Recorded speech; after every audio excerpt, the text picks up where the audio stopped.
for the axle. We have got the Masters coming up. They're going to open the show and it's going to be 105 kilograms on the axle. This is basically a max lift. It will jump 10 kilograms at a time. Are we back? Unless someone Are we on? gets Oh God, sorry. We all zoned out there a little bit. Welcome back. So, Danny has changed slightly. Ever so slightly, yeah. Now in the form of John. About a foot shorter and slightly not as good looking, but... Yeah, so Danny's having a little break. John's joined us just in time for the 105. So we're just starting now with the Masters Maxle. Best event of the day, this. Best event, let's go. So we have Will and Seamus, so let's have a quick check what's the opener for this. It's 105. 105. Seamus in the right position. Yeah.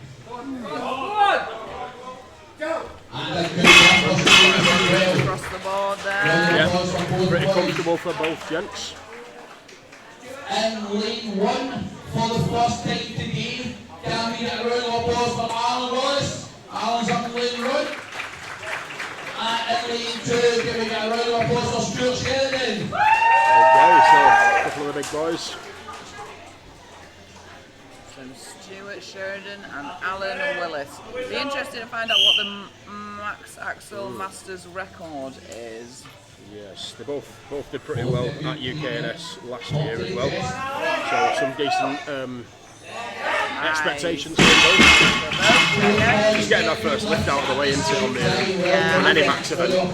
We said it yesterday, I think the afternoons you've probably got a little bit more of an advantage because the nerves are a little bit more settled, everyone sort of slows down a little bit. Exactly, yeah. First thing 9 AM in the morning trying to do a max axle, fairly stressful, isn't it? So. They've had all day to kind of get over the nervous energy. So Yeah. we've got Mr. Steve Warren and David Wright coming up. So actually know Steve quite well. He's competed in under 90s before, under 105s before. He's quite a seasoned athlete actually. So I know Overhead isn't his favourite event, but he's made a lot of progress on Axel in particular. So hopefully we'll see it come through on this. Yeah. Lovely clean, beautiful. Yeah. It's always interesting watching the Masters class because there's obviously with there being no weight cap for body weight, you get some that are quite lean, quite small, others that are the bigger gents. So well, it's a decision, isn't it? If you're a weight class athlete and you turn 40, do you stay in the weight class or do you go to the Masters? Because a lot of the time the Masters weights are fairly heavier than the weight classes anyway. Yeah. I think it still balances out when they've got some good moving events. Someone like Steve, he's got a tighten of a grip, so farmers will be something they will do really well at. So here we've got Andrew Flavel and Mr. Barry Whitehead. Here from both. Got some delts on Mr. Barry Whitehead there. Yeah. Fair play. Expect a pretty big number from him. Yes, I knew I'd competed against him before, yeah. He was at BNSF on the 105. No, I'd competed against him last year. So. Yeah. Like Luke, if we have a world record for the Masters. I know. Otherwise, we're never going to know if they're brave.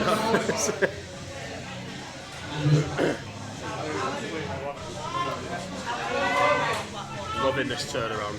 This is the standard it should be at, in my opinion. Yeah, we like the speed. We don't want to be messing about now. We're about an hour and a half behind schedule so far. None of us want to be here at 10 o'clock tonight. Some popular athletes out at the minute. Mr. Will McMartin and Alan Willis in lane 2. Okay, lovely clean from both, just staying rise. Nice press from Will. Okay, interesting. I feel like Alan struggled a little bit on that clean there. I think he's definitely going to be Are we at 115 now?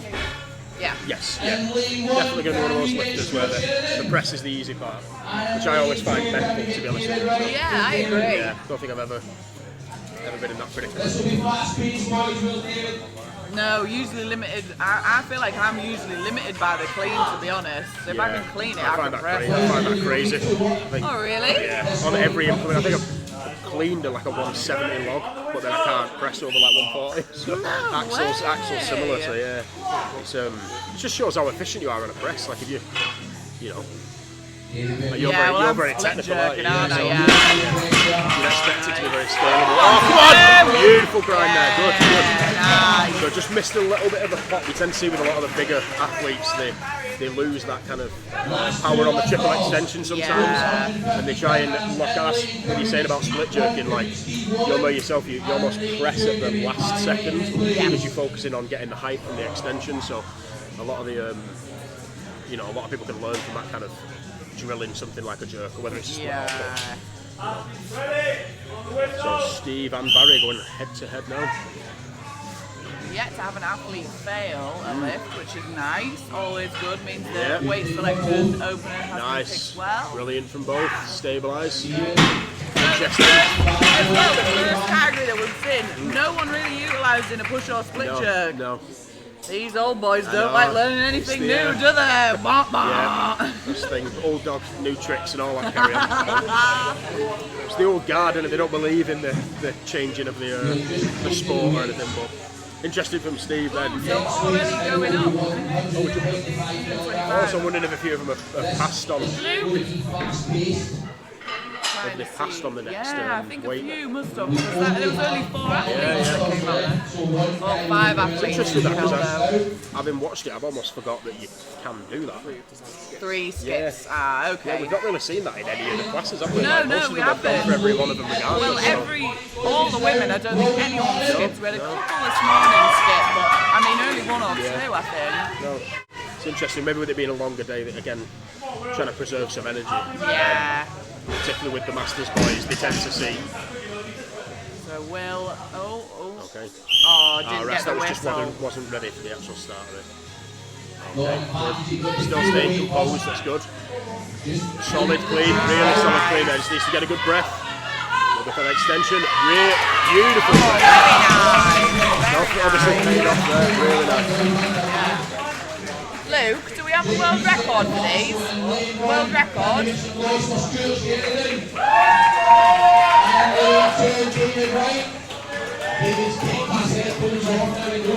Okay.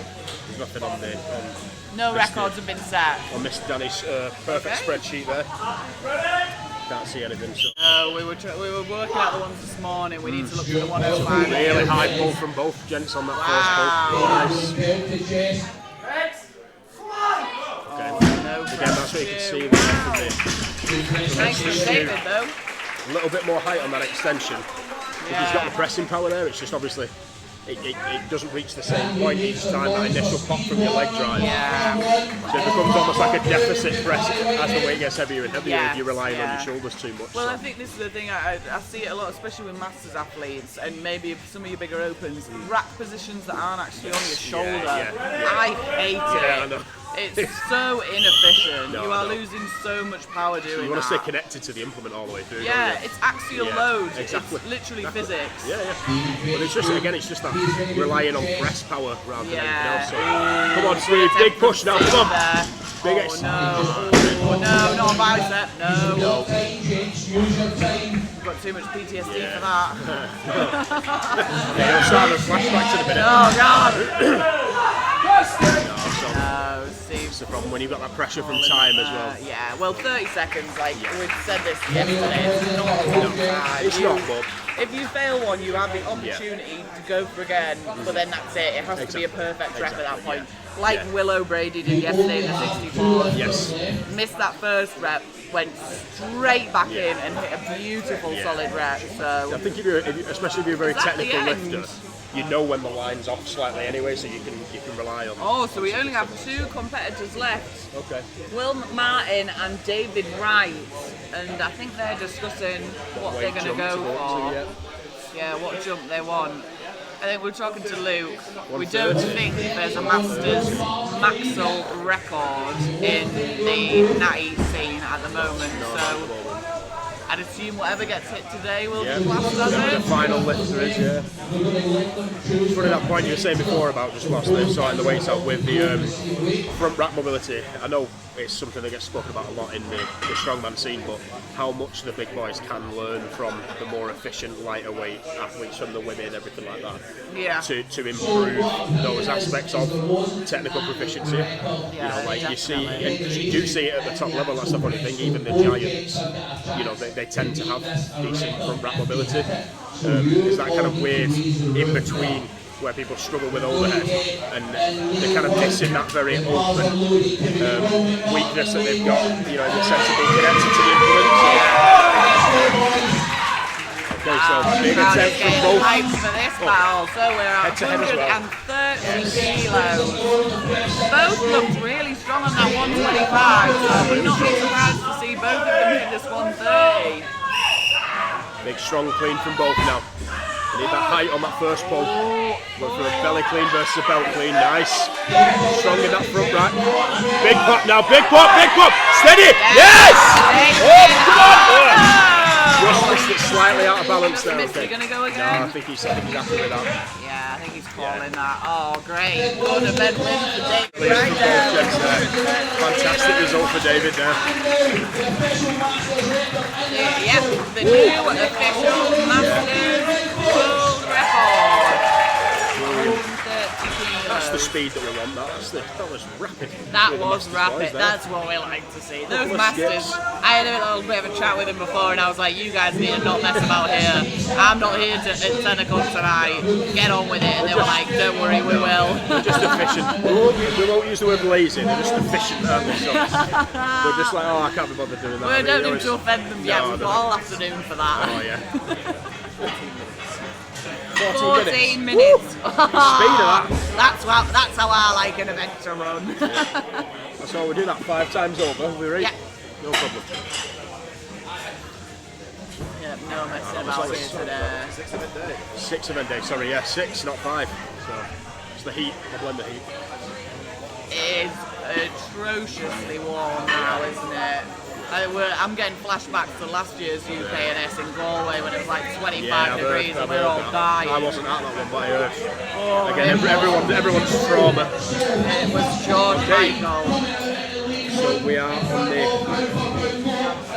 So 105. on the 105. Okay. So not many of these lads have I've, sent their information in, so I'll be making it up as we go along. I do know a couple of them. So Chris, yeah, hopefully my knowledge on them all will catch up. Save They've us. clearly been the lazy class, not getting back to Danny, so it's on you fellas. But yeah, Mr. Chris Harrison, so he's actually new to Strongman.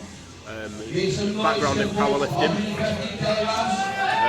So yeah, he was talking to me earlier, and he's just saying that he's enjoying learning all like the skills for different implements. Yeah, it is I bet. obviously something that's quite novel to him. So steady with that good front rack position though. Just needs to get that extension now. Position. Yeah, so the opener for Big the breath 105s is 115. Steady. Oh, and the split jerker. Nice Very split patient. That was beautiful. He'll be happy with that. Nice. So yeah, Chris is a savage deadlifter as well. So it'll be good to see you. When I saw the event page, and I was speaking to Jack Rennis about this on the podcast, I saw the name Christopher Harrison in the 105s, and I was like, hang on a minute. That lad's not a Nazi. He's also not 105 anymore. He's walking around at like 120 odd. But yeah, no, Mr. Chris Harrison took my deadlift record off me last year as well. So you were at that when he set them up in Norway. I had it for about a week and then he beat me. So Oh, that's Shan but man. I'm happy with him. So Mr. John Little Johnson and Jonathan Manson here. John Johnson. Great name. So Press. John Manson I'm not too familiar with. Come on now, John! Come on now, John. Mikey me. Come on! Lovely clean, come on! That's it! Commit now, big extension! Come on. Oh. Well, I've looked on that Losing it a first bit, and attempt. that's it. So John Little Johnson's the gent to look out for on this event. I know he's done 145 in training on the axle. Always, every time I've competed against him, always neck and neck. So he's very strong on axle. Then we've got Elliot Owens and Mr. Andrew Goodlad. So both very strong boys. Andrew's the current UKNS deadlift and stone world record holder. So I'm not too sure what he's like overhead. We'll see now. Both guys in time, building your chest. Wow. Well, that's all we need to know. Lovely. That is press there. yeah, beautiful from both. Next out in platform 1. That's answered that question of how good Mr. Goodlad is. Absolutely rapid. So now we've got Mr. Sean Sheridan and Thomas Fisher. So Sean again fancies himself on the axle. One of his favourite events. Mr. Thomas Fisher is fairly new to the sport, but he's a very strong boy. Coached by Tom Owens He as is well, indeed, isn't he? yeah, very strong. Wow. Beautiful from both. Really impressive. These And lads will know what the similar record speed, is. yeah. See if we can get Sean to come over. Yeah. Sean. I think it's. No, this way. Come here. What's What's the under 105 world record? What's the Matty record for this? It's your 145. Yeah. Oh my It's God! my It's 145 John's record. from BNSF though. Right. So it's the standard. It's not actually been set in the UKNS yet, but they used my 145 from BNSF as the standard. So, but I don't officially have it. So we're going to have live reactions. Yes, to me my- potentially losing Yeah, this my record. record being taken from me. So Mr. Miles Hutchinson didn't get the down command. Mr. Dan Markham as well, nice stabilised. Okay, so come on Miles! So Mr. Miles Hutchinson is actually one of the most experienced athletes here, I would say, across all weight classes. Really? Yeah, he's competed. I've competed against him a few times in Weir. He's competed at Opens under 105. He's been on the scene for a long time. So you'll see a lot of tactics and strategy from Miles today. He's a very smart guy. I know he'll want to get this event out of the way with the axle, so look strong on that then. But Yeah, you're really strong. And to do it twice as well. I know, it's just that slight stability overhead, isn't it? So, Mr. James Knight and Mr. Charlie McGarry, so James Knight. Oh no! Just slightly out of line from James. Yeah, the press is slightly in front of That's it. better. Okay, good. Okay, so we'll both be happy with that. Overhead though, Yeah. like if you lose it overhead and you can re-rack it, then that's such a benefit. If you have to re-clean it, oh my God. A lot of the time it is just that, I know we mention it all the time, but it's just the nerves on that first rep. Yeah, because your legs are a little definitely. bit wobbly and you can throw your line off slightly and all sorts of stuff. So Yeah, definitely. So we only had one guy that failed the opener. but everyone else was pretty strong to be fair. Yeah, I think. Do you think we'll see anybody hit over 145? I mean, we've got John Little Johnson there on his thing saying he's hit it for 2. He has, yeah. So do you think he'd be good for 150? Maybe? If I was to put my money on anyone hitting 150 today, it definitely would be John. He doesn't back himself a lot of the time. He's an absolute animal on this side of the fence. So if you ask him, he'll kind of shrug it off, but he's a really strong presser. And then, yeah, the speed that Mr. Goodland moved that 150, that I'm not too sure. So it's always difficult to tell with someone who does, I mean, you'll have more knowledge on this than me, but I think like when you're a split jerker or even a push jerker, the speed of something close to your max can look quite similar. Yeah, it It's can. kind of hard to predict, whereas a push press is just, you tend to see a linear drop off then. So Yeah. anyway, beautiful press. Lovely. Lovely by John there. Brilliant. And that was on 125, so good clean from Chris. Needs to really commit to the extension now before he goes into the split. Big breath in. Nice, strong. Okay, come on. Lost the dip there, dip forward a little. You can see his upper back sort of collapse. Hips are starting out in front of the weight up. Yeah. Good effort though. And brilliant clean. So the potential's there with someone Yeah, like definitely. Chris. I think if you're just coming in from powerlifting and you're learning these movements, you don't have a lot of confidence with them. You can see that in his clean with how like static and it sounds awful but slow that clean was. He's clearly thinking about what he's having to do, whereas a lot of these lads, you've been competing 3 or 4 years, you're not thinking about it, you're just doing it, aren't you? Just flow into it and speed. So let's see Mr. Elliot Owens and Andrew Goodlad again. Let's see if he can match the same speed he had with 125. Beautiful clean there. Strong press from Elliot. Okay, so this is what I mean with Andrew there. He's very quick, but he might lose it a little bit on the stability, whereas someone like Elliot, the strength he has on that push press just looks a little bit more scalable. Yeah. So going into Sean's very similar to Andrew a minute ago. You'll see that the explosiveness is there, but you'll have it in your training, I'm assuming, with like split jumps where there's such an emphasis on the consistency of where your feet land every single round. Like, you know, whereas it can be a bit more variable. So lovely clean from Sean there. Same from Tom. Beautiful. Nice and fast. Yeah, lovely from both. Really nice, really nice. Both of those lads look pretty good. The thing, I know Tom, I've spoken to Tom quite a bit about it. He's similar to John, he's not backing himself quite as much as probably other people do around him. He's very strong boy. Tom won England's, didn't he? He did, yeah. I think it's just being, like you said a minute ago, it's being new to the sport. Like, if he's only done 2 comps and never come across Axel before, let's say, it's a new thing, isn't it? So, see Mr. Miles now. Not a lot of time for Miles, really, really nice guy, solid lifter. Come on, Miles, come on! Commit to it now! That's it, steady! There you go. Lovely. All lads have hit the 1-2-5. So, have we got? Oh no, we've got final pairing left still for this 1-2-5. Now is Mr. James and Charlie.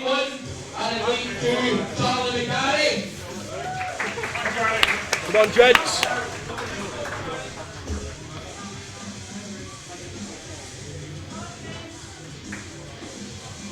So hopefully we'll get to see a little bit of a better line from James now. Okay, lovely first phase from both, nice. That's better, much better from James there, much better. Yeah, that one was Come on, commit to that now. Come on, get the height, commit. Not the confidence to dip underneath. I think. Gonna go for it again, Come on, commit now. Good effort. Yeah, good effort there. It's easy when you're on the outside looking in to say that people should conserve their energy, you know, say like, but when you're in the moment, you want to give it your best shot, don't you? So. Yeah, you hear the crowd screaming and you just want to perform, don't you? So 135 now, nice. Wow. So I think that's why they've done it, the starting weight around 150, so that they can hit 145 and that would be the record. Then like I said, because it is that number, but it's not been claimed by anyone, so. Yeah.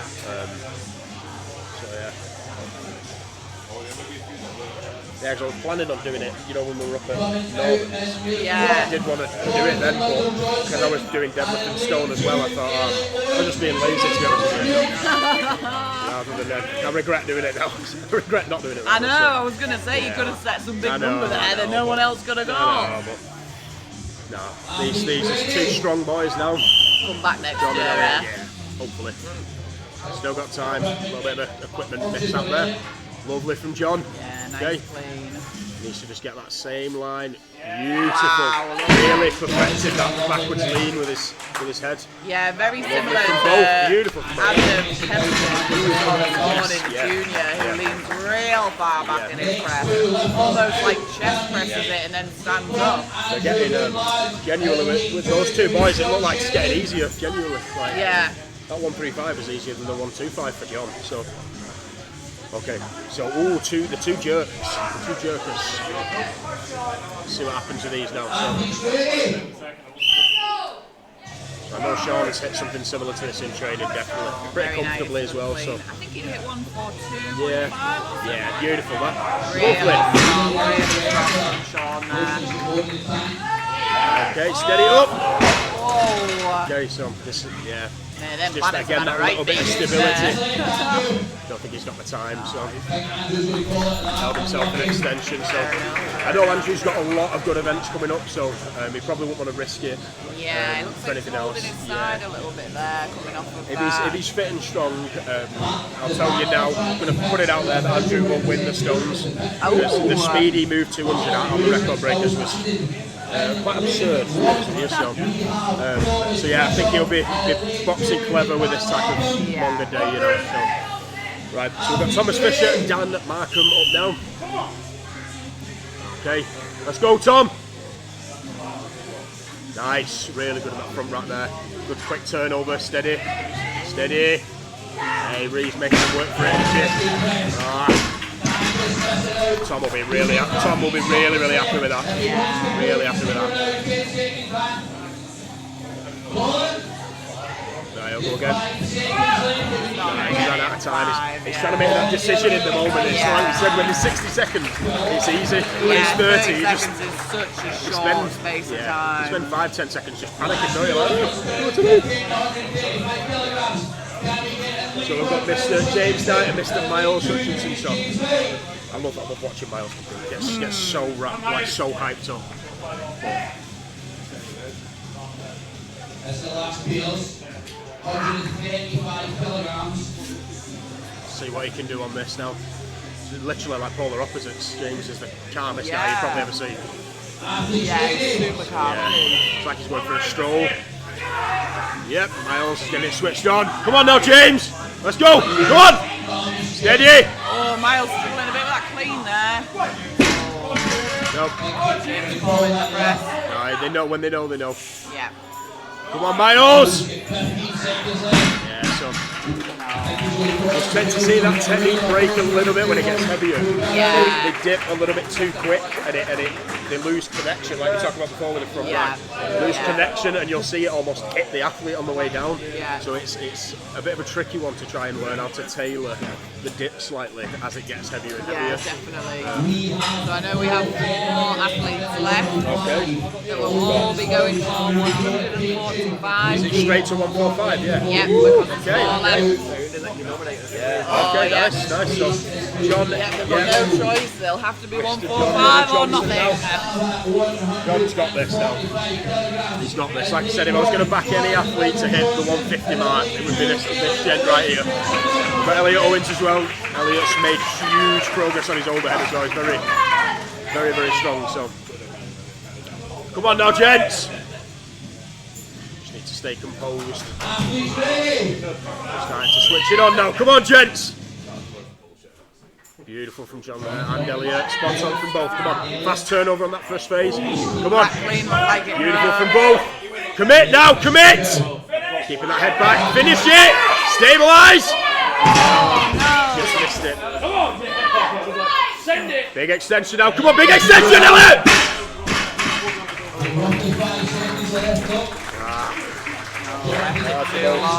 Wow, surprise then. Not expecting that from John. I think it was just on the turnover from the belt. Yeah, it Just looks like caught a him ever very, slightly on one side. it looks like a very hard clean. You'll see a lot. I don't know if you do this actually, but when it lands, if it lands a bit iffy, people that are a bit more proficient tend to get like a pop to reset. Yeah, I think a lot of people can benefit from that sometimes. You know, just regain your breath. You see a lot of That's more Olympic easy lifters to do do, that. when you already jerk, because you understand the exactly. whole point of dropping under the bar. Exactly, yeah. 2 jerkers here. So Come on now, gents. Come on. Beautiful turnover from Sean there. Anton. Lovely. Come on. Oh no! Sean's going to go again. Sean's going to give it another crack. Come on, Sean. Come on now. Fast turnover. Fast turnover. He's got it. He needs to commit to the extension now. He needs to really commit. Brilliant effort from both there. So.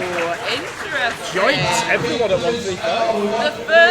This is the first class that we've not seen a record broken in. Honestly, gents. Wow, are you disappointed in them? I am. Sorry, gents, I am. Like, You can be honest. I was disappointed yesterday when all the girls did the dumbbells. That's not even to say.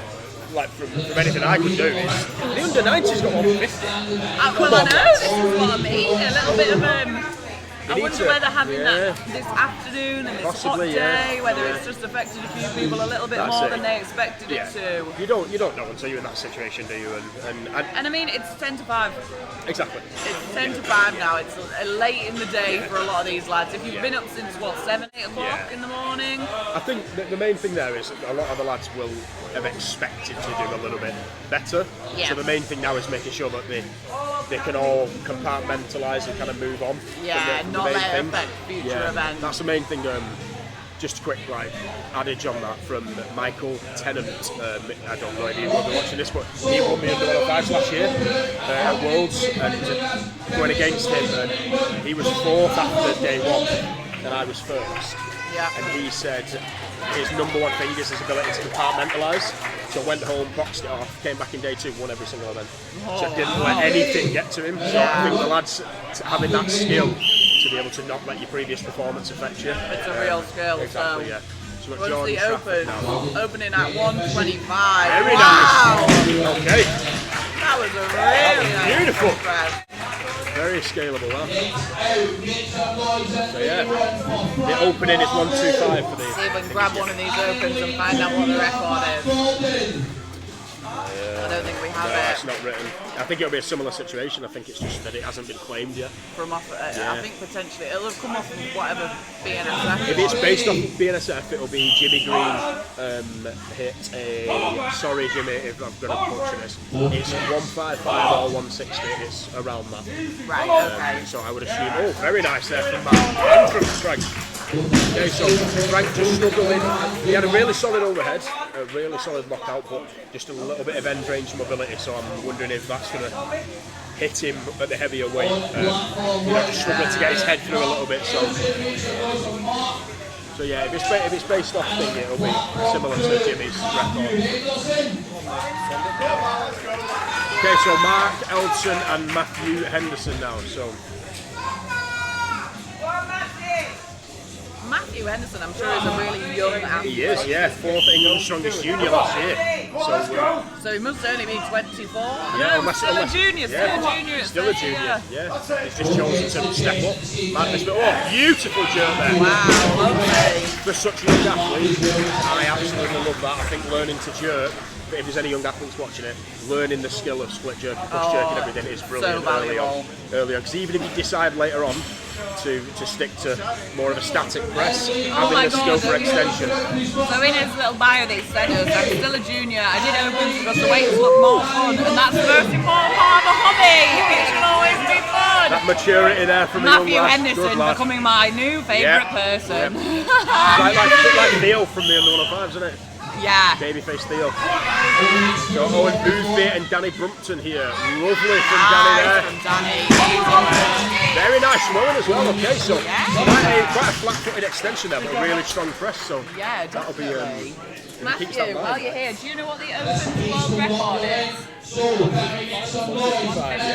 Must be that from Jimmy's. Yeah, it must be Jimmy's from BNSF. Yeah, so hopefully get someone to claim that. Well, so I know that there's 4 left. Lift. It'll be the 4th lift, okay. It'll be the 4th lift, okay. So 10 kilo increments on it. Well, I know we have Stu Graham coming up. He is a monster of a man. He was as well. hit 170 overhead. He is especially in the 90s scene, I think he's the largest human I've ever seen. He is, So yeah, here he comes. Boy.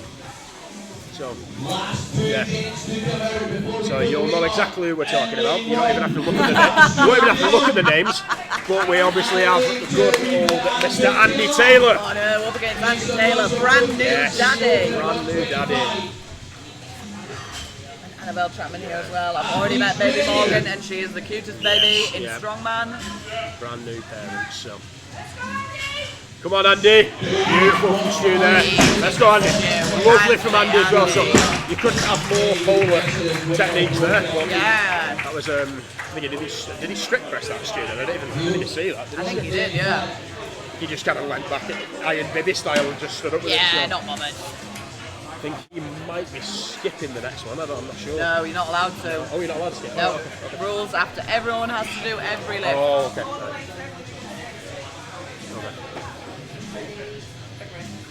We are ready to go for round 2, 135 kilograms of mass. We'll come out on his own. So you can skip, but that means you're out.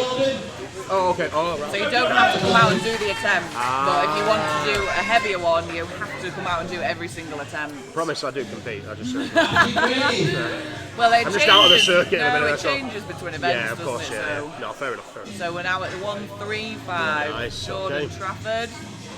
Oh, nice. Really good control of that extension. Nice. Woo. Nearly like he was going to lose that there. For someone who has that kind of extension style press, he gets his head through a decent amount. I think you normally see people lean back and then just lock their eyes down and they don't actually pull their head back through again. So very nice, that, very nice. You know what the record is for the axle and where? I think it was Jimmy Green. 155. 155. Yeah. I think Stu wants to make that. Yeah, I know. That sounds of it. Oh yeah, it's 1.5 heavier, isn't it? So when we get to 155, it will in fact be the new record because it will be 155.5. All the five. Yeah.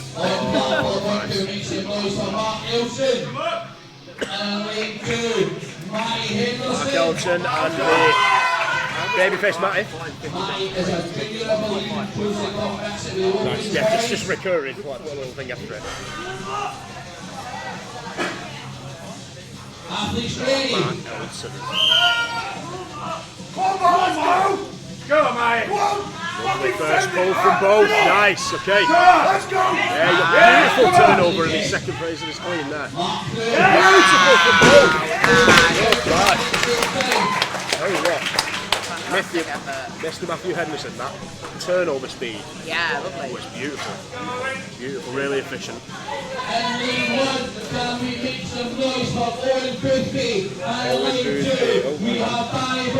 Mr. Danny Brumpton. Favourite event is anything overhead, so there we go. Yes, then. Beautiful clean there, nice. Yeah, and you can see why. Very nice on 135. Oh, not with Very the nice press, from though. both.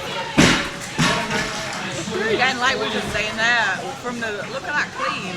I'd be surprised if Owen can get another jump after this, but the press looks so easy. Yeah, it's solid from both.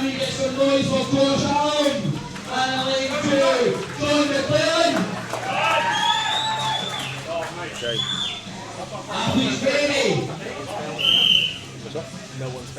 No one's failed again. So we got through this full round. Very nice, stabilised from both. Woo! These opens, boys, I tell you. It's going well, so we have our final job. pairing. Final pair again now. Last two lifters over this round before the weight goes up. Same again, Mr. Stewart and Mr. Andy. It was Frank Fluid in lane one, Stuart Graham, and lane two, another awesome tracer, Andrew Taylor. Come on, Andy. Athletes ready. Be strong from both of these boys now, I'd I imagine. think this will be fairly Easy pull from both. Yeah, easy strip from Stu. That was absurd. Come on, Andy. Very nice. That press is just insane. That is ridiculous. So.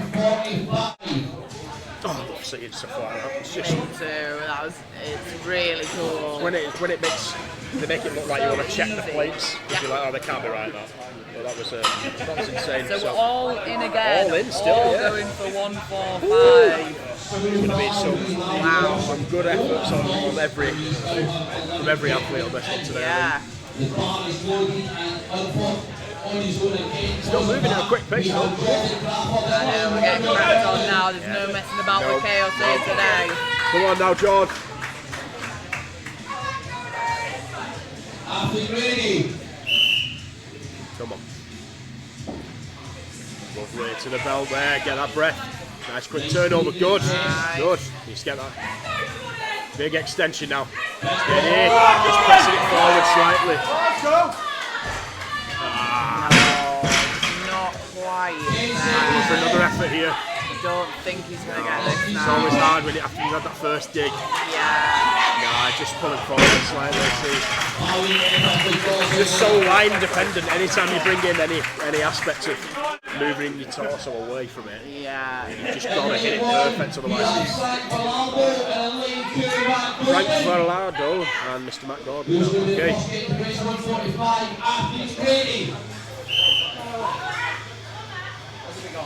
It's a big jump from 135 to 145 for these boys. Yeah, it's a big jump, isn't it? Good turnover from both. Nice. Need that extension now. Lovely from Mr. Matty. Beautiful, he's happy with that, he's happy with that. Just struggling there with that press. Oh, very nice! God, but he got it! Nice. Nice! Tend to see with a lot of these, in any weight class really, but when you start to get to the third and fourth jump, it's the number itself that poses more of a... Yeah, in people's heads, yeah. As soon as it has a 1 and then a 4, everyone starts to get a bit, ooh. Panicky. Yeah, so I think just going in and just doing the exact same thing, just a little bit more. That sounds like the most obvious thing ever, but... Let's go, Mark! Let's go now, Mark, let's go, Mark! Go on! Go on! Fucking send it! Come on now. Go! Beautiful first pull there. Turnover. Big extension! Tiny bit more height. Right where you are. Lovely from... Commit to that! Lovely from Mark there. Beautiful. Matt's got it here. He's got it here now. Come on, Matt. Come on, Matt! Come on, Matt, come on, we're all behind you. Big extension! Height! Height! Brilliant effort, that was. Brilliant effort. Fantastic effort there from Matt. Just Really missing impressive. a couple of inches on that A couple of first weeks we'd have extension. that. Yeah. A couple of weeks we'd have that. Definitely. Definitely. Okay. Owen Boothby and Danny Brumpton. Okay. Danny and Owen back up again. So Owen, last time the clean looked a little bit tricky. Yeah, it's just getting it's slipping a little bit. Beautiful clean back down. It doesn't look any different for Danny. Oh no! Commit to that extension. Come on. Get the height. Just need a little bit more drive with those legs. So Owen's managed the clean, but I think it's taking a while with him. Nice, nice. Danny Fast on going the clean. again. Good effort from both gents here. Yeah. We're starting to see a few of them was drop looking off. like it now. was starting to kill him off there a little bit, wasn't it? Not far, no. We're closing in on it. Oh, well, it's definitely Stu's going to strip it at this rate. He was saying before he reckons he can strip to 160 axle. So, yeah, as you do, you know. Yeah. Okay, so stabilise that. No, I lost it on the first turnover. I think they both know there.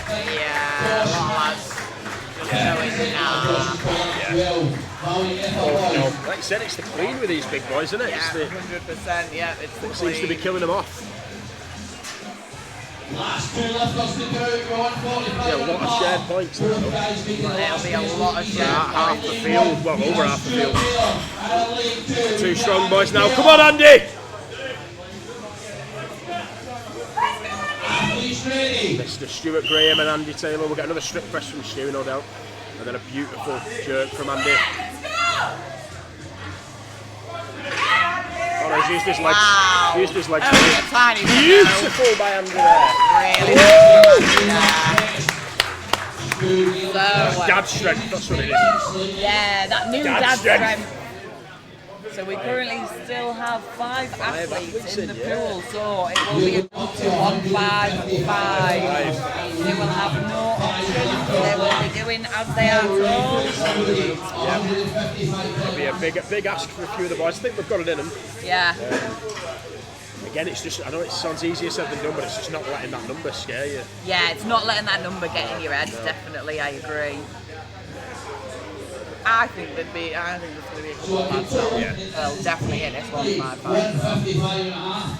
So any jump to press this will break the current axle record. No pressure, boys, and come out on his own. Yeah, so this will be breaking the current record. Let's see. First man up. Let's see what he can do. So Frank Getting psyched up failed the first attempt, but then got it just before the whistle. 1-4-5. Make it feel light. As soon as you get that first pull, make it feel light. That's it. Come on. Big pop now. Needs to get under it. Needs that breath. Needs to get that breath.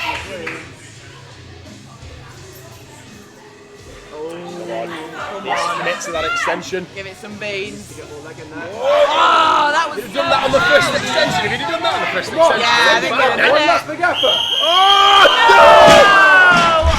That was the best effort on the third one. That's the best effort on that third one. If that was you though, wouldn't you have just kept going? I mean, yeah. That's what I'm thinking, it went. It's only whether the whistle wants you off though, isn't it? No, like I said, it's always easier said than done. Yeah. You know, from sat here just going, just pick it up, just press it over it. Yeah, just do it. What are you doing? Just take it from the floor. So Mr. Mark, every attempt here will be a world record. So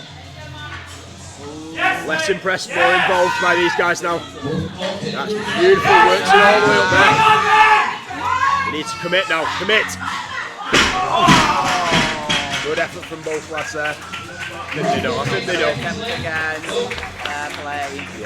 You want to keep the confidence high as well. You don't want to continue to give a stab at it. You know, they've all hit 145. They all seem pretty happy when they hit 145. So still give 155 a good dig, but you know, they'll be confident going into deadlifts and they've done well on the overhead. Yeah, so, 100%. Yeah, couldn't have more of the contrast with these two big presses now.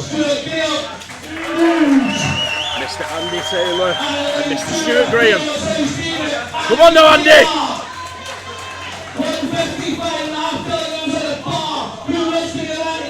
Come on, Andy! Both these men definitely have the ability to hit this. Both men do, both men.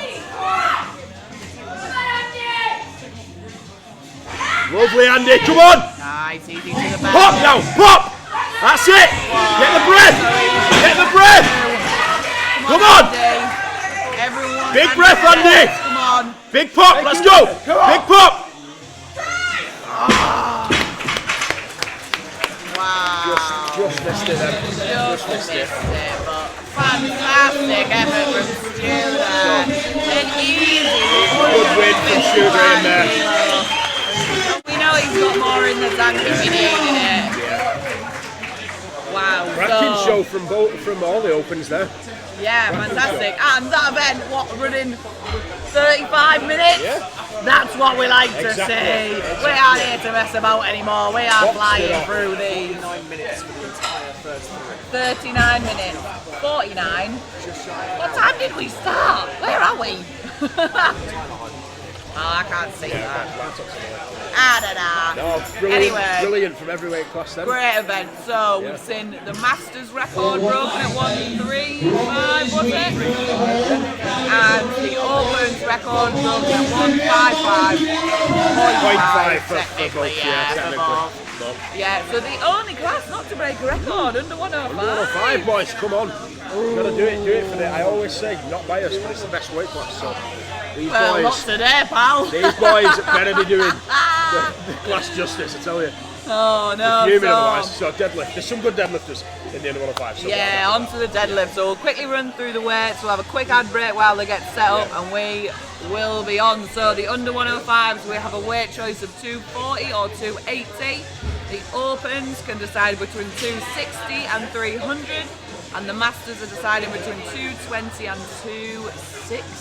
So just the fact that we have 300. big weights. Yeah, 300. It was for the reps. same for the women yesterday, and 200 Yeah. is like a repable. Yeah, it's for reps into this. Yeah, like insanity, these numbers, and this is only the national final. We still have worlds to come, which means those weights are going to be even heavier when we get there. Yeah, you're going to So see some gutsy performances, especially after all those heavy presses. So. definitely. So I'm reckoning less than 5 minutes before we start this event. Yeah. So we'll cut to a quick ad break now. Yeah.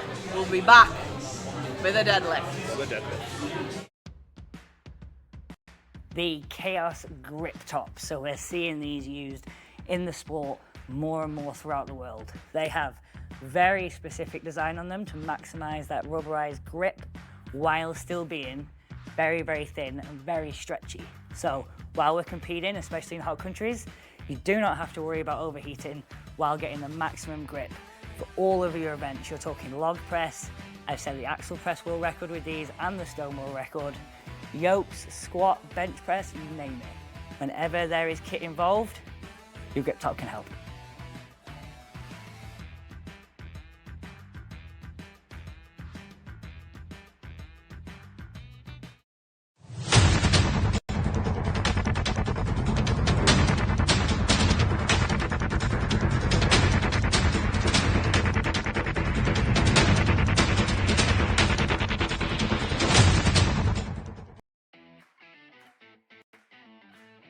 So one of the latest releases is our 7mm neoprene sleeves. So these have the full patella support throughout.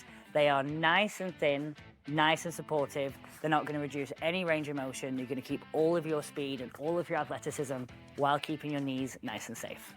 So the reason these are one of my favorites is they are very, very stretchy, which means those with big quads and big calves are still going to have your quad supported and your calf supported, but it's also going to support the knee. You're not going to have any air or any gaps. It's going to support the full joint all the way around. It's going to help that range of motion and help you get the best out of your performance.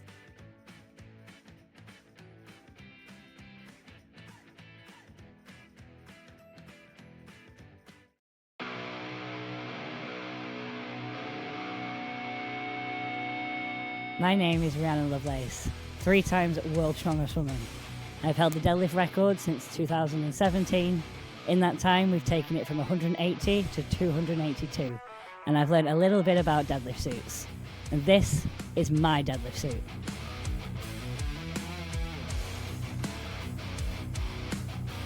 My name's James Brown. The thing I love the most about the suit is the freedom you have until you dip your hips into the bar. So much pressure, you just want to stand up straight away. I'm Andrea Seat. I'm a pro strong woman in Masters category. I'm Britain's strongest natural woman. I'm excited to try using the suit for the first time to see how I can step my game up. My name's Aidan McAleaver. I finished second at Static Monsters World Championships in the under 105 class last summer. The ability to just put the suit on and go rather than having to be really cranked into the suit. Hi, I'm Claire Myler and I'm the world's strongest woman over 50. So what I love about the deadlift suit is it just feels very different to anything else I've tried, and it feels like it gives you really good compression all the way up.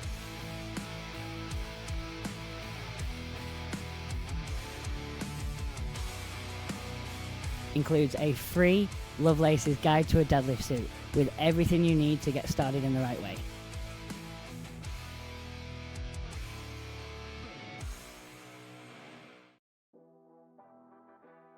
Are heavy duty neoprene shorts, so there's plenty of reasons I love this. As you all know, I lift very heavy very often, so any protection, warmth and help with recovery I can get on my hips is always a win. But these specifically, my favorite things is the rubberized waistband. There is going to be no more pulling these shorts up constantly when they are up. Rubberized waistband with the drawstring, these will stay in place for your entire session. And the length, we've modified the length of these so they can be worn with knee sleeves. We see people not needing to fold them up or bunch them up or anything like that. That's going to restrict the quad. These sit nicely halfway down your leg, giving your leg lots of freedom, not reducing any range of motion and giving you plenty of room for either knee sleeves, knee wraps or anything else that you need to wear while you compete.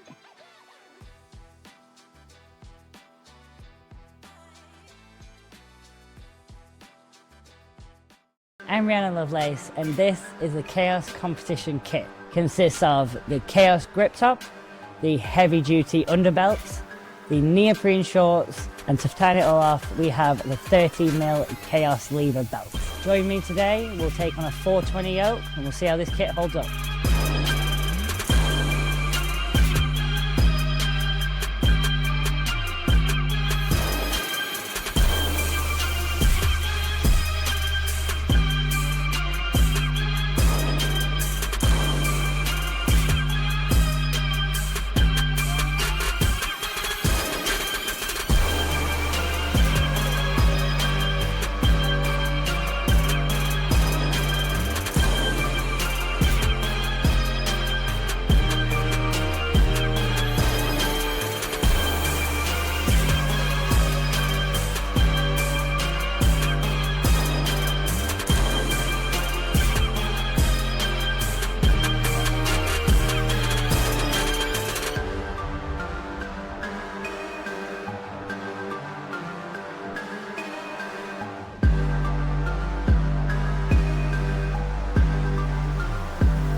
One of my new favourite pieces of kit is our 30mm lever.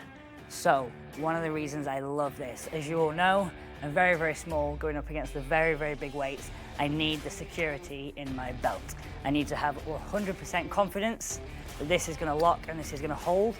Beautiful shiny red buckle. This makes it beautiful to wear, but this is one of the most solid belts on the market. Paired with the underbelt, I feel like I can absolutely take on the world with these two.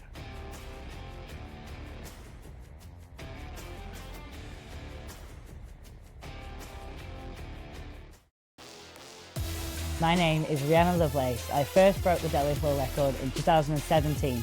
Since then, we've put over 100 kilos on it and used the exact same prep every single time. For the first time ever, this prep is now available to you guys. It includes a full 12-week peaking program, all your accessories with an RPE and a percentage scale. It's easy to transfer to your own training. On top of this, it includes my full velocity charts, keeping yourself on track. And as well as this, it adds a full document that goes through all the accessories, the hows, the whys, the whens, and then other pro tips on how to balance things like nervous system, how to make sure that you keep that peak exactly on point. And this is available exclusively from Kaos Strength. $49.95, you get access to the full thing. Take your deadlift to the next level with Lovelace Peaking Program.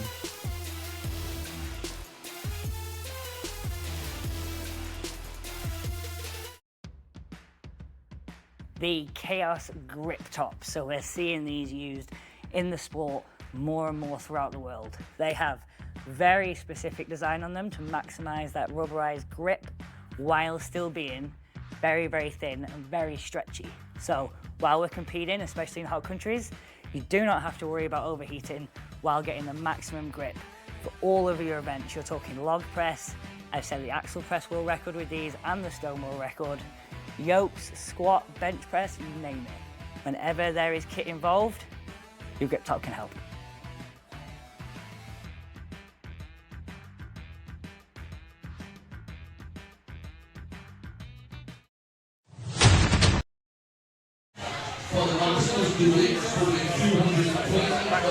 And we are back, and I am back. I sat out that last event. I just needed a little bit of fresh air.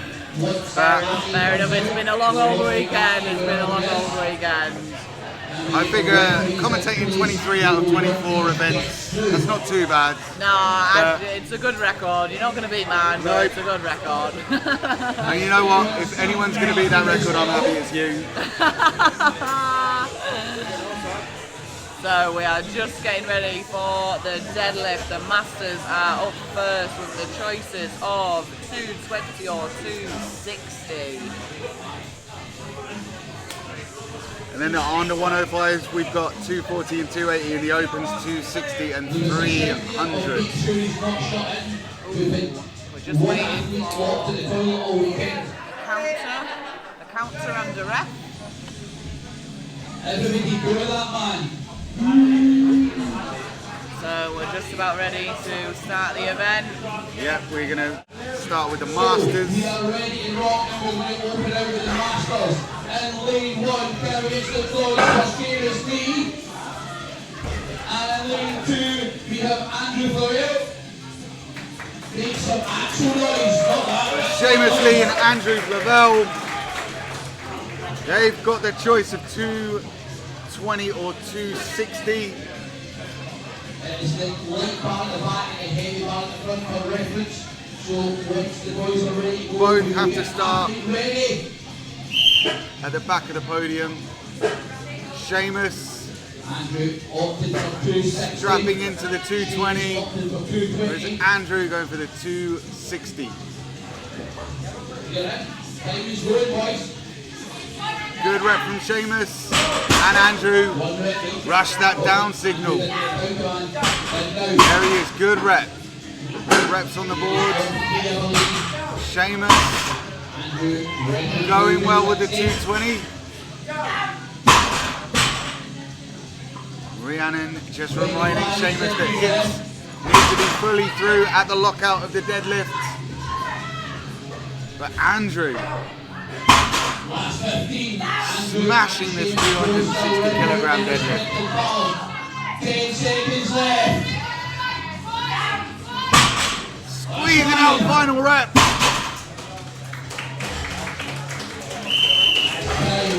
There we have time. Andrew against step straight with the first part, the heavy bar.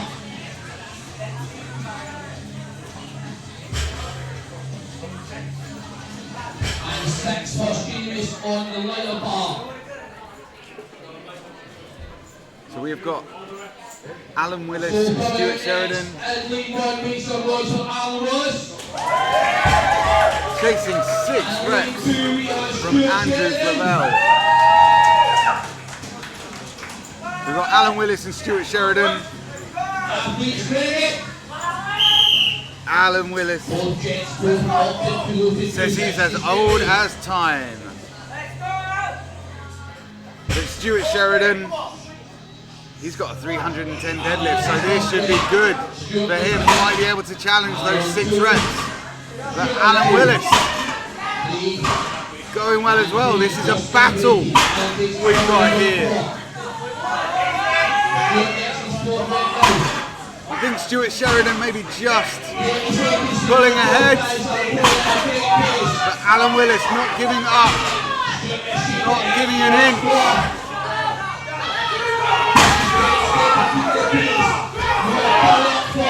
Alan Willis fighting that barbell. It's Stuart Sheridan. Jostling, nudging, gets the down signal. 5 seconds left, but I think both athletes are happy to call it there. So 7 reps for Alan. And I think I heard 7 reps for Stuart as well. So we have new event leaders. So that's the target to beat. We've got Steve Warren and Barry Whitehead that are going to try.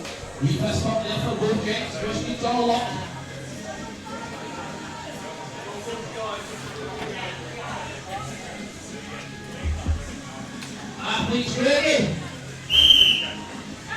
Both stepping up to the 260 bar. 7 reps. Current joint leaders, Alan Willis and Stuart Sheridan. Steve Warren gets that first rep at 260, as does Barry Whitehead. Lowering that bar with control to go straight back in. Less control on that, down. Barry Whitehead is giving everything on this event, as is Steve Warren. 20 seconds left. Last 15. 10. Go down, lads. Come on. Last 5. Good rep from Steve Warren. Barry Whitehead. No, he was clutching his chest there.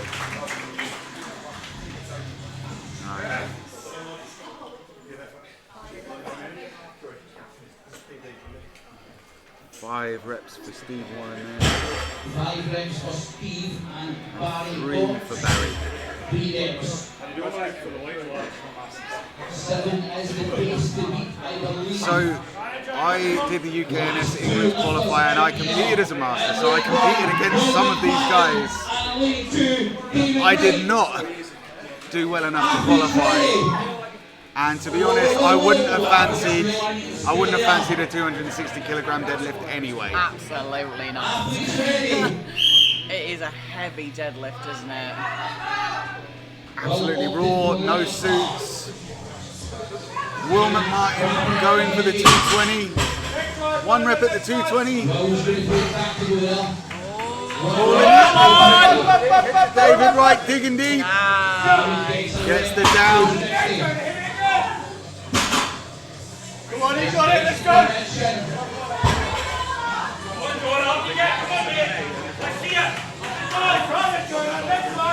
I wonder if this was a tactical choice from Will then. Yeah, because there was... Well, I suppose 1 rep at 220. Everybody else has done reps. I think all but one other athlete. Yeah, we only had 2 athletes at 220. And the other athlete that did 220 got 6 reps. Oh, so if you knew you weren't going to beat them, what's the point? Just get points on the board, I guess. Yeah, tactical, I like it. So we are moving up to 105s. 240 kilogram deadlift, 280 kilograms. So yeah, just looking at the scores. The winners there were Alan Willis and Stuart Sheridan with 7 reps on that 260 kilogram bar. But yeah, just looking, Will McMartin, 1 rep, and Seamus Lee on the 220 bar, he got 6 reps. So absolutely, if you know you're not going to get 7 reps, and if you are going to get 7 reps, go for the 260. Yeah, and realistically as well, at the end of the day, you'd only get 1 point more for taxing yourself for 7 reps. I agree with Will. Why bother? Why bother? It's only an UK and Ireland Championship, why bother? Fair point, fair point. So yeah, loading and spotting team. By Christ, these guys are working hard today now, aren't they? They are locked and loaded to get this competition over and done with in a reasonable amount of time. I mean, in fairness, it's been a long day, it's been a long weekend for the crew, but these athletes don't want to be hanging around until too late in the evening either. No, it makes it a lot harder for the athletes. Like we were just saying, like you don't want to be doing stones at like 8, 9, 10 o'clock at night, do you? It's very hard. Very hard, so... I think we are almost ready for our first 2 athletes. Everyone seems locked and loaded. We're just waiting on a couple of weight plates to get clipped on.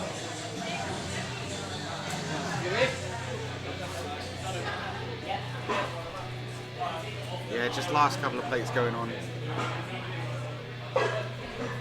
So have we got any monster deadlifters? We've got Andrew Goodlads, 320 kilogram deadlift. So we were just saying, me and John, that these 105s haven't really bothered to fill that out, have they? So they're getting stuff made up about them. Playing their cards close to their chest. Maybe. Do you think that was what it was? They're all just trying to be real tactical. I just thought they were lazy. It could be a little of all. A little of all. So coming on his own, on league 1, can we get some noise for Shetland's own Jonathan Manson? So we've got Jonathan Manson up. Coming out on his own. Did I hear from Shetland as well? He's from Shetland? I'm sure I just heard that. There's a strong contingent up in Shetland. There is, isn't there? Finley Mercer's from Shetland as well. Amazing under 80 kilograms strong. Oh. There's something in the water up there. There must be. Per population, that is wild. Crazy. Good rep on that 240 kilogram bar. Only 20 seconds gone, still got over half his time left.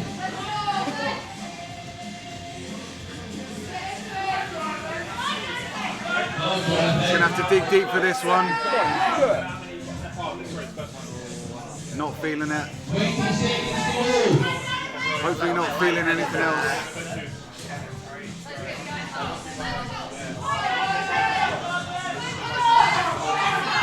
We've got the Scots in the crowd cheering him on, but not today.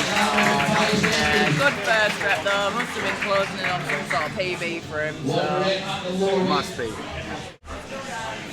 Next 2 lifters out in league 1, Christopher Harrison. And league 2, can we get Charlie McCarry? So we got Chris Harrison, who's only been in Strongman for 8 months. But Me and 9 John were years. just talking about him, yeah, 9 years in powerlifting, yeah. So yeah, he said he would be a monster on the deadlift.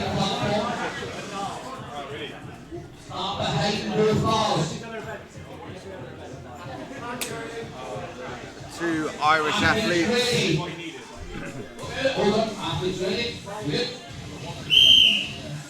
Whistle goes. Both going for the 280 kilo bar. Charlie McHugh first to attempt to rep. Yeah. Gets it down. Huge. Seems like he was just going for one. Wow, that was a quick rep. That was a nice from rep. Chris Harrison. Wow. Clinical with these deadlifts. 4 reps, 5 reps at 280 kilos. Wow! Oh, I was worried his straps were slipping a little bit there. That bar seemed to wobble about just a little bit, but 6 reps at 280. I think that's going to be some number to beat for these lads, you know. Absolutely.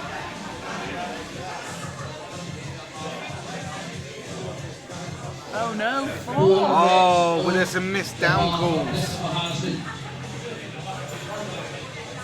Oh, missed 2 downs. Oh, whoa. Maybe not as much of a hard score to beat then. We've got some discussion going on with the judges.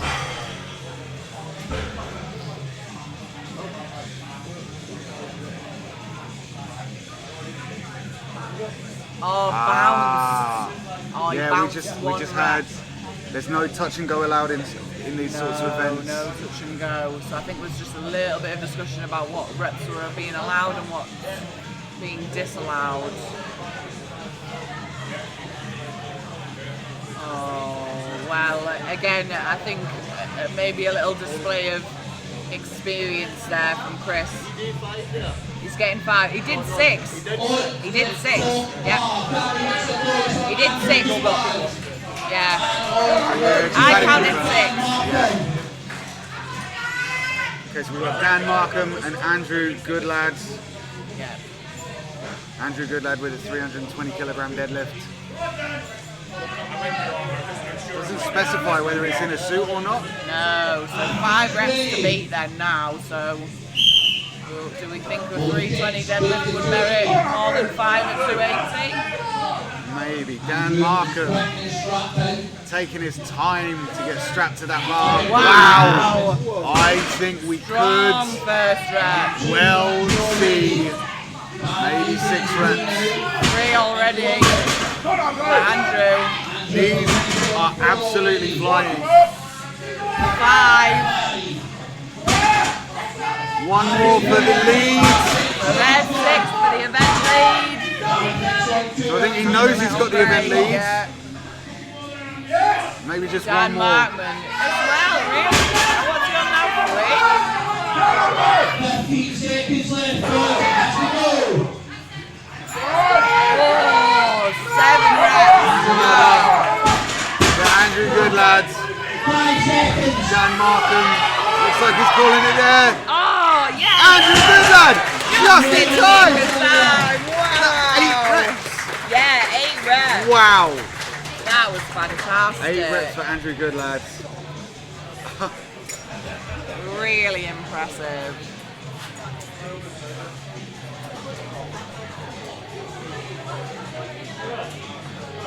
So 8 is our number to beat.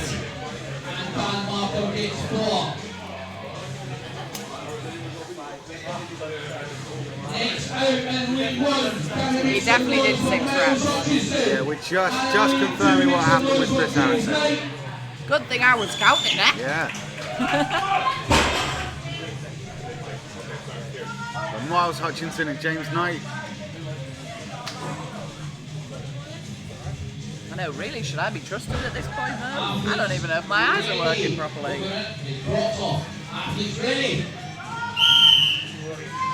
Both approaching the 280 kilogram bar.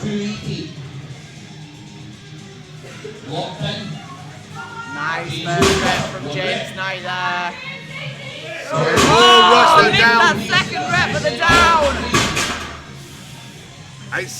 Oh, good first rep as well for Miles Hutchinson.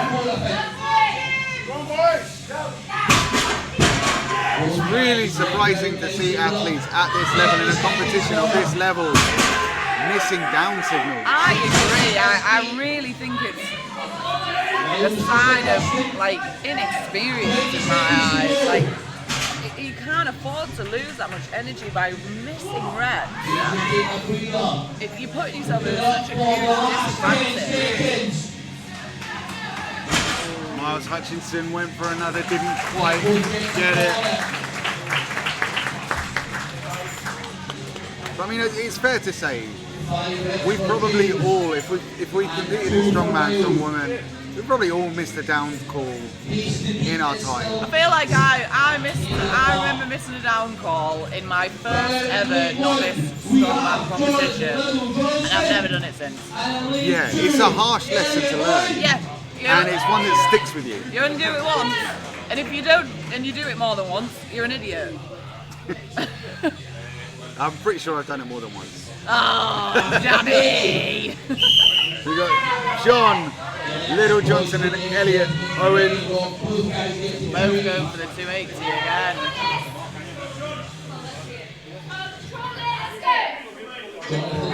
Nice first rep for John. And for Elliot. Well.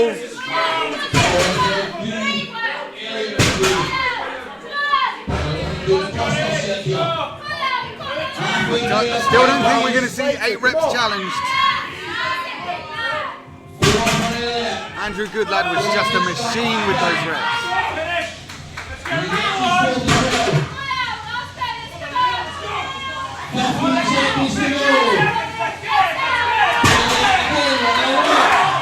John Little Johnson fighting for that rep.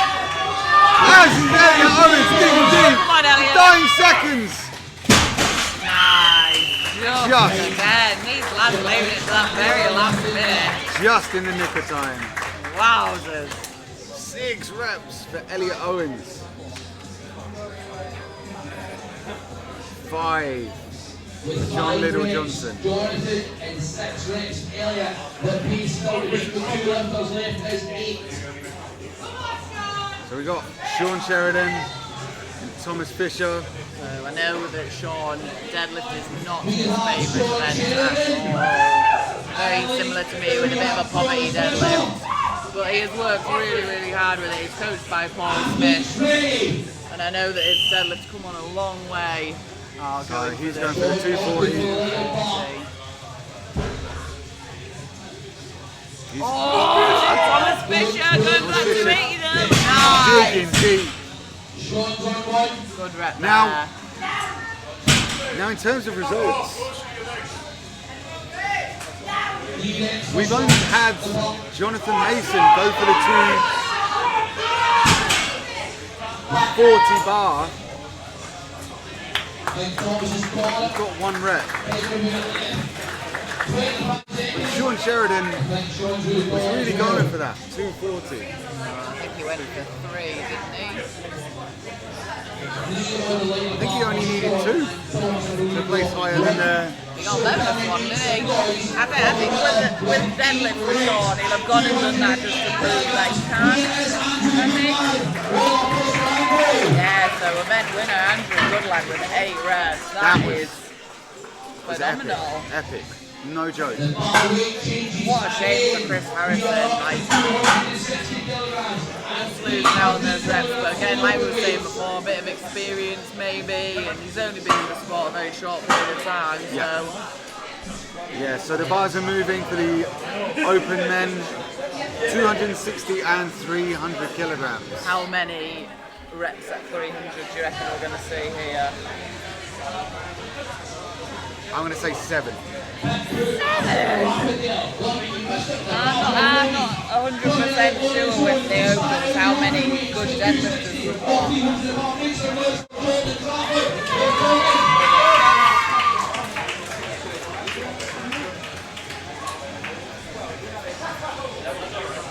Favourite event deadlift for McHugh Henderson, one of our youngest competitors in the opens today. Could have been a junior. I declared him as my favourite person after the first event because of that little bio that he had there.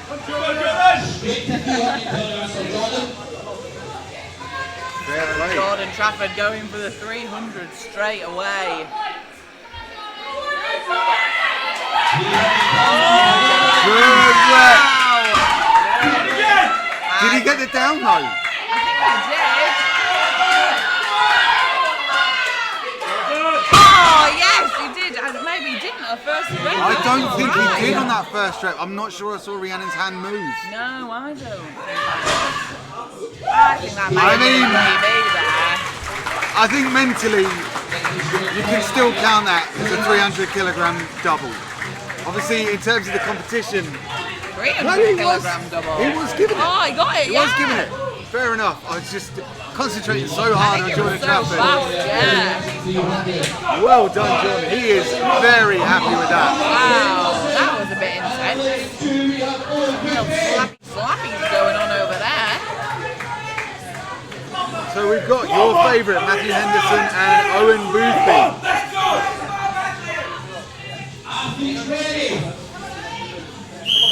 Well, he's done a 270 kilo deadlift for 9 reps, so we should see at least a couple of reps here at 300 kilos from Matthew Henderson. Owen Boothby didn't give us any information, so we'll make it up about him. Oh, wow! Good first rep. And for Matthew, oh, he almost missed that down signal, but managed to save it. Matthew Henderson mixing it up with the opens as a junior athlete.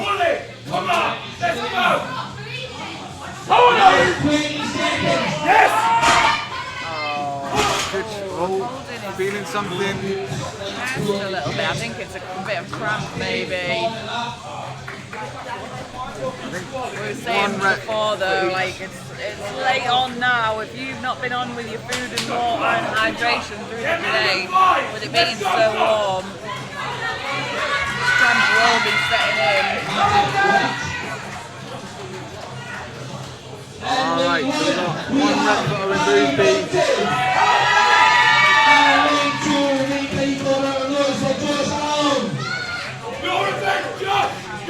We've got Danny Brompton, Josh Allen.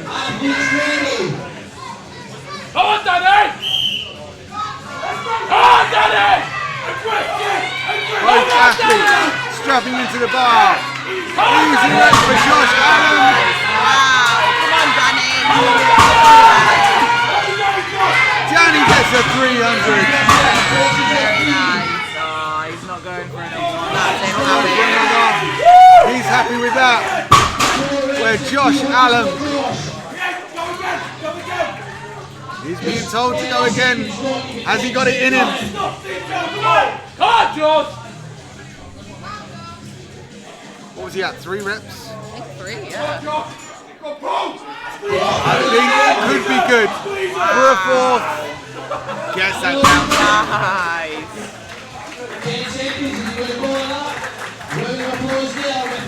5 reps.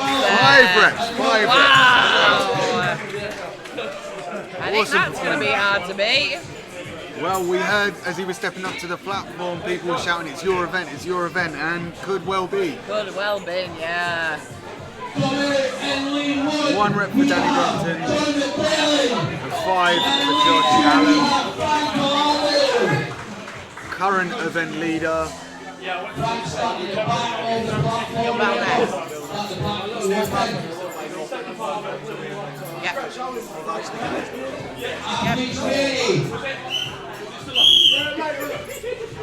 So we've got Sean McClellan on the 260 bar. There's Frank Velado on that 300.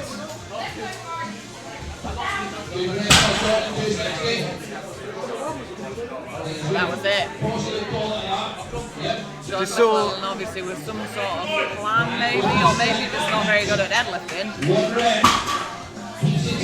Seen Frank Velado got told by Big C that he had a good yoke run. That's some To be props fair, to get. it's a pretty good flex that, isn't it? Yeah.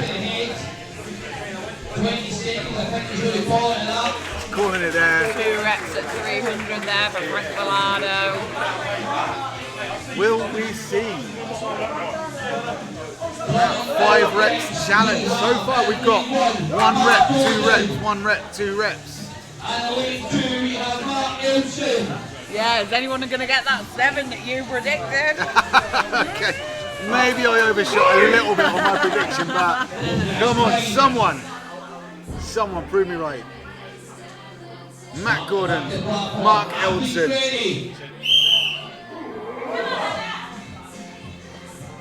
Matt going for the 260. Mark. He was shouting at that 300 kilograms. He's going to make that 300 kilograms move. It's good. That was a good first rep. Wow. He's got quite a unique form when he's deadlifting.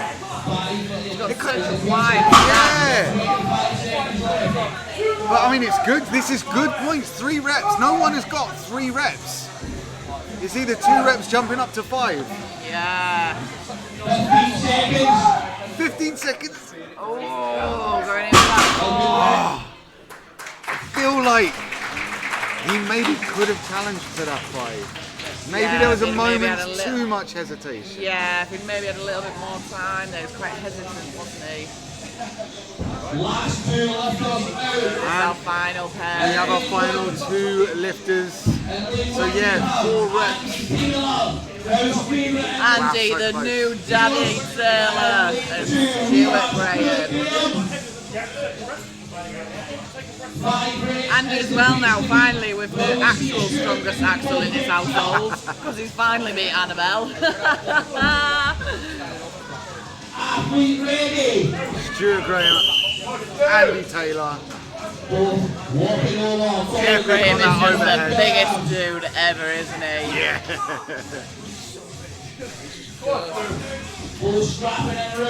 7 reps from Stuart. Oh, we could. Oh, Stuart Graham, off to the races. 3. Although he might do 6 and stop. 4. I think he might do 6 and stop. That's all he needs. Just 1 more. Andy Taylor stepped back to that 260 bar. I know he's had a back injury last year, but he's been rehabbing, so no point in exacerbating that any more than it needs to be. Absolutely. 6 reps. You weren't far off. I'll give you that. You tell me that Stuart Graham He could have didn't done have 7, yeah. He probably could have done 10, to be honest, watching that. So yeah, that concludes our Deadlift for Reps event.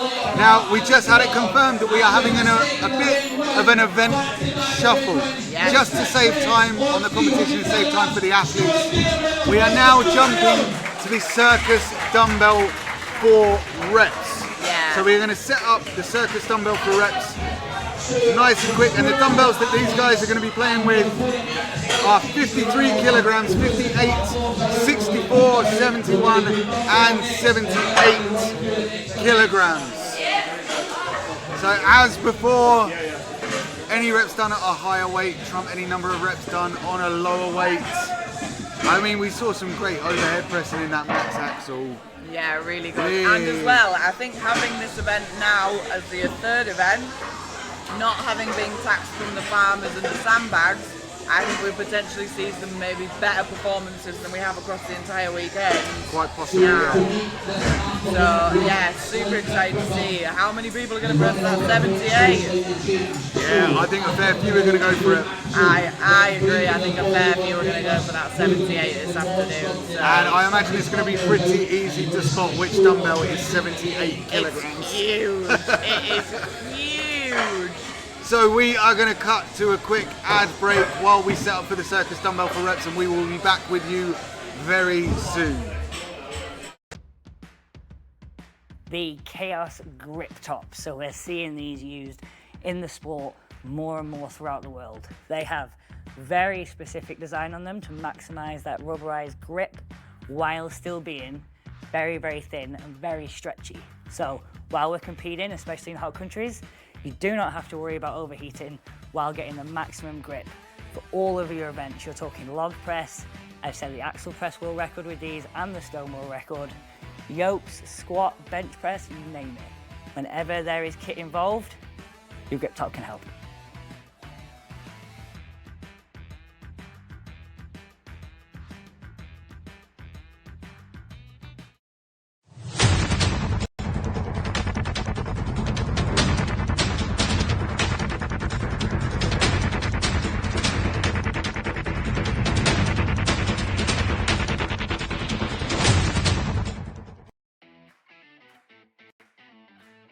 So one of the latest releases is our 7mm neoprene sleeves.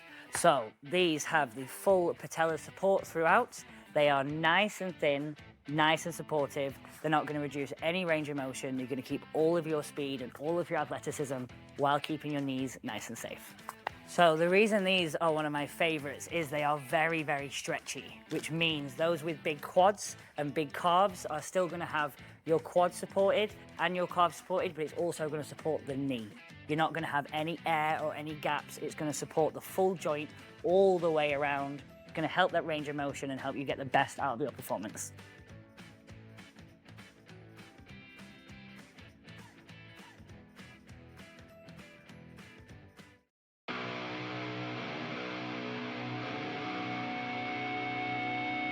My name is Rhianon Lovelace, 3 times World's Strongest Woman. I've held the deadlift record since 2017. In that time, we've taken it from 180 to 282, and I've learned a little bit about deadlift suits. And this is my deadlift suit.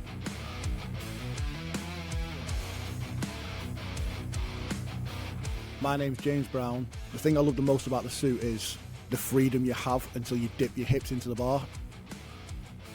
So much pressure, you just want to stand up straight away. I'm Andrea Seed. I'm a pro strong woman in Masters category. I'm Britain's strongest natural woman. I'm excited to try using a suit for the first time to see how I can step my game up.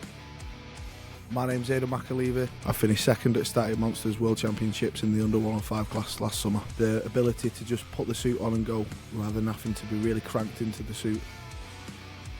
Hi, I'm Claire Myler and I'm the world's strongest woman over 50.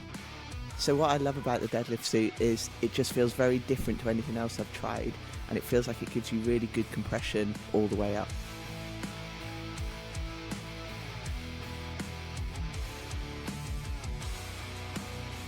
Includes a free Lovelace's Guide to a Deadlift Suit with everything you need to get started in the right way.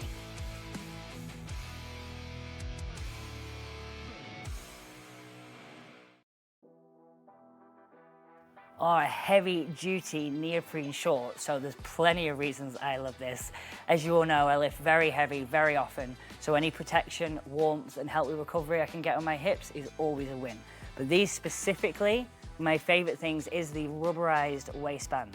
There is going to be no more pulling these shorts up constantly when they are up. Rubberized waistband with the drawstring, these will stay in place for your entire session. And the length, we've modified the length of these so they can be worn with knee sleeves. We see people not needing to fold them up or bunch them up or anything like that. That's going to restrict the quad. These sit nicely halfway down your leg, giving your leg lots of freedom, not reducing any range of motion and giving you plenty of room for either knee sleeves, knee wraps or anything else that you need to wear while you compete.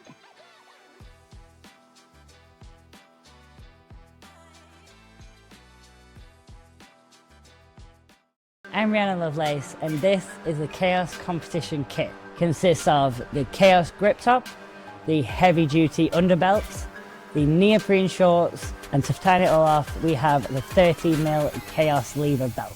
Join me today, we'll take on a 420 yoke, and we'll see how this kit holds up.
One of my new favourite pieces of kit is our 30mm lever.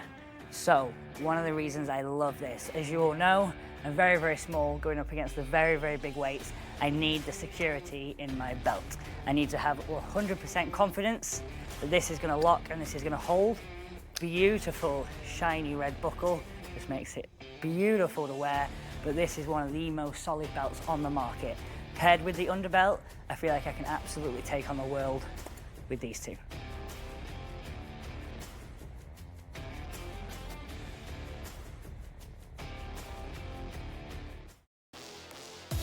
My name is Rhianon Lovelace. I first broke the deadlift world record in 2017. Since then, we've put over 100 kilos on it and used the exact same prep every single time. For the first time ever, this prep is now available to you guys. It includes a full 12-week peaking program, all your accessories with an RPE and a percentage scale. It's easy to transfer to your own training. On top of this, it includes my full velocity charts, keeping yourself on track. And as well as this, it adds a full document that goes through all the accessories, the hows, the whys, the whens, and then other pro tips on how to balance things like nervous system, how to make sure that you keep that peak exactly on point. And this is available exclusively from Kaos Strength. $49.95, you get access to the full thing.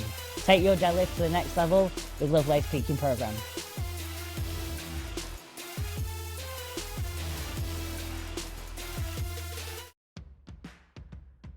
The Kaos grip top. So we're seeing these used in the sport more and more throughout the world. They have very specific design on them to maximize that rubberized grip while still being very, very thin and very stretchy. So while we're competing, especially in hot countries, you do not have to worry about overheating while getting the maximum grip for all of your events. You're talking log press, I've set the axle press world record with these and the stone world record. Yokes, squat, bench press, you name it. Whenever there is kit involved, your grip top can help.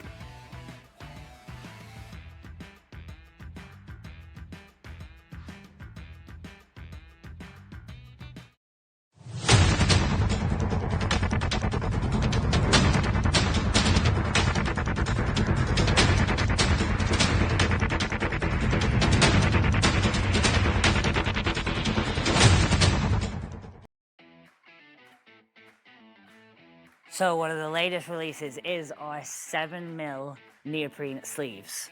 So these have the full patella support throughout. They are nice and thin, nice and supportive. They're not going to reduce any range of motion. You're going to keep all of your speed and all of your athleticism while keeping your knees nice and safe. So the reason these are one of my favorites is they are very, very stretchy, which means those with big quads and big calves are still going to have your quad supported and your calf supported, but it's also going to support the knee. You're not going to have any air or any gaps. It's going to support the full joint all the way around. It's going to help that range of motion and help you get the best out of your performance.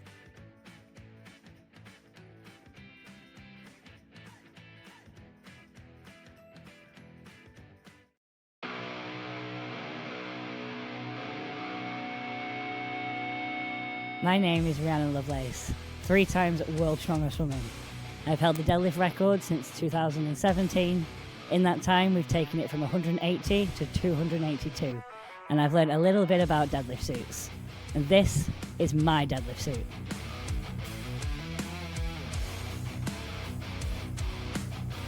My name's James Brown. The thing I love the most about the suit is the freedom you have until you dip your hips into the bar. So much pressure, you just want to stand up straight away. I'm Andrea Seed. I'm a pro strong woman in Masters category. I'm Britain's strongest natural woman. I'm excited to try using a suit for the first time to see how I can step my game up. My name's McHugh. I finished second at Static Monsters World Championships in the under 105 class last summer. The ability to just put the suit on and go rather than having to be really cranked into the suit. Hi, I'm Claire Myler and I'm the world's strongest woman over 50. So what I love about the deadlift suit is it just feels very different to anything else I've tried, and it feels like it gives you really good compression all the way up.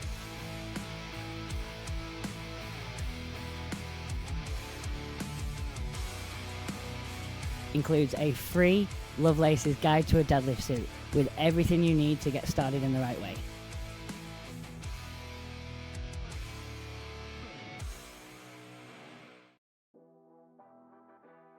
are heavy duty neoprene shorts, so there's plenty of reasons I love this. As you all know, I lift very heavy very often, so any protection, warmth and healthy recovery I can get on my hips is always a win. But these specifically, my favorite things is the rubberized waistband. There is going to be no more pulling these shorts up constantly when they are up. Rubberized waistband with the drawstring, these will stay in place for your entire session. And the length, we've modified the length of these so they can be worn with knee sleeves. We see people not needing to fold them up or bunch them up or anything like that. That's going to restrict the quad. These sit nicely halfway down your leg, giving your leg lots of freedom, not reducing any range of motion and giving you plenty of room for either knee sleeves, knee wraps or anything else that you need to wear while you compete.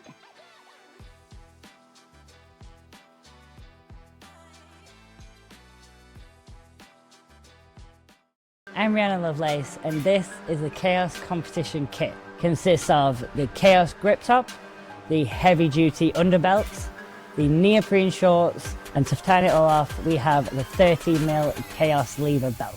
Join me today, we'll take on a 420 yoke, and we'll see how this kit holds up.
And we are back with the Circus Dumbbell or reps. Now, just to let you guys know that are watching, because of the reshuffle of events and because we have been using strength results, can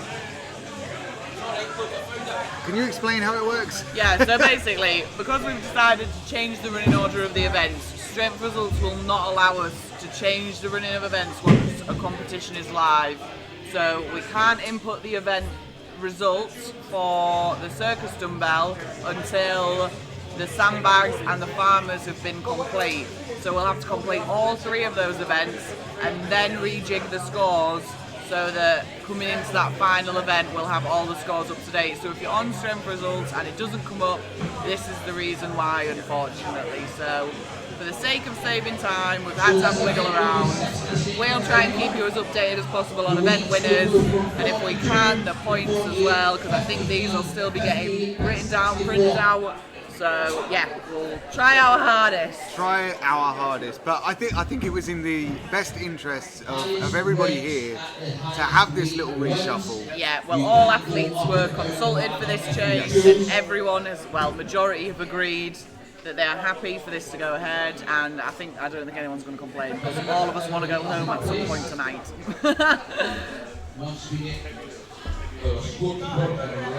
So we are just finalising the event area, and we should be just about ready to go with our Masters.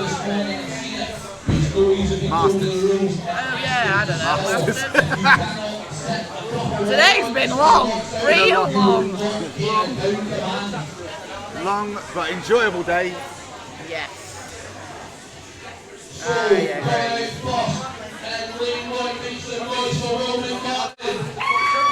Our first athletes coming out for the Masters category. Will McMartin, Seamus Lee. So I think Seamus is going for the 78. No, Seamus has gone for the 71. Will, I think, has gone for the 78. Yeah, Will's gone for the 78. Seamus Up to the shoulder. Both guys in the right position. Wow! Solid from Will McMartin and from Seamus Lee. A little bit wobbly on the press there for Will. Seamus just stabilising it, gets the down signal. Looks pretty happy with that.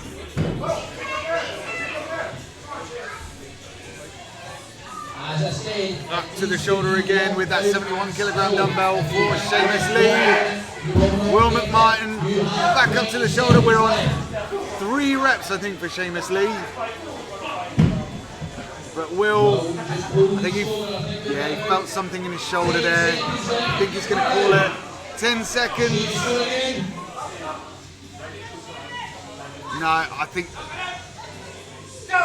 Oh, you were going to say no there and he got it! And there's the whistle. Wow. Just goes to show. In the nick of time. 10 seconds is longer than you think. Well, I think as well, what we've seen across today, that dumbbell, these very slow dip and then sort of explosive drives, but stable and like sensible speed, not like any crazy throwing about. It's the technique to go for, because they're getting the down signal much faster than say people that are throwing and catching it. So we just saw David Wright, I think I heard him speaking earlier today. He has an issue with his left elbow that it doesn't fully lock out. So he's explained that to Rhianon. So if you're watching at home and you think you're seeing soft lockouts... Yeah. Hang on a minute, what is going on here?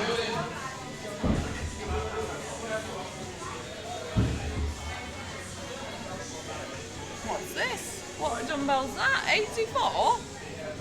I'm going to stand. I want to see what's going on. I feel like we might have got a little bit mixed up with the weights of the dumbbells in that previous heat. Yeah, has the 78 been brought out? Maybe Will wasn't on the 78. Apologies, guys. This is...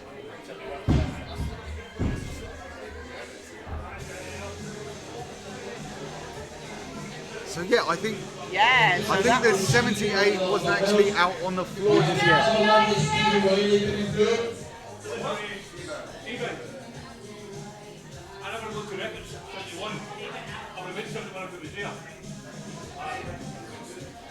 Oh, a bit of drama going on now.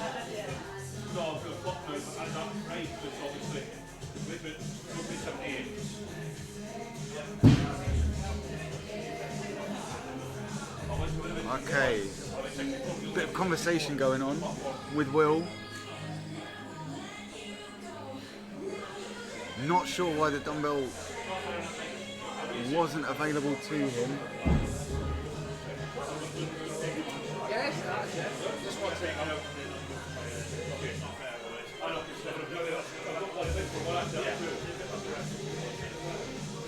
Okay, we will update when we find out exactly what is happening with that. So now we actually have 6 dumbbells. Yeah, on the so platforms. I'm looking now, and the one that is on the furthest away looks like it says 64. It's the biggest one. So we do have a 64 listed on the lineup. So they've taken... So I think they might be taking the 70s out. Yeah, I think Will Martin was saying.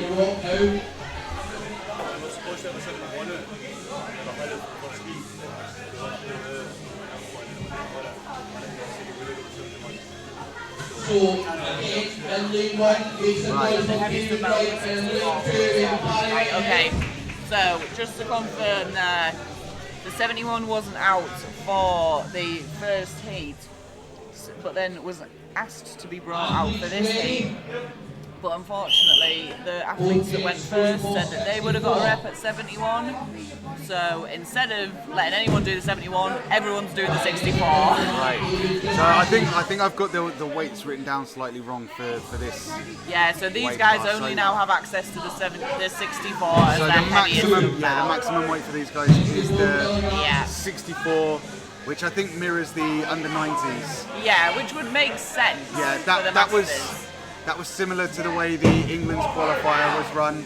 Yeah. So yeah, as we mentioned earlier, David Wright explaining that his left elbow doesn't fully lock out. So Rhianon is giving down signals with that in mind. 15 seconds left. 10 seconds to go. Good rep from Barry Whitehead. Yeah, great rep for Barry there. Doesn't seem happy though.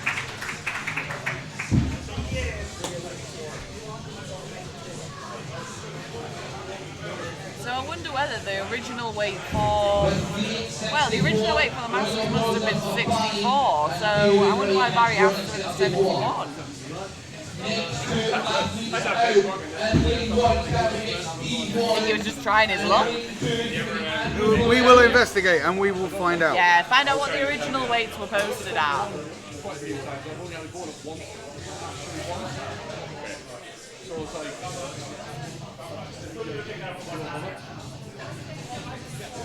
So Andrew looks like he's going for the 58. Both athletes, Steve and Andrew, going for the 58. Athletes ready.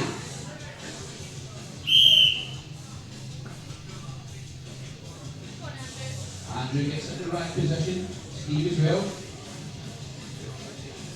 Good rep Nice. from Steve Warren. Oh no rep for Andrew there. Didn't hold it long enough to get the down signal. But a good rep for Steve. Andrew in good position here. Oh, Andrew again, grabbing hold of that dumbbell with his other hand. Lock it out! Another good rep for Steve though. 25 seconds left. Oh, just we need to lost go it for a behind lower him. dumbbell. No, go for lower, go for Oh, lower. a bit of a malfunction at the junction, just a bit of confusion. No. With Andrew Flavelle. Quick, Andrew, come on, don't get zero on this. 5 seconds left. Yeah. 5 seconds, he gets a rep. Reps on the In board, the dying reps on the seconds. board.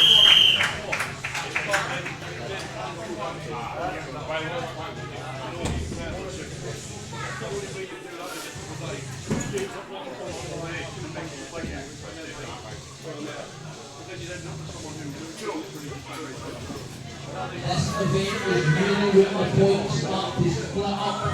Everybody picking different weights. So in lane one, the last two masters lifters out. Carrying a round of applause for Lovelace. And in lane two, There's the last two lifters.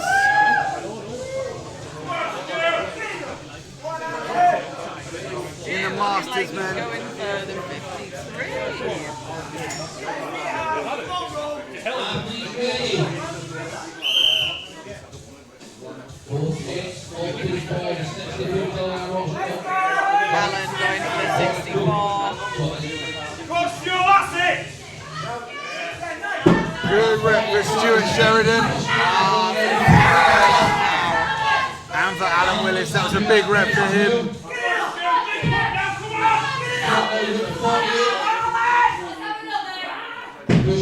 Just out of line, feeling something in his shoulder, Stuart Sheridan there.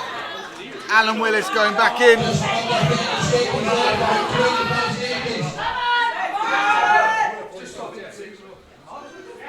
Oh, just lost it behind him. Calling it there.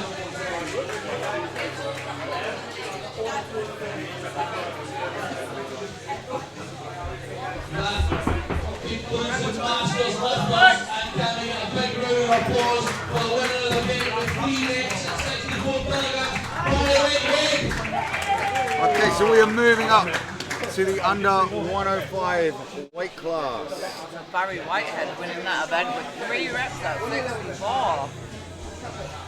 That's quite a surprise that people were asking for the 71 then. Yeah. Because I feel like for an event win at 3 reps at 64, there's no way that these people were getting comfortable reps at 71. Yeah, so I'm not sure how many reps Will McMartin got, but Barry Whitehead won the event. It couldn't have been. Well, it would have been more than 3, yeah, because it's not even tied. So, interesting. But the dumbbells are being readjusted.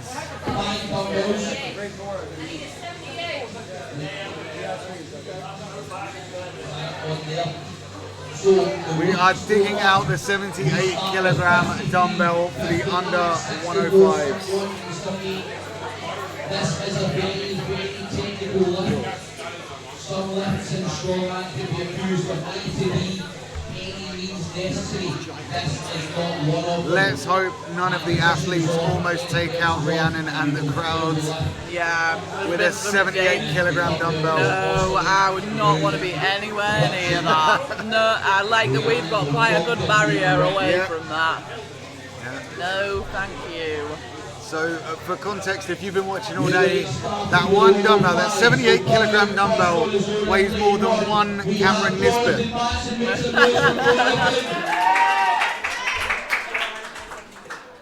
So we've got Jonathan Manson.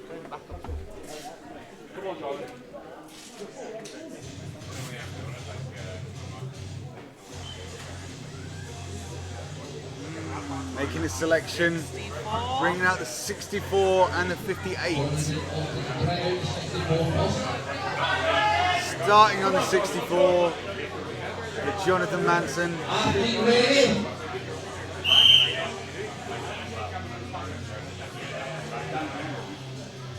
Up to the shoulder. I feel like it's a bit behind him. What's going to happen with this dumbbell path? Yeah, landed a little ways behind him. He's left that one, throw it out there. Yeah, going for the 58.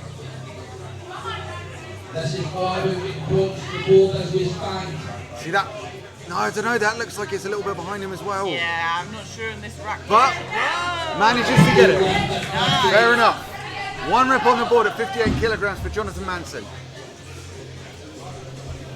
20 seconds left for Jonathan. 1 left at 58 so far. Oh, back to the shoulder. That's allowed. He's allowed to bring it back to the shoulder. Readjust. Send it up now. Come on. Not quite. Just under 5 seconds, I think, to the part of that. And as a gentleman that he is, he actually resets the dumbbell as well. Thank you very much, Jonathan. Just spotted Cameron Nisbet is actually still here, so we should maybe get him to stand next to the 78 kilogram dumbbell or something. At lane 1, make some noise for Sean Sheridan. And in lane 2, we have Charlie McGarry. Sean Sheridan and Charlie McGarry. Guys are just getting told they can't take the dumbbell out and set the first one up. Charlie McGarry goes straight for that 78. Wow. Confident presser. Sean going for the 31, So I think Sean has hit this in training. Wow. Oh, just lost it. Oh my god, that dumbbell is so big and heavy. Possibly a smart move to move to the 71. Sean Sheridan. Dropping down to the 64 there. Good choice, good choice. Now.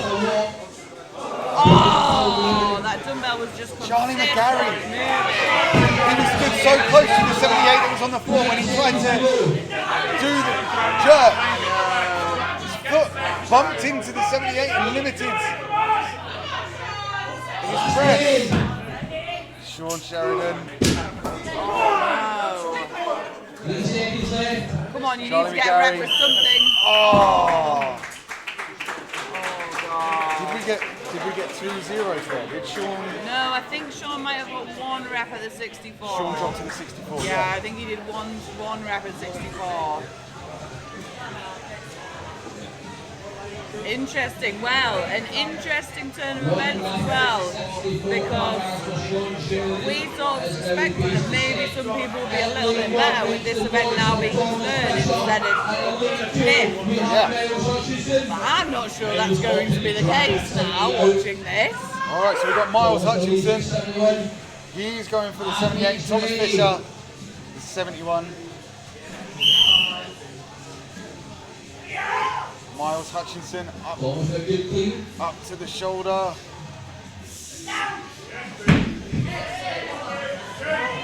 Needs to stabilise it. Gets the down. First person hit a 78. That's nice. huge. Meanwhile, Thomas Fisher struggling with that 71. I think he has got 1 rep with it, hasn't he? I was too busy watching Miles. No point in dropping down, Miles. You've got 1. Need to keep with it. He's getting confused. Thomas Fisher going in again. I think he's already got 1. I mean, that 1 rep at 78 for Miles. That was a tricky one. Yeah, it was a tricky rep. I don't think there's another one in there. But that's going to be huge. I don't think that matters. Yeah, I think. Huge points. I'll be surprised, I think, if we see anyone hit that 78 for reps now in this class. We've got 3 more heats to go. There for Thomas Fisher.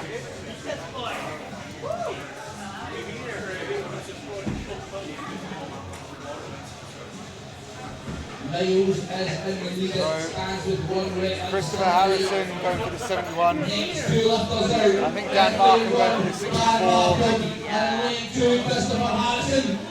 Make some noise, folks. They've selected the combos. Athletes ready. Up to the shoulder for Chris Harrison and Dan Markham. That is a vertical dumbbell. It's nestled in the shoulder, but it looks like it can slip off at any minute.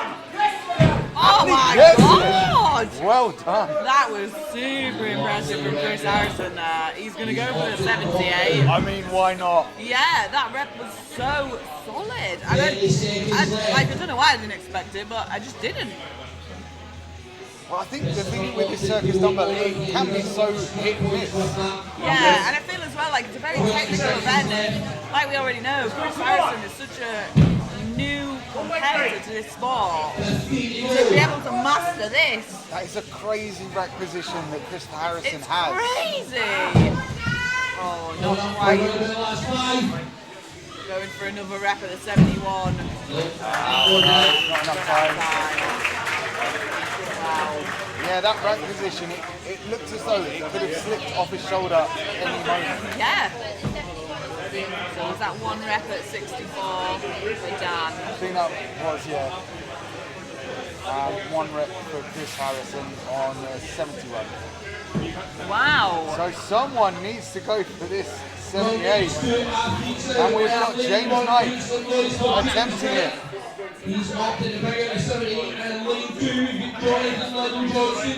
So 1 rep will tie for an event lead. Ready.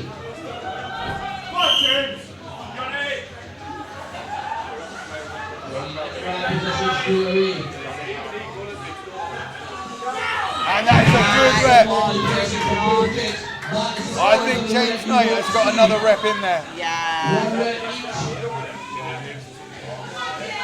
This is going to be big for James Knight. Oh, you didn't get that one. It was just that dumbbell was turning. Yeah. 30 seconds left. 30 seconds left. There is time for James Knight to get another rep. That previous one, it was almost there. Yeah. Signal for that one. James. 2 reps. Last 10. Last 10. He's Get going to go one for more. it. I think this is a Yes. bold move. And And he gets it down! Wow! Epic work from James Knight there. 3 reps on the 78. I'm not sure anyone's going to beat that, you know. Well, we've only got 2 athletes left. I'm not sure. I think James might have that. Yeah. I don't think we're going to see much better than that now. So our last 2, Elliot Owens and Andrew Goodlad. I think Andrew Goodlad has got the 71. At lead 1, we have Elliot Owen. And I think Elliot Owen, I think it's the 78. he's starting with the 78. And he needs to. Yeah. Athletes ready. Certainly needs to at least give it 1 go. That was a good clean from Elliot. Stable in the wrap. Wow. Super easy for Andrew. Good like that. And that was an easy rep. Good for Elliot. Oh. Do you think he's got 3 in him? Not bad, considering. We'll see. I mean, that first one looked so solid. That was a tremendous save from Andrew Goodlad. That dumbbell was drifting behind him. He's going to YOLO! He's going to YOLO the 78! Wow! Elliot Owens! I believe so. And he gets it down! Andrew Goodlad going for that 78. Why not? Why not?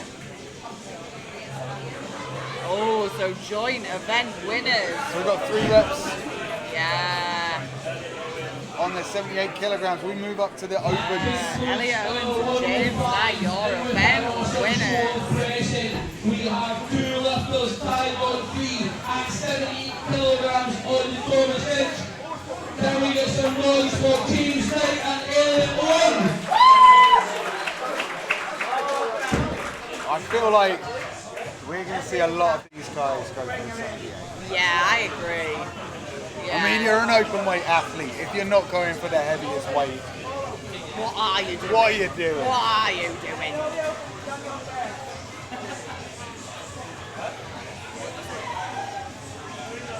And it can't be good for the ego to get outlifted by an under 105. Absolutely not. No, absolutely not.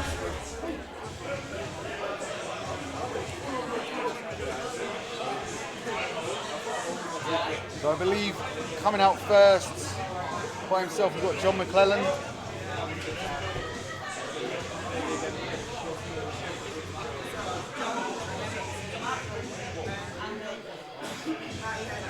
So, in lane 1, putting out on his own, make some noise for Big John McClellan. He was introduced as Big John McClellan, so he's got to go for the big dumbbell. He's gonna. He's a very tall athlete. That dumbbell is going to be very high. Athlete ready. And it's up to the shoulder. That's pretty easy up to the shoulder. And a good rep. Very nice rep. Again, pretty easy up to the shoulder. And another good rep. Very nice. Excellent work here from John McClellan. Out by himself.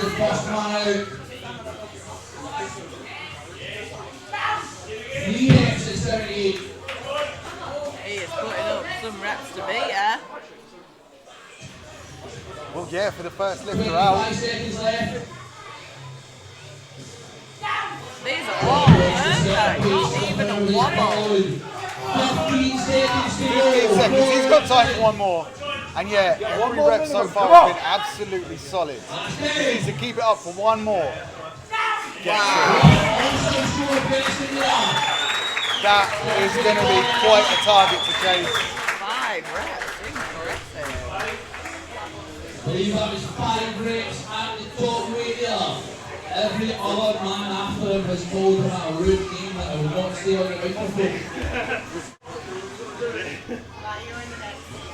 Coming out next in lane 1, we have Matt Golden. And in lane 2, Kaos House favourite, Andy Taylor. Alright, we've got Andy Taylor and Matt Gordon. Andy going for the 78 kilogram. Matt on the 71. Both men set. Matt it out. Just struggling. Is he going to go to the 71? He is.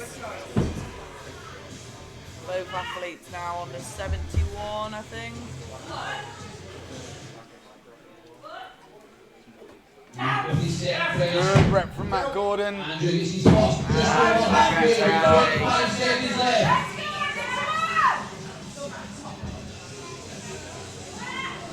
Last 20. Andy with that draggable Z. Lifting belt. Gets another rep.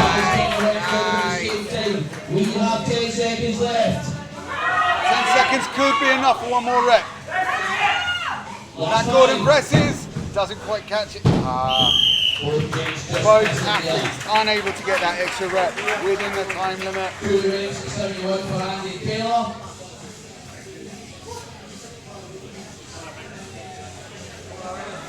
And what did Matt Gordon? I believe it was probably 4.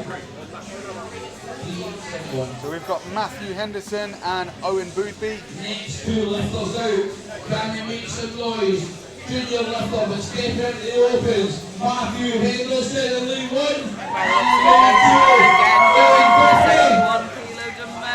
Yeah.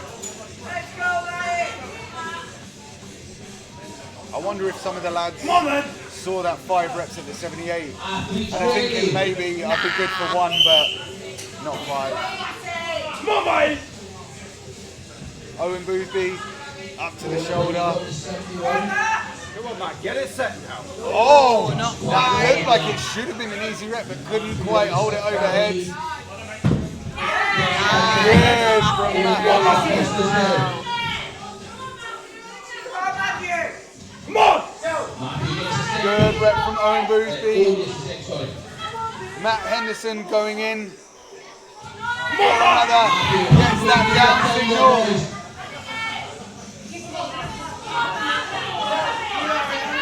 Last 20 seconds. Come on, let's go! Come on! One more rep for Owen Boothby. Gets it down. 10 seconds. Henderson. He needs to go now. Right down to the wire this. No.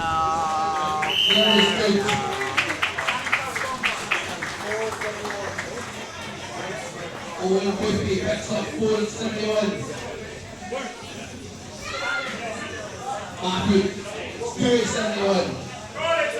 Next 2 lifters out. So in this class, we've only had one athlete successfully press the 78. Yeah, very interesting. I'll be honest, that's a surprise. So Jordan Trafford going for the 64, Danny Rumpton going for that 78. I feel like Danny Rumpton's supporters are going to go absolutely ballistic if he presses it. He's got a full team here with all matching t-shirts as well. The Jordan on the 64 gets Nice, a solid rep from Danny Rumpton. We might see a push for this 5 reps from Danny here, I think. That was so smooth from Danny Rumpton. Wow. The crowd was very concerned there for a second, very concerned. That was a fight for Jordan. For Danny Rumpton. Nice, Danny. Pressing away. His supporters coming in blue. Supporters are going wild. Oh, Danny. It's going to run out of time. He's only got 10 seconds. Oh. So close. I saw John in Trafford after a couple of reps. He did a little celebration. I guess that must have been a PB for him. But Danny Brumpton, I think I heard 4 for Danny Brumpton. Wow. And we've got 4 athletes left on this event. Next 2 lifters out in lane 1. Coming some noise for Frank Malone. And lane 2 we have Mark Elson. Frank going for the 78. Mark Elson going for the 71. Athletes ready. Straight up to the shoulder with ease for Frank. Oh!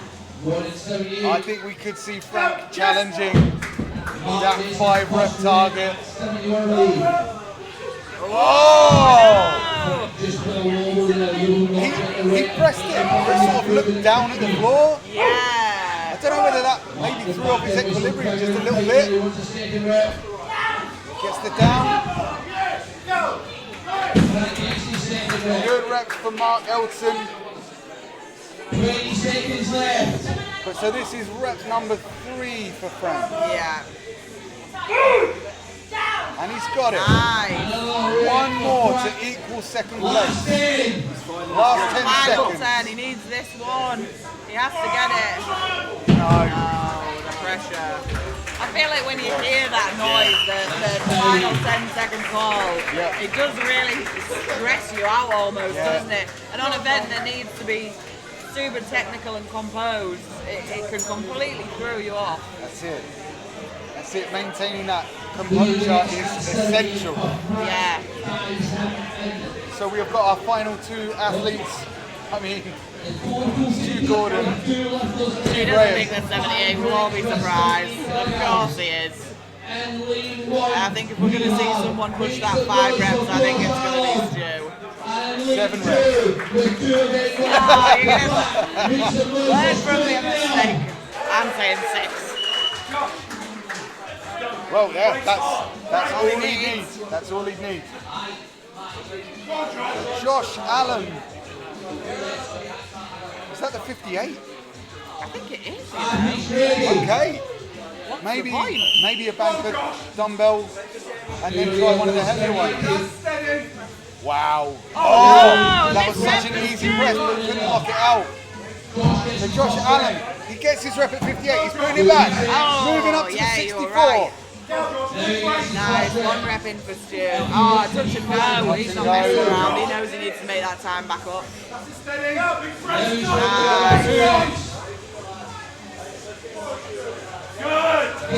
And a good rep for Josh Allen. And he's going to go for the 71. We are seeing a dumbbell ladder in Josh Allen's lane, while Stu Graham is on 3 reps. I feel like he needs another one. Yeah, he does, to stay in that top spot.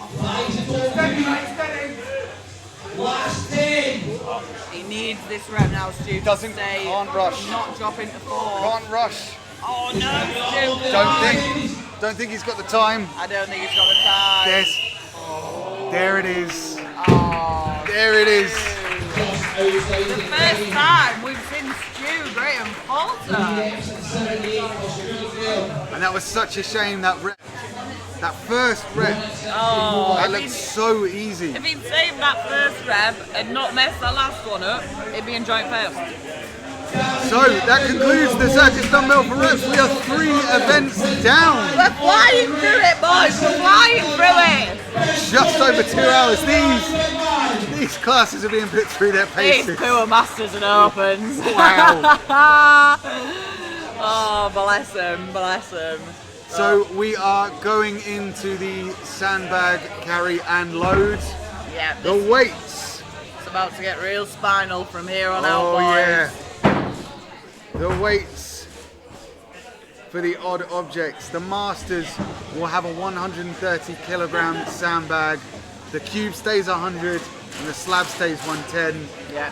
For the under 105s, it's a 140 sandbag, and the same for the opens as well. That's going to be interesting. The opens and the 105s having the same weight sandbag. Yeah, but then it all changes because the cube moves up to 125. Yeah, you're absolutely right. I missed that. That is a crucial detail to but miss. the slab for the 105s is 110, Yeah. and the slab for the opens is 125. So those opens are doing 140, 125, 125. They are big sandbag weights. Wow. I think this is going to be interesting to see. Yeah, I think I said it earlier today, but we will see some broken athletes by the end of this one. Well, we're going sandbags, farmers, stones. It's back dominant from here. There's no rest with a little nice circus dumbbell in the middle anymore. And you know, I think just with the time pressing on, these athletes are getting very little downtime in between events. Yes, none at all. I think because there's less each class as well, this is obviously speeding us up quite nicely. Yeah. And I think there's no room for any messing about anymore, so No. we are on it. So I think we will cut to an ad break while we get set up for the odd object carry and load, and we will be back soon with the Masters athletes. The Kaos grip top. So we're seeing these used in the sport more and more throughout the world. They have very specific design on them to maximize that rubberized grip while still being very, very thin and very stretchy. So while we're competing, especially in hot countries, you do not have to worry about overheating while getting the maximum grip. For all of your events, you're talking log press, I've set the axle press world record with these and the stone world record, yokes, squat, bench press, you name it. Whenever there is kit involved, your grip top can help.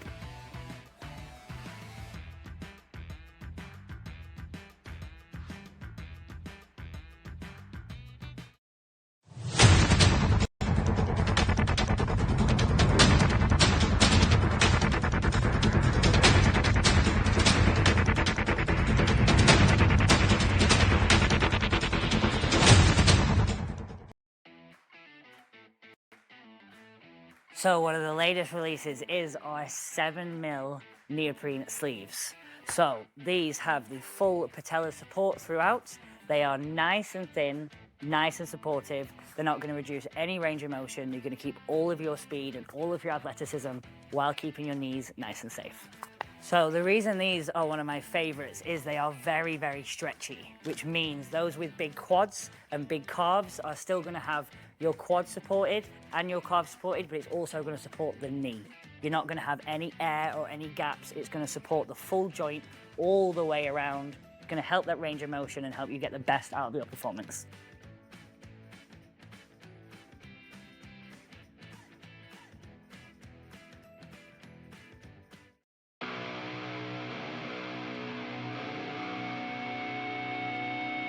My name is Rhianon Lovelace, 3 times World Strongest Woman. I've held the deadlift record since 2017. In that time, we've taken it from 180 to 282, and I've learned a little bit about deadlift suits. And this is my deadlift suit.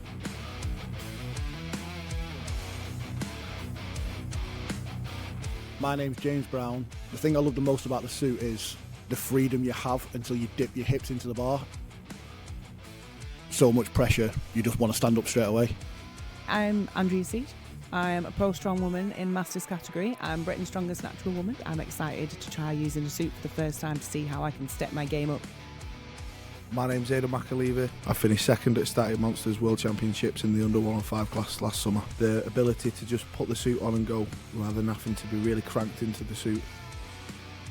Hi, I'm Claire Myler and I'm the world's strongest woman over 50. So what I love about the deadlift suit is it just feels very different to anything else I've tried, and it feels like it gives you really good compression all the way up.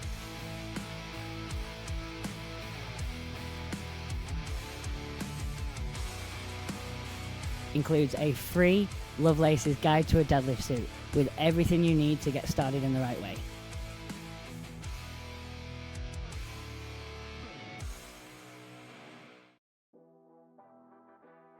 Are heavy duty neoprene shorts, so there's plenty of reasons I love this.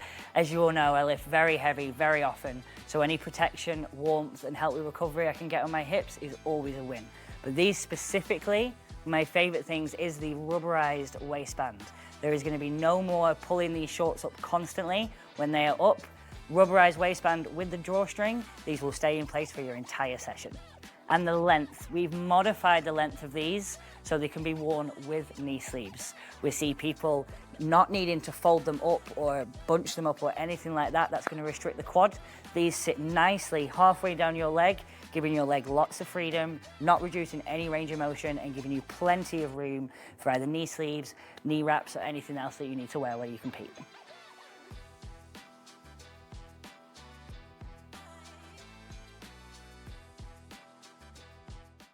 I'm Rhianon Lovelace, and this is the Kaos competition kit. Consists of the Kaos grip top, the heavy duty underbelt, the neoprene shorts, and to tie it all off, we have the 30mm Kaos lever belt. Join me today, we'll take on a 420 yoke, and we'll see how this kit holds up.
One of my new favourite pieces of kit is our 30mm lever.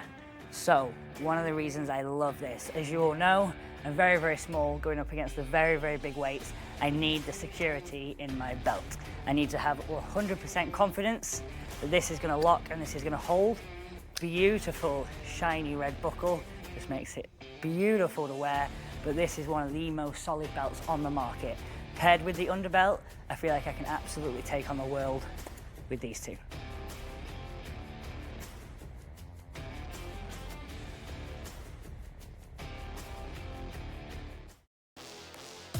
My name is Rhianon Lovelace. I first broke the deadlift world record in 2017.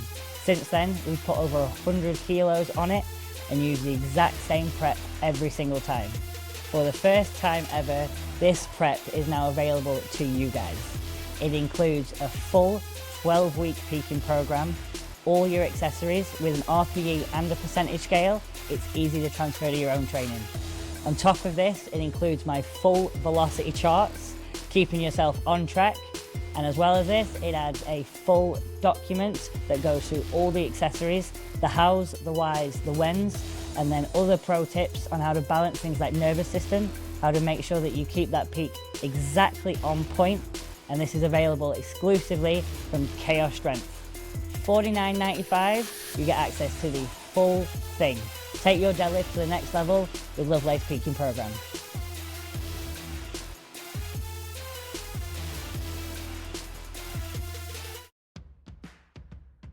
The Kaos grip top. So we're seeing these used in the sport more and more throughout the world. They have very specific design on them to maximize that rubberized grip while still being very, very thin and very stretchy.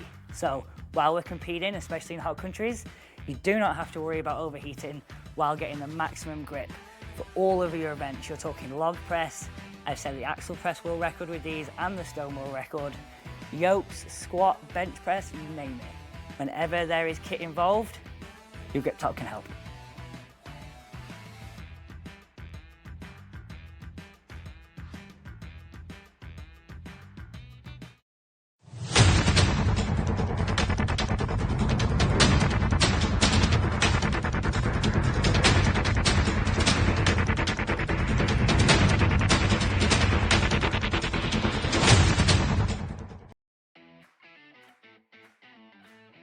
So one of the latest releases is our 7mm neoprene sleeves.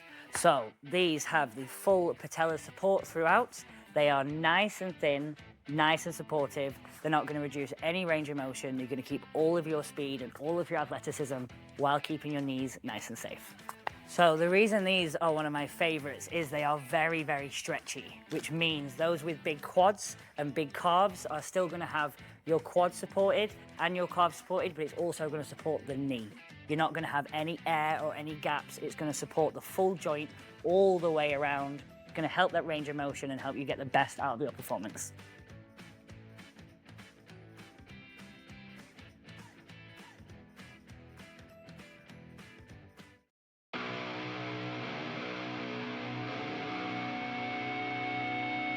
My name is Rhianon Lovelace, 3 times world's strongest woman. I've held the deadlift record since 2017. In that time, we've taken it from 180 to 282, and I've learned a little bit about deadlift suits. And this is my deadlift suit.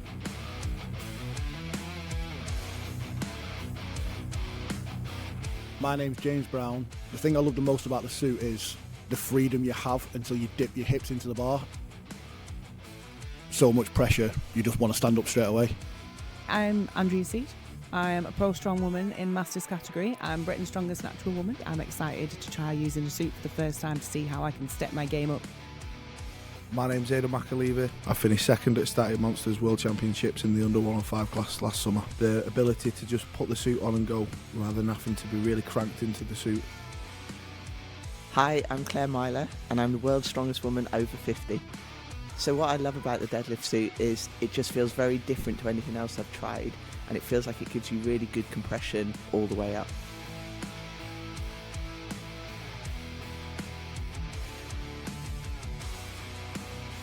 Includes a free Lovelace's Guide to a Deadlift Suit with everything you need to get started in the right way.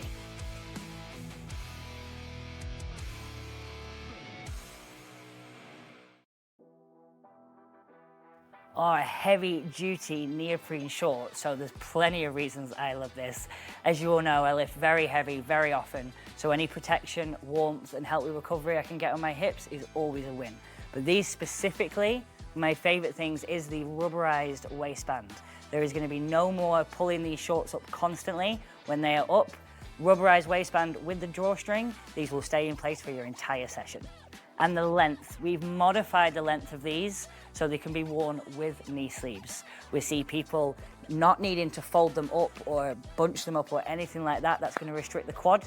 These sit nicely halfway down your leg, giving your leg lots of freedom, not reducing any range of motion and giving you plenty of room for either knee sleeves, knee wraps or anything else that you need to wear where you compete.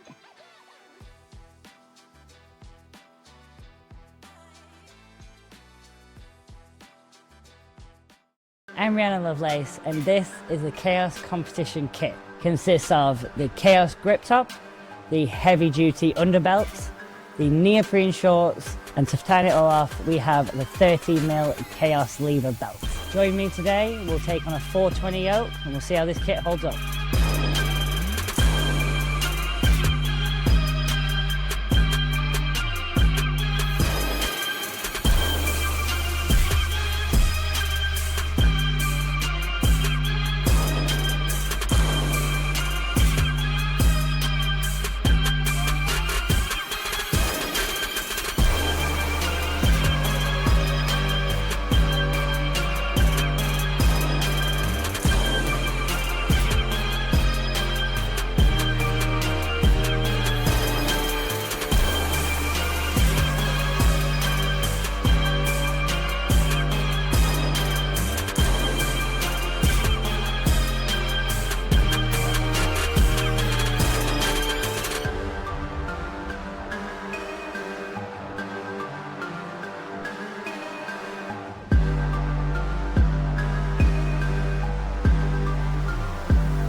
One of my new favourite pieces of kit is our 30mm lever.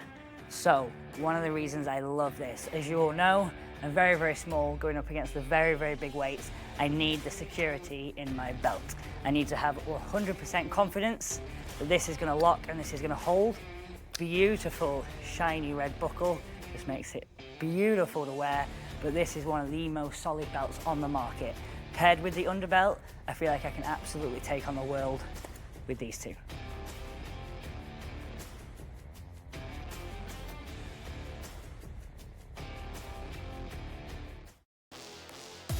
My name is Rhianon Lovelace. I first broke the deadlift world record in 2017.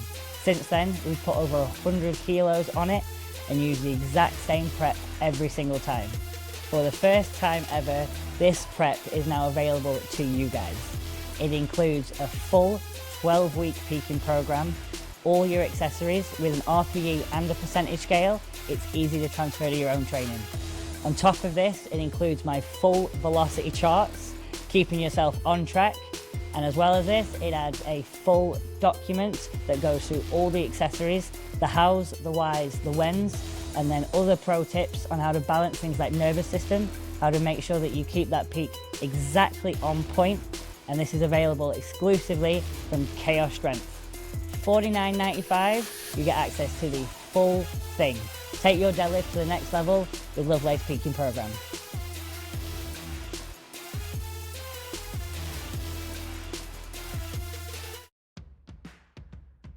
The Kaos grip top. So we're seeing these used in the sport more and more throughout the world. They have very specific design on them to maximize that rubberized grip while still being very, very thin and very stretchy.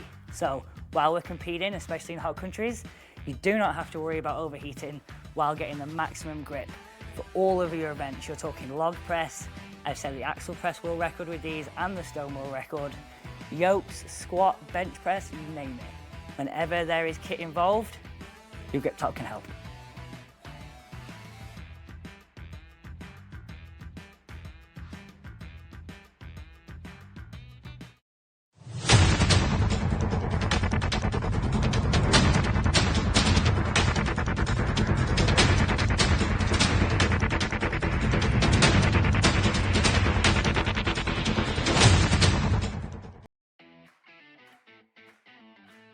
So one of the latest releases is our 7mm neoprene sleeves. So these have the full patella support throughout. They are nice and thin, nice and supportive. They're not going to reduce any range of motion. You're going to keep all of your speed and all of your athleticism while keeping your knees nice and safe. So the reason these are one of my favorites is they are very, very stretchy, which means those with big quads and big calves are still going to have your quad supported and your calf supported, but it's also going to support the knee. You're not going to have any air or any gaps. It's going to support the full joint all the way around. It's going to help that range of motion and help you get the best out of your performance.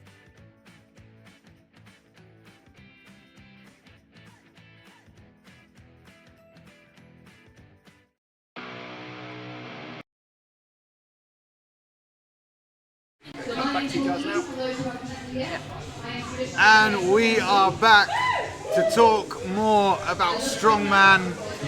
We love it so Specifically, much. we are talking about the odd object carry and load. The masters are going to be shifting a 130 kilogram bag, a 100 kilogram cube, and a 110 kilogram slab. We saw that slab trip a lot of people up earlier today. Yeah, we did. I don't know though, because I feel like these lads are going to find it a little bit easier potentially. Bigger wingspans. Bigger wingspans, and also like stronger usually in that like horizontal pickup, and it will surely fit. Like, this sounds brutal, but a lot of these lads are big lads that don't have a lot of sort of shelf for a big wide sandbag to sit on. Yeah. So this slab being skinnier, maybe that's potentially going to be easier to hold against their body. So do you feel like the cube might turn out to be a bit trickier than the slab? Yeah, because if you think about it, the cube is going to be out there regardless. There's no other way you can hold it, really, is there? Absolutely. And if you've already got like a strongman belly and then a cube on top of it, if your arms are going to have to be real long to keep hold of it, aren't they? Absolutely, absolutely. So we are just getting the sandbags set for our These are first some two big athletes. old sandbags.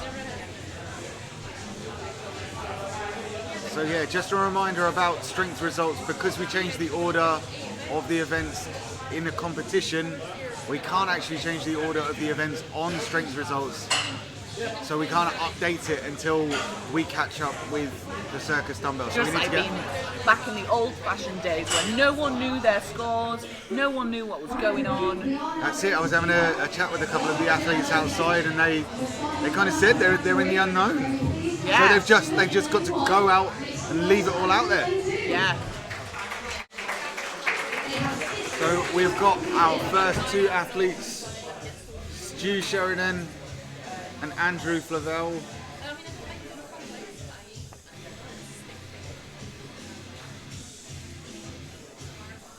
So we saw the majority of people this morning tackling that sandbag first, and it looks to be the case.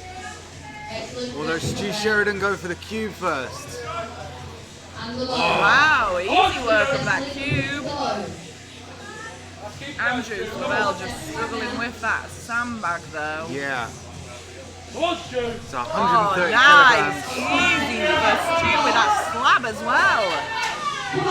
So Andrew finally moving with that 130 kilogram bag. Gets it over. Onto the cue for Andrew. Where's Stu? Final implement. Just tore that sandbag off the floor. Yeah. Nice. No messing. 10 seconds. Yeah, I think yeah. With 10 seconds to go, don't think there was much he could do. Mega event for Stu there. Yeah. Any recognition by bringing the bag from the line. The only time you get the recognition of the bag is if you get it over the yoke. Okay? So he decided to save himself for event 6. And he said, I don't want to pick it up, so I know I've already got 10 seconds left. But I'm not going to waste that energy. We're just getting set up for our next two athletes, Steve Warren and Seamus Lee.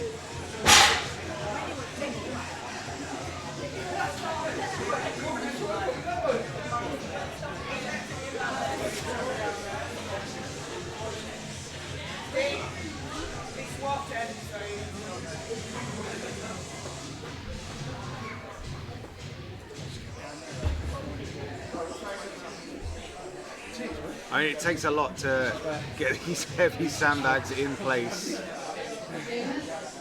They're set up very uniform, set up the same for every athlete. Yeah, these loaders are, this is like the worst thing to have to do late on a Sunday night, isn't it?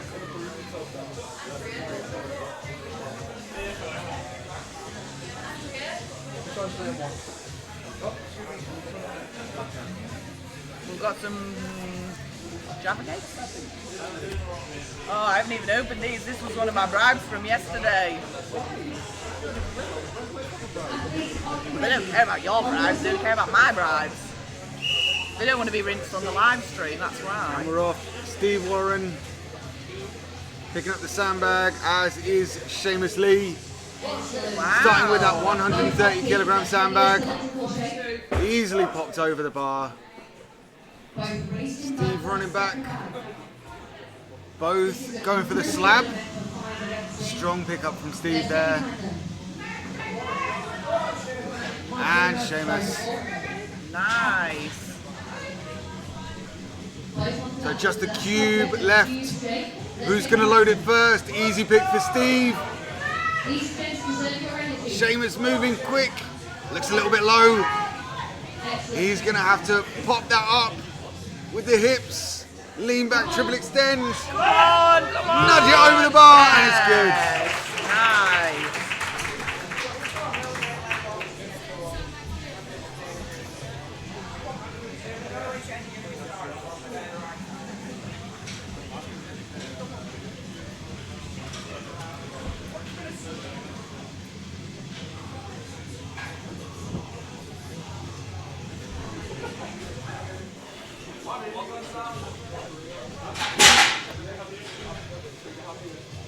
Getting ready for Will McMartin and David Wright. Better be nice about Will McMartin, he stood right in front of me. Can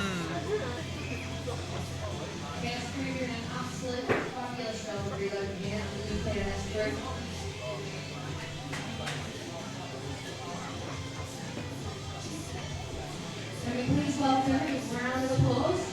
So Will in platform 1.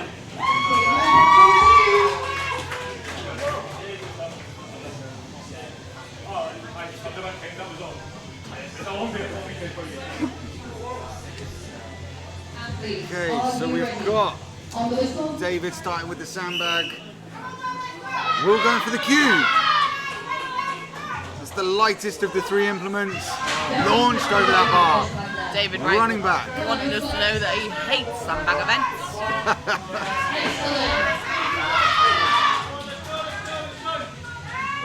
Will McMartin setting a blistering pace. How's he going to tackle this sandbag? 3rd implement. Oh, it's a bit of a Up to the foul. lap. He's got it. I think he'll be able to load it at the height it's at. He just needs to up a little bit. One of the tallest athletes in the class today.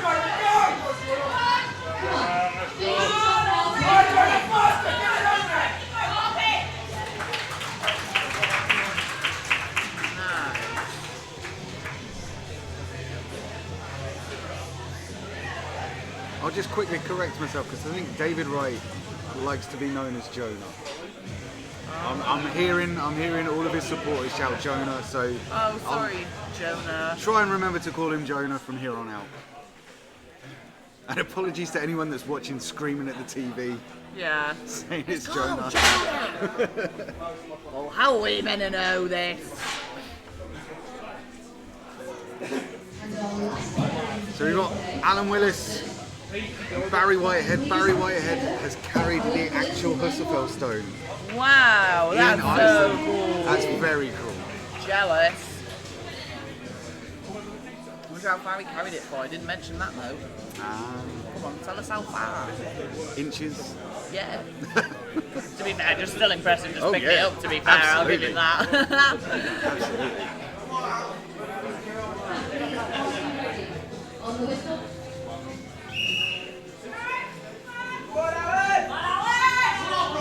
Alan going for the sandbag. Both athletes opted for the sandbag first. Very different techniques though. Alan Willis with the vertical pick. Strong from Barry Whitehead there.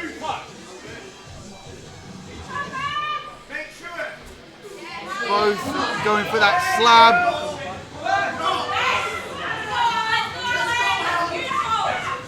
Strong load from Barry, but Alan just had that slab high enough that he just needed to pop it over. Final implement. Barry Whitehead, he's feeling it. He's at the bar. He needs to get it over. Well done. There's Alan Willis.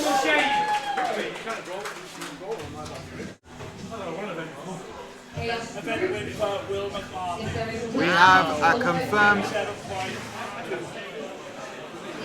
37.2. Sounded like 37.2, but yeah, confirmed event win for Will McMartin there, and I think I heard him say off to the side he's never actually won an event before. Well, I mean, what a place to do it. Yeah. But also, how have you got to Masters never winning an event? Have you only just started? Alright, he's off. 2 years competing. He's only been competing 2 years. I'll give you that, man. I'll give you that.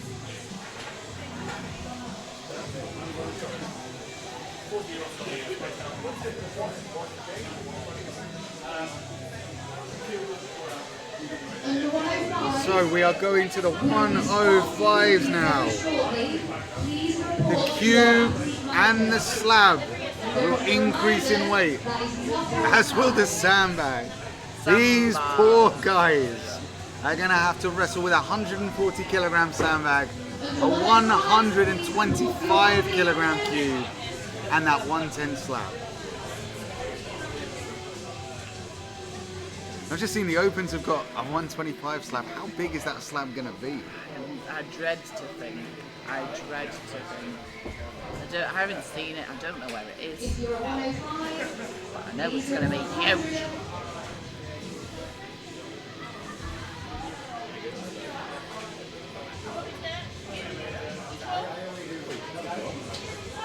So we've got our first athlete just getting ready, getting psyched, getting a feel of the sandbags. Just making the sand is just settled. I can't remember his name, but this is the guy that's here with the dumbbell, didn't he?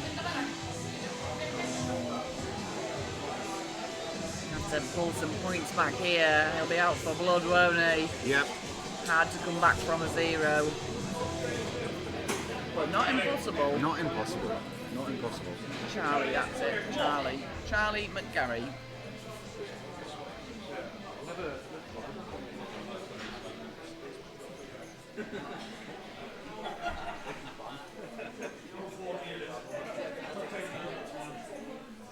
So we've got Charlie, unfortunately having to run this event by himself.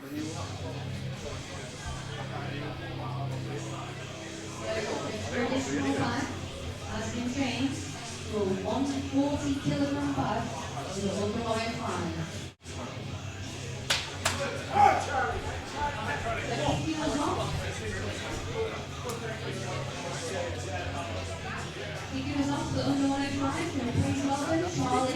So Charlie looks like he's going to start with that sandbag, that 140kg sandbag.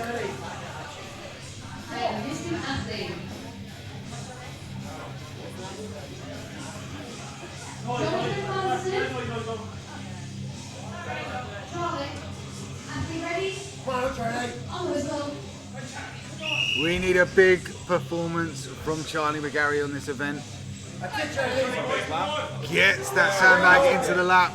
That's a good height for a load. He just needs to pop it over the bar. Easy work. This looks like it's going to be a fast time. This is going to be a fast time. This is exactly what he needed. We just want to see no mistakes on this cube. This cube, he's got rid of the belt. Wrenching that 125 cube off the floor. He's at the end of the run. He's going to have to sit down, triple extend. It's resting on the bar. He needs to get it over, and he does. Now that heavier cube, that really seemed to catch him out. And I suspect that might be similar for a lot of the athletes we've got coming up. Yeah, who's going to move all them bags? I'm fine where I am, thank you. Good. We just had a very valid comment here from Bits Strum saying, why are they moving the yokes up and down the course when you could just move them over from the lane? Again, Alex, a very valid point here. This is strongman, not smart man. Yeah, and I think the last thing at this point... I'm not going to tell those loaders that, because I think they might actually lose it. Yeah. No, I know, but what we're saying is, why are they moving the yokes up and down when they could just move them that way?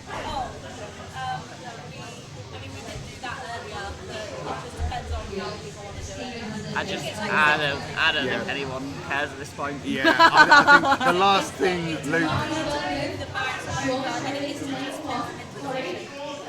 think the last thing Luke wants to hear is how to do something easier. I'm not going to tell any of them loaders how to do anything. No, you keep that to yourself. We'll never bring this up again. No, it's already forgotten about. So we've got Jonathan Manson and Sean Sheridan. No, I mean the yoke. I think everyone's past the point of being able to understand anything now.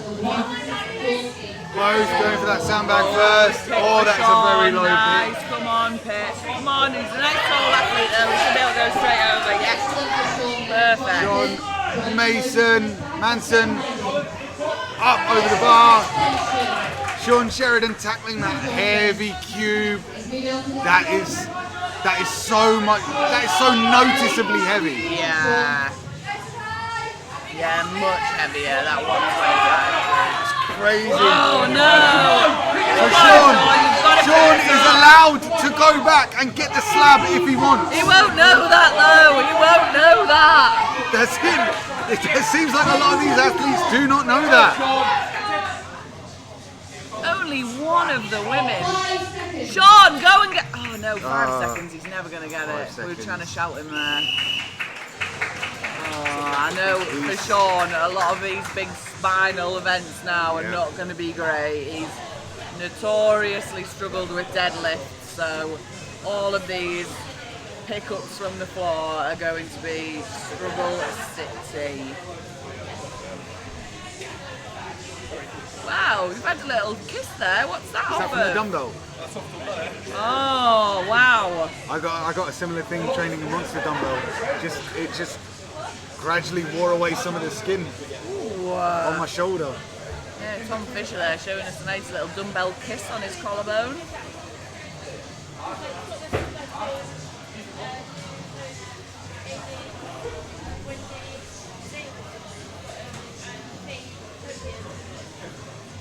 He claims to have the best dinosaur tattoo around. That is a bold claim. That's a bold claim. That is bold.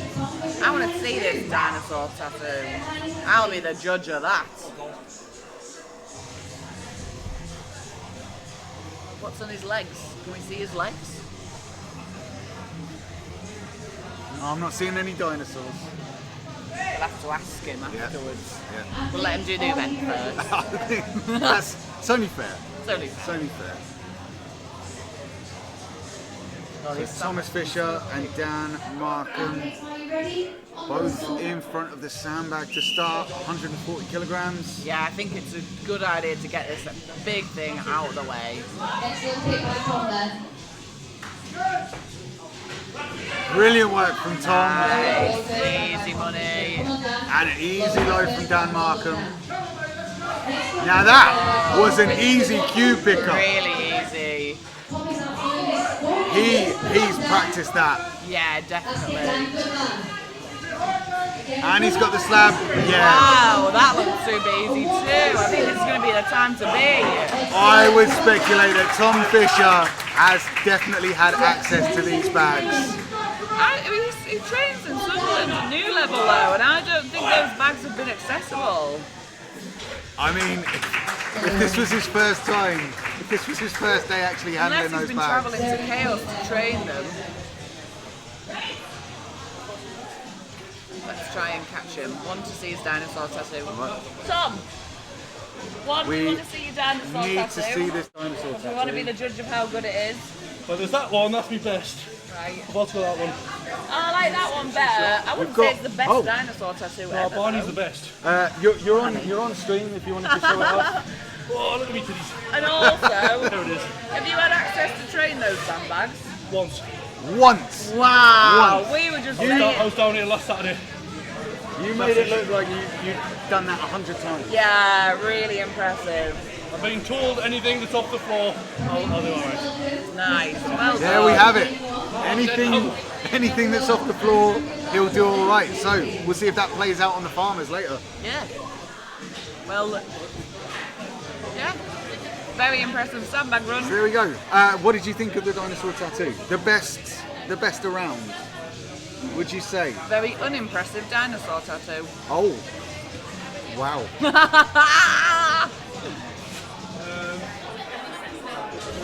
I'll be honest, I wasn't sure what to make of the dinosaur getting abducted by the UFO. It's a very interesting choice. It's an interesting It's choice, almost I'm sure. borderline. Whoa! Sure there's a story behind it, but wow! Andrew Goodlad is off! Andrew Thanks Goodlad. towards that. What fight work of him! Not messing around at all! Wow! We thought that Thomas Fisher was going to be the one to beat here. I think it might have just annihilated that time. My goodness! Wow! That is going to be the time to beat. 25.53. Wow! Yeah, that is going to be very tough to beat. Sub 30 seconds. We have only got 2 heats left. Oh, Chris Harrison just struggling there.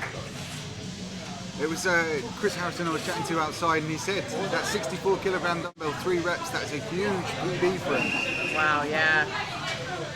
it's one of those, I've been there myself where you're training it and so often, you know, 10 times you might get 1 or 2. Ah, Amy. Quick little yoke race in between there. Why not? We've all got to have some fun now because we've all lost the will to live. Yeah, some of us are going a little stir crazy.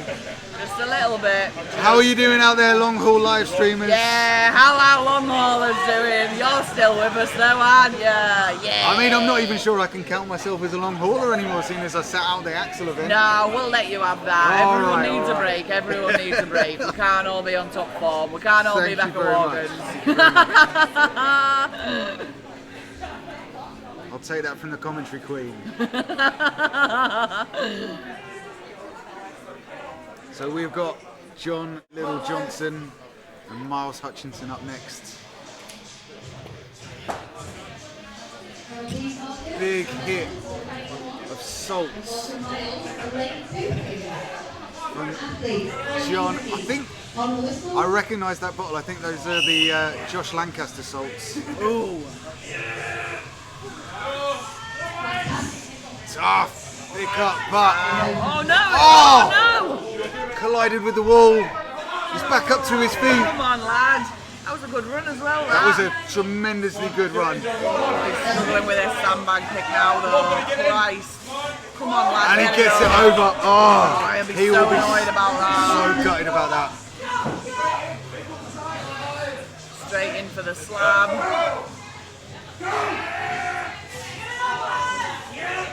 We've got Miles on the cube. Nice. John, after taking that tumble, going back for the cube, 15 seconds. Miles, get it up. It's not worth it. He gets it just before the time. Just in the nick of time, yeah. So those Josh Lancaster salts, I think I mentioned at the under 90s, I have a bottle of those salts. The first time I opened it, it nearly blew my head off. And so since then, I have been terrified of trying any sort of salts. And I got gifted a bottle from quite a well-known smelling salt brand. And for the first time, I think it was a week or two ago, I actually took a sniff of those salts. And I found I actually had to really get my nose in there. So I don't know what Josh has done. Because God knows. that stuff is I'd hate potent. to know, to be honest. That is potent. I think it's best not knowing. And I've had that bottle for, I want to say, 2 or 3 years, and it smells just as potent. I wonder if they get worse with age. I've never got on with smelling salts. It's made my eyes water. I don't know, how'd you get over the eye watering bit? Well, that's it. Josh Lancaster's, I was coughing, gagging, eye streaming, nose streaming. But these other ones...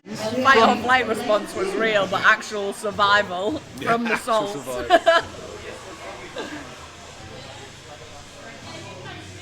I was only using them for a frame hold as well. Oh God. No, I tried them once for an overhead axle and my eyes watered so much I couldn't see the bar and I thought, what is the point in these? Alright, we've got James Knight and Elliot Owen. I think both these lads are going to be fast, you know. Are they going to be 25 seconds fast? No. No, I don't think we're going to see. I think that 25 seconds, I think that's pretty safe. Yeah, I would have said so. Elliot moving pretty quickly. It's just the picks a little bit slower than they were.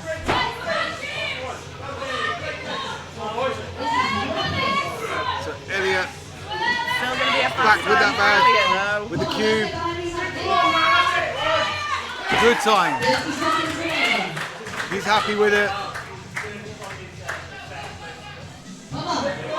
And James Knight finishes. Nice.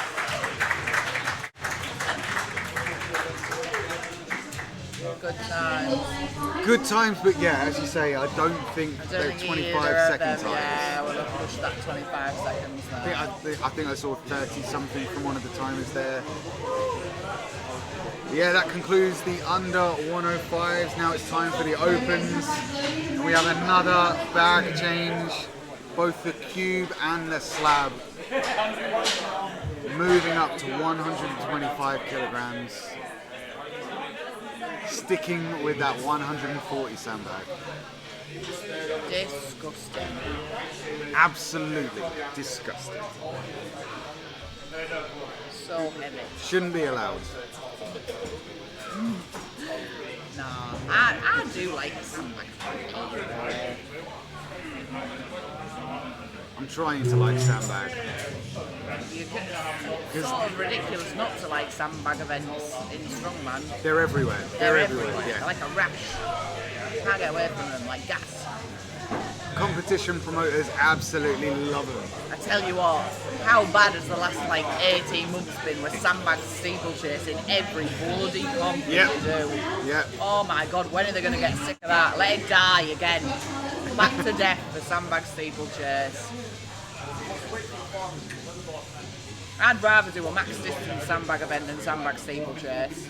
I'll say it now. Unpopular opinion. So we've got Josh Allen out alone, starting with that 125 kilogram slab. Oh, easy pick.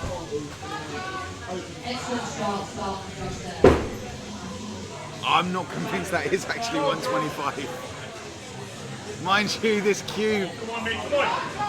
Oh, he's definitely got the strength. It's just the technique is so far out in front. Did they change the slabs there? Did we see a slab change? I'm not sure I did actually. Maybe they've just let him get away with 110. I think to be fair, at this point in the day, no one's going to argue with that, are they? No, absolutely. Absolutely. So Josh, nearly at the end of this run. Come on, Josh. Needs to fight against the yoke to get that bag over. Finishes.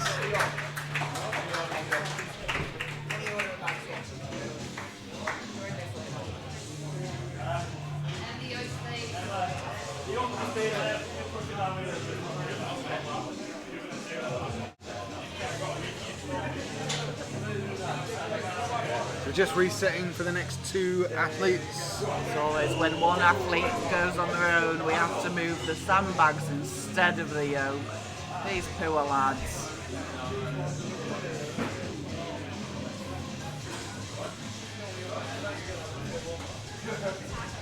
It's good training for Luke Davis, who's competing in a month or so, I think. Yeah. Count it as a training day. Yeah.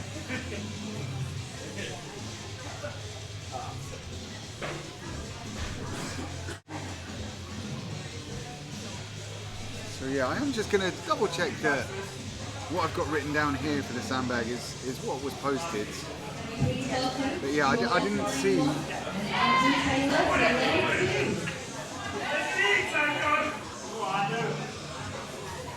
Are you ready? No, that was me taking notes incorrectly. The slab is staying at 110 and was always posted as staying at 110. Oh, you were just trying to make it harder for everybody, yeah? Wow. So Andy Taylor gets that sandbag over, but Jordan Trafford, like a...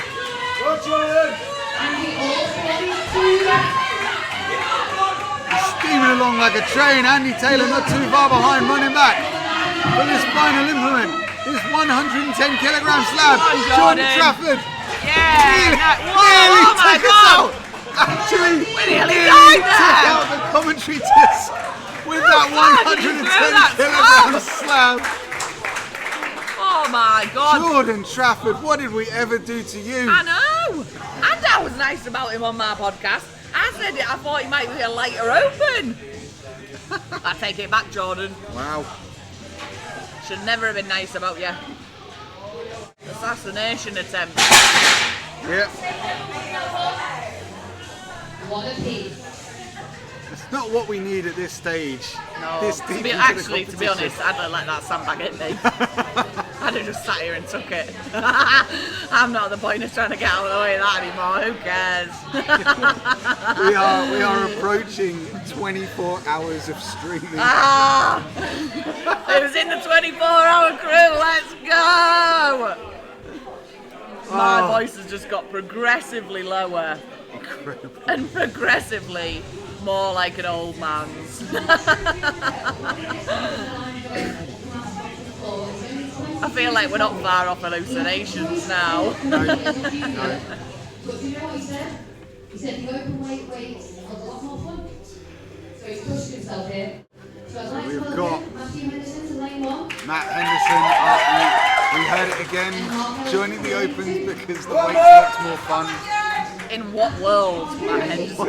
In what world? Fair play to the So lads. Mark Eldson go for the sandbag, and Matt Henderson go for the cube. So Mark Eldson gets the bag over. Matt Eldson with his matching kit looks a little bit like a bumblebee. Oh, Matt feeling something. I think that was in his forearm. Oh no, Matt. Hopefully just cramp. Fingers crossed. Early young. Yeah. Meanwhile, Mark Eldson soldiering on. This looks like a tough event for Mark. He's got 20 seconds. He needs to attack this. He needs to attack this. No messing around. 15. I don't think he's got enough time. 10 seconds. Smart. So Matt Henderson, I mean, he instantly felt something and got straight off the field. Yeah. That's not good. I feel like if it was cramp or something, you'd probably stay there. You'd try to stretch it out. I think the variable here is that Matt is young, maybe not super experienced with competing. It's very late now, like 7:30 in the evening. Like we said before, this is hard graft for these lads. If their hydration and nutrition has not been on point throughout today before this competition started, this is where we'll start to see them struggle. So fingers crossed that it's nothing serious. Yeah. And he'll be back for the next event, but we'll let you guys know as soon as we know. As said before, he was my favourite, so hopefully nothing bad has happened. Yeah, hopefully he's able to come back for the farmers and just sort of undo what happened in this event.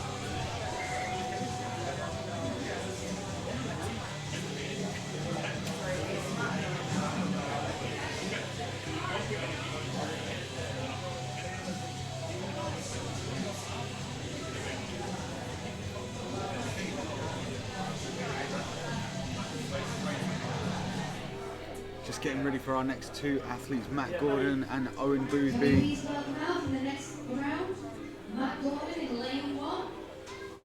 Can we please welcome out Owen Boothby in lane 2. Athletes, are you ready? On the whistle. Both attacking that sandbag first. Oh, very different techniques again though. Yeah. Excellent there. Matt Gordon being shouted on by his coach Tom Butts, who competed earlier today. Owen Boothby, two implements down, and he's back for the third. And we worried for a second there, where Matt Gordon on the final implement gets it over.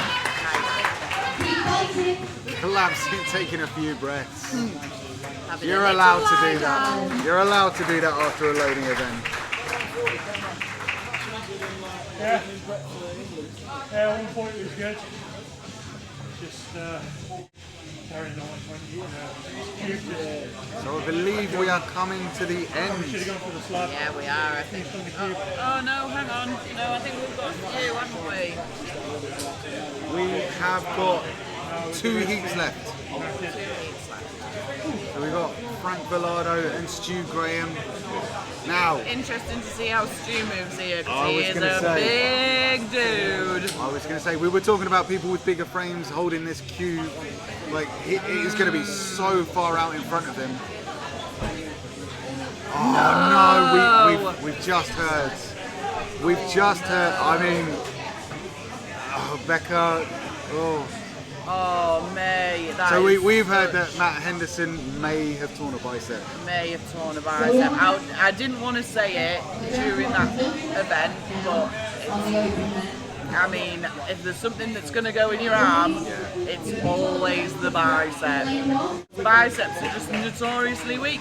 The accessory muscles, aren't they? They're muscles to look good for. They don't do a lot in your elbow.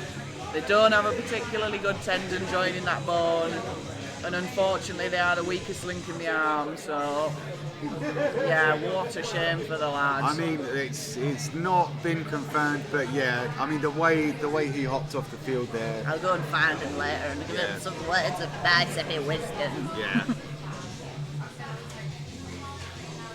So Frank Velardo, Stu Graham. Stu going for the cube first. Oh, but he manages it all right. And he's moving well, to be fair. Yeah, not moving badly. Can he keep that pace up? That is the question. Ooh, then the sandbag. Oh, Frank Velardo just getting that 140 bag over. Stu making easy work of that 140 bag. He is. And then the slab, it's 110, so, I mean, in theory, this should be the easiest one. Tearing it off the floor, it's nice and high already. Meanwhile, in the other lane, Frank Velardo, one implement left. That was some good moving from Stu there. That was some very good moving from Stu. 15 seconds for Frank Velardo to finish this. Frank. No, he's not going to bother.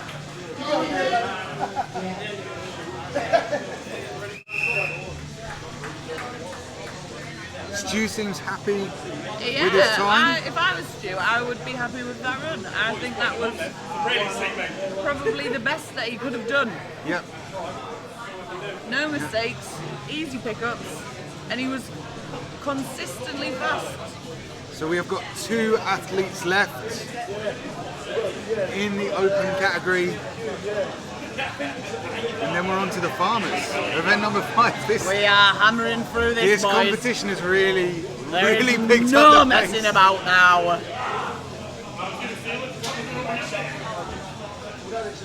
We might, if we carry on this pace, get finished at 9 o'clock. Oh.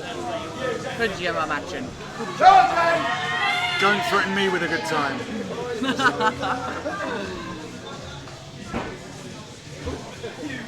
Just getting reset for these last 2 athletes. I'm sure the loaders are over the moon that this is the last time they will be manoeuvring these sandbags. I bet they never want to touch these sandbags ever again. So this is our final pairing for the off-object sandbag loading medley. They are the 2 best circus Dumbell Presses. So we've got Danny Brumpton and John McClellan.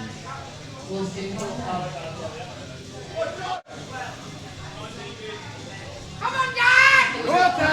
John McClellan with 5 reps, was it, on the 78 kilogram dumbbell? Yeah, first out with 5 reps.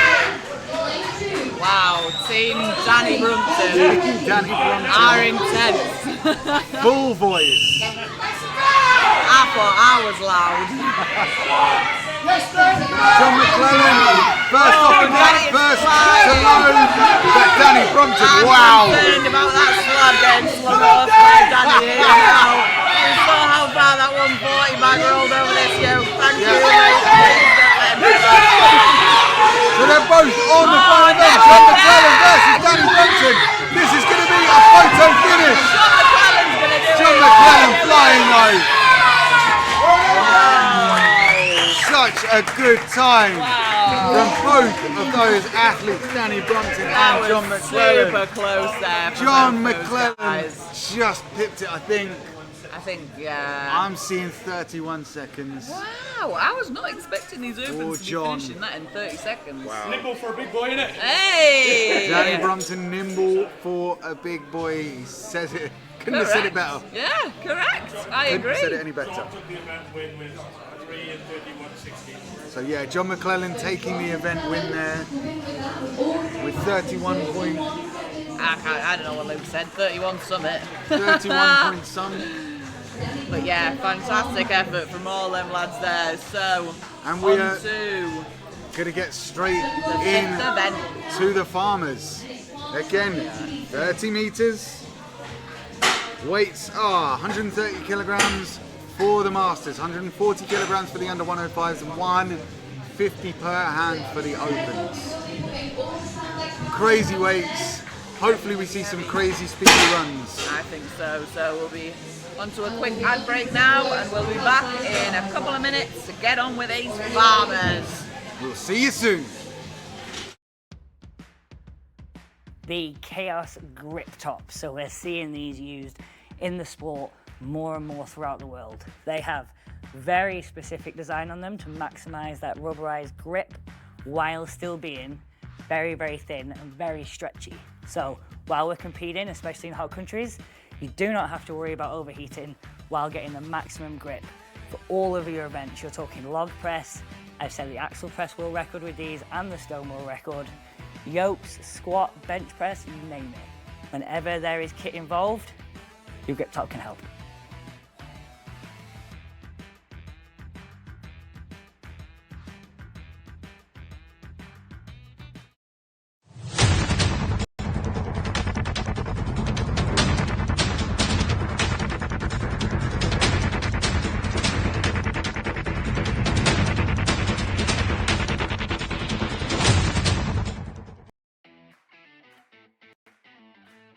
So one of the latest releases is our 7mm neoprene sleeves.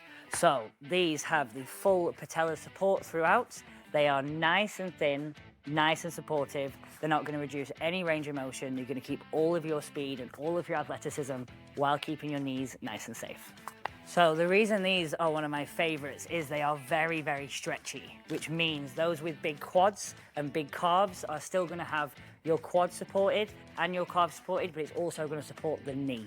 You're not going to have any air or any gaps. It's going to support the full joint all the way around. It's going to help that range of motion and help you get the best out of your performance.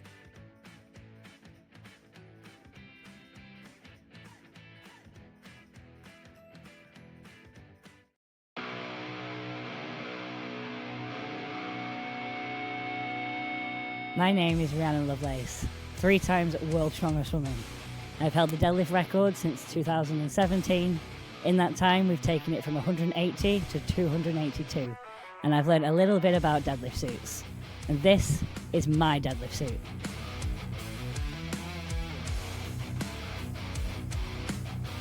My name's James Brown. The thing I love the most about the suit is the freedom you have until you dip your hips into the bar.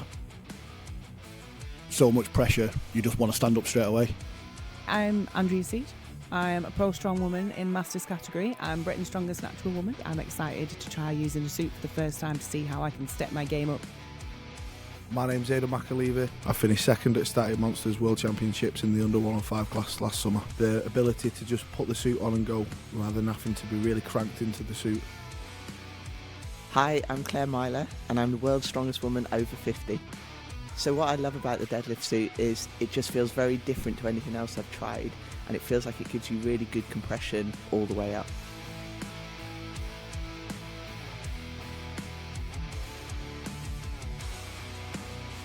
Includes a free Lovelace's Guide to a Deadlift Suit with everything you need to get started in the right way.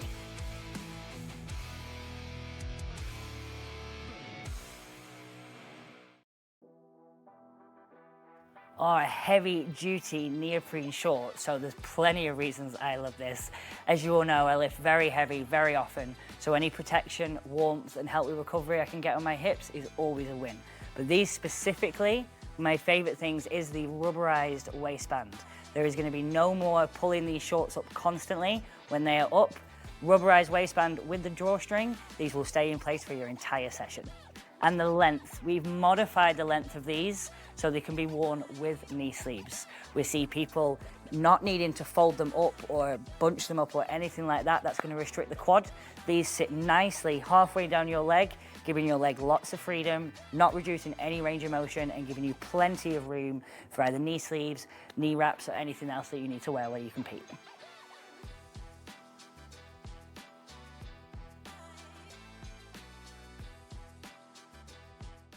I'm Rhianon Lovelace, and this is the Kaos competition kit. Consists of the Kaos grip top, the heavy duty underbelts, the neoprene shorts, and to tie it all off, we have the 30mm Kaos lever belt. Join me today, we'll take on a 420 yoke, and we'll see how this kit holds up.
One of my new favourite pieces of kit is our 30mm lever.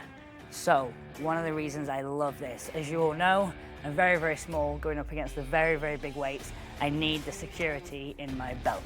I need to have 100% confidence that this is going to lock and this is going to hold.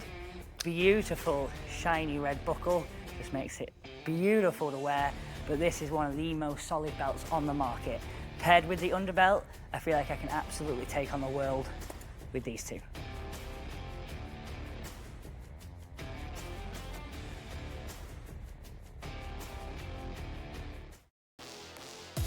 My name is Rhianon Lovelace. I first broke the deadlift world record in 2017. Since then, we've put over 100 kilos on it and used the exact same prep every single time. For the first time ever, this prep is now available to you guys.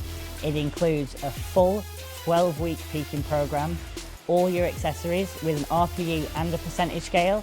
It's easy to transfer to your own training. On top of this, it includes my full velocity charts, keeping yourself on track. And as well as this, it adds a full document that goes through all the accessories, the hows, the whys, the whens, and then other pro tips on how to balance things like nervous system, how to make sure that you keep that peak exactly on point. And this is available exclusively from Kaos Strength. $49.95, you get access to the full thing.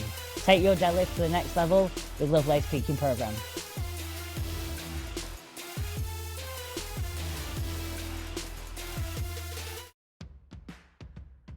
The Kaos grip top. So we're seeing these used in the sport more and more throughout the world. They have very specific design on them to maximize that rubberized grip while still being very, very thin and very stretchy. So while we're competing, especially in hot countries, you do not have to worry about overheating while getting the maximum grip for all of your events. You're talking log press, I've set the axle press world record with these and the stone world record, yokes, squat, bench press, you name it. Whenever there is kit involved, your grip top can help.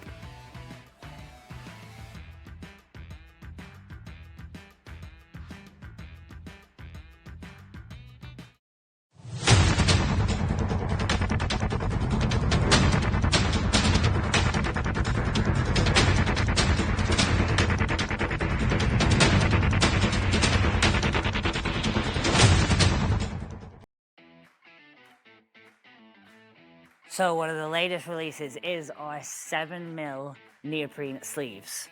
So these have the full patella support throughout. They are nice and thin, nice and supportive. They're not going to reduce any range of motion. You're going to keep all of your speed and all of your athleticism while keeping your knees nice and safe.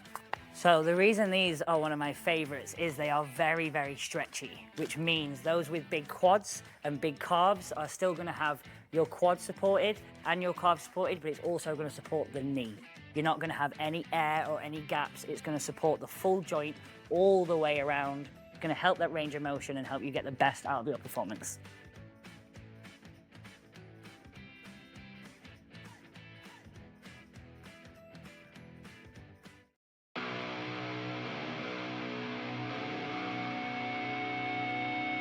My name is Rhianon Lovelace, 3 times world's strongest woman.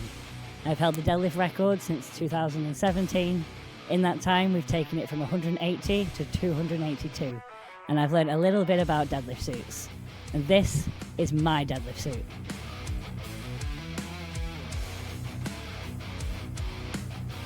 My name's James Brown. The thing I love the most about the suit is the freedom you have until you dip your hips into the bar. So much pressure, you just want to stand up straight away. I'm Andrea Seat. I'm a pro strong woman in Masters category. I'm Britain's strongest natural woman. I'm excited to try using a suit for the first time to see how I can step my game up. My name's McHugh. I finished second at Static Monsters World Championships in the under 105 class last summer. The ability to just put the suit on and go rather than having to be really cranked into the suit. Hi, I'm Claire Myler and I'm the world's strongest woman over 50. So what I love about the deadlift suit is it just feels very different to anything else I've tried, and it feels like it gives you really good compression all the way up.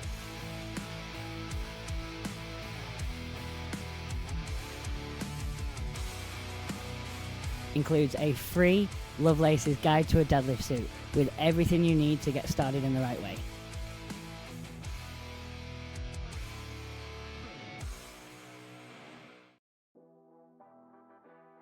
Are a heavy duty neoprene short, so there's plenty of reasons I love this. As you all know, I lift very heavy very often, so any protection, warmth and healthy recovery I can get on my hips is always a win. But these specifically, my favorite things is the rubberized waistband.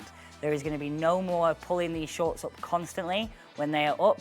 Rubberized waistband with the drawstring, these will stay in place for your entire session.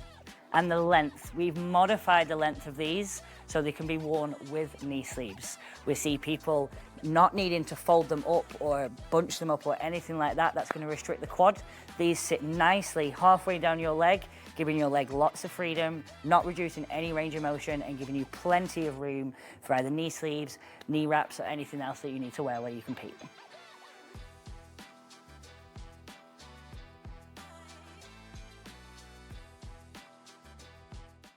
I'm Rhianon Lovelace, and this is And we are back.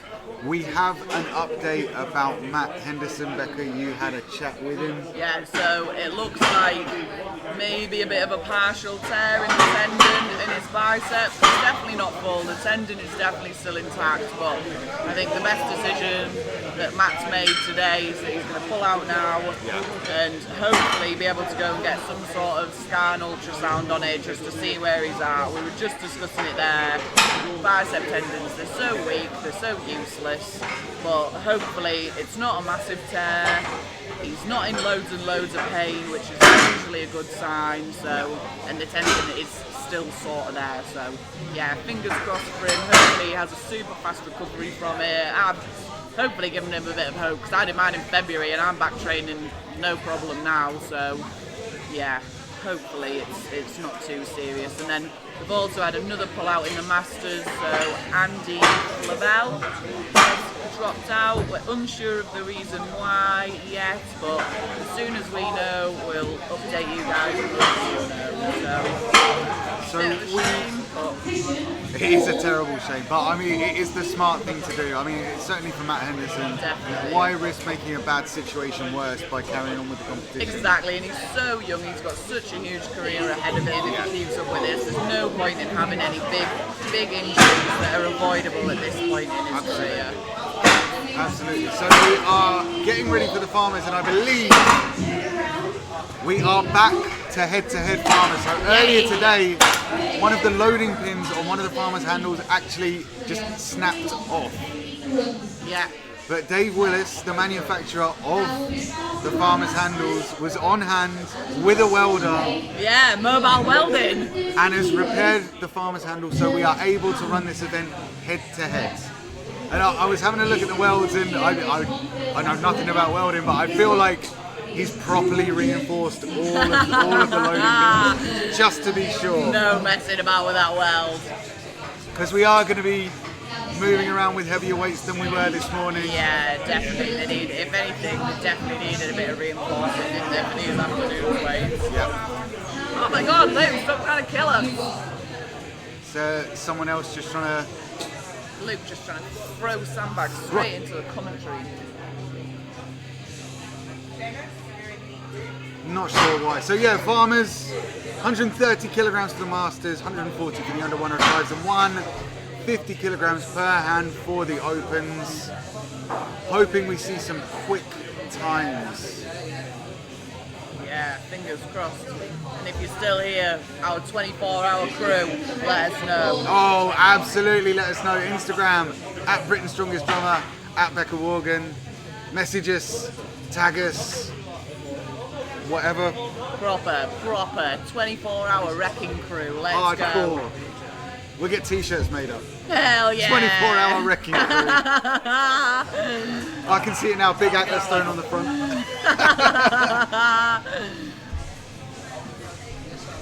So yeah, we are on to event 5, and we have been going for just about 3.5 hours now. These lads are getting pushed. That's quick. That's quick. I mean, yeah, I know. I'm imagining that as soon as the Farmers are done, the Atlas stone, the frame for the Atlas stones, it's all set up. It's ready to go. Yeah, they'll be getting slinked straight outside. No second chances. Yeah, they'll be dropping the Farmers, skipping over the barrier at the end where the door is, and just getting straight into the stones. Yeah. No messing. We should really have just set it up as like a medley, shouldn't we? Yeah, should have set it up as a medley. Some couple Exactly. of reps over there too. You do your Farmers. Yep. You go off. You do your stone. Yeah, 2 events in one. 30-meter Farmers, run out to the stone, 4 reps. Yeah, drop the weight of the stones, no tacky, let's go. Just kidding. Okay, Stu Sheridan, out by himself, 130 kilograms per hand. Nice, doing well. A bit slow on those pickups again, like we were saying before. He thought about adjusting those handles. Yeah, he did, didn't he? Luckily he didn't. Nice, Stu, keep going, mate, head up. And again, let's go, Having to adjust this time, digging deep, tearing those Farmers handles off the floor.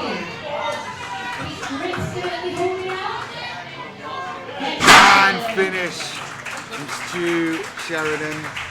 Nice, good finish.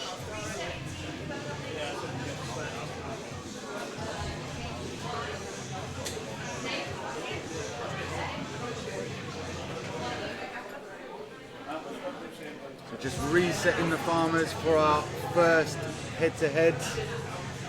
I believe our next heat is going to be Seamus Lee and David Wright.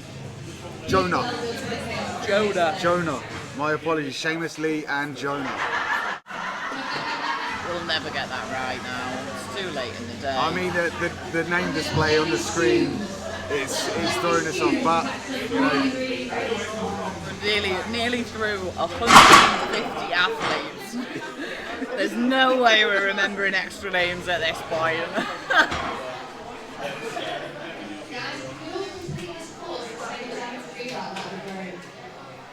Yeah, no drops allowed now, as said by McHugh.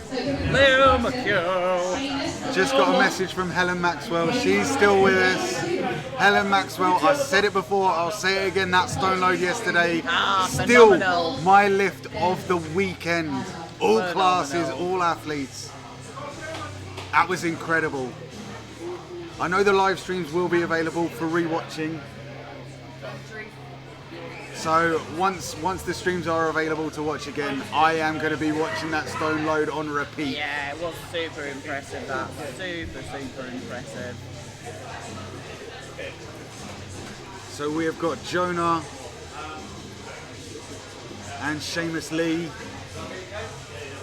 we're just struggling for timekeepers. Yeah. We need some timekeepers, please, and a line ref. Where's everybody gone? I don't know if there was maybe a minor dispute with the time that Stu Sheridan got. Oh, was it? I don't know. I thought I heard the tail end of the conversation, so I'm not going to assume anything. Excellent.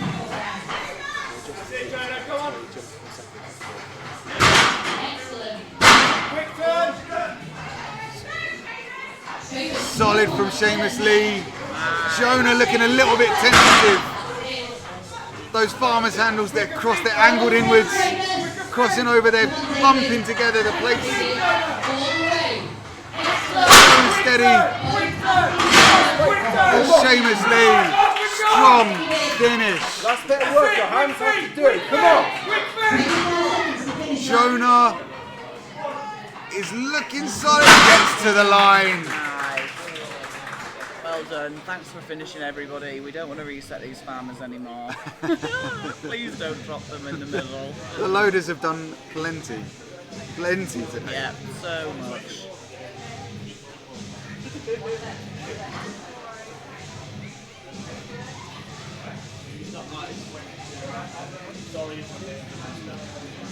I don't know if the music that's playing in the gym is coming through on the live stream, but it's been a very hardcore. No, there's been some weird metal ones. We had weekend. sort of punk going on before that I overheard.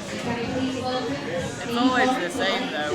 Kaos notorious for very heavy metal. Luke loves it. A man after my own heart.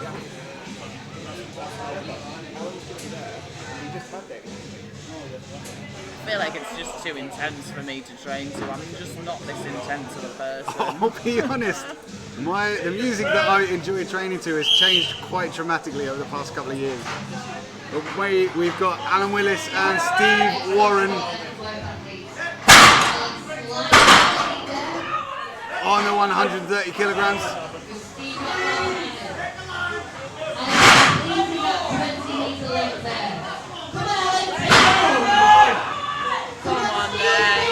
And Alan Willis, strong finish.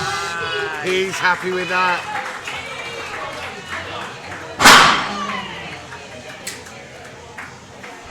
Alan Willis, brother of Dave Willis, so he should be very familiar with these farmer handles. Oh yeah.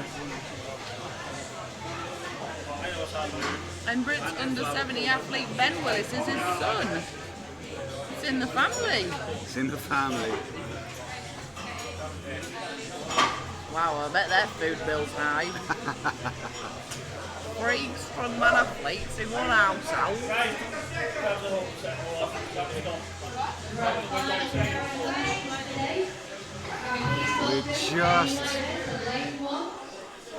We're just waiting for Barry Whitehead and Will McMartin to go. We're just getting some times coming through.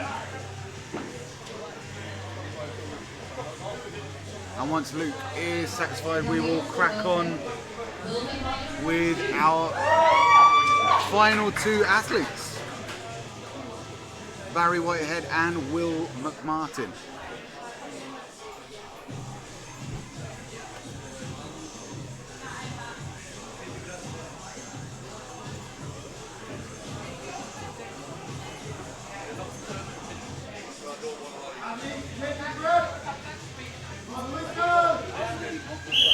And they're off. Barry Whitehead, quick out the gates. Can he keep this pace up? Strong drop and turn. Although he looks as though he was going to collide with the wall there. That's wall collisions today, haven't we? Barry Whitehead, he's going to take the heat. I feel like that time might have been good enough for the event win. We will wait to have that confirmed.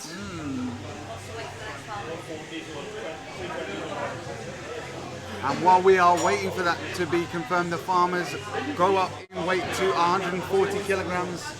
per hand. As soon as we know the time, the current leader 24.96, Barry Whitehead 21.71. Incredible performance there. Wow, fast. Really fast. And Will McMartin not far behind, 23.09. Good enough for second place on this Some event. of them times would have given the 90s a bit of a run for their money there. Absolutely.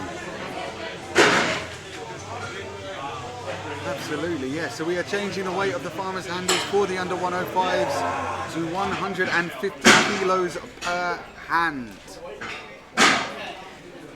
140. Oh.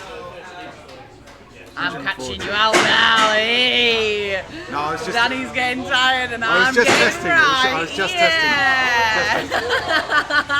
It's taken all weekend, nearly 24 hours. It's fine, Becca. You can take. Remembering the weights, I'll take the name pronunciation. It's like 10-1 in it now. I think I've got some ground to cover to get back. I like my facts to make sure they're wrong. I don't need to set any expectations. Everyone just expects whatever I say to be wrong and not true. So as Becca quite rightly said, we are up to 140 kilograms per hand for the under 105s. And we are going to start off. Sean Sheridan. I've just been talking to Sean. I've trained with Sean quite a lot in Harleyville, and he told me to expect the slowest farmer's pickup we've ever seen. Oh, all right. He said it's going to be hard. One, he's also blind, so if you see him squinting, it's because he can't see without his glasses. Oh my god, that was quite fast! I timed that about 3 seconds. That wasn't that bad. Do the next one though. I don't think it'll get any faster. Come on, Sean, that was quite quick. Let's go. Do it again. Ready? So that going in again. 318. Alright. Oh, 311. That could be faster. I mean, that could be Oh no, Sean. We want to see him finish this. This is going to be another one. Are we going to time this one? 311, 318 he's got to be. Oh. Fall in it there. That wasn't even that slow. He made that first quite pickup. easy. That first pickup was quite quick. Yeah, Just... I was disappointed there. Oh, don't move that. We need distance. They only moved one farmer. Yeah, that's okay. It's alright, we still have one in the right position. Huh? That's fine. It's fine, just moving the one. Yeah, we only need one. Hopefully it was the one that was the closest.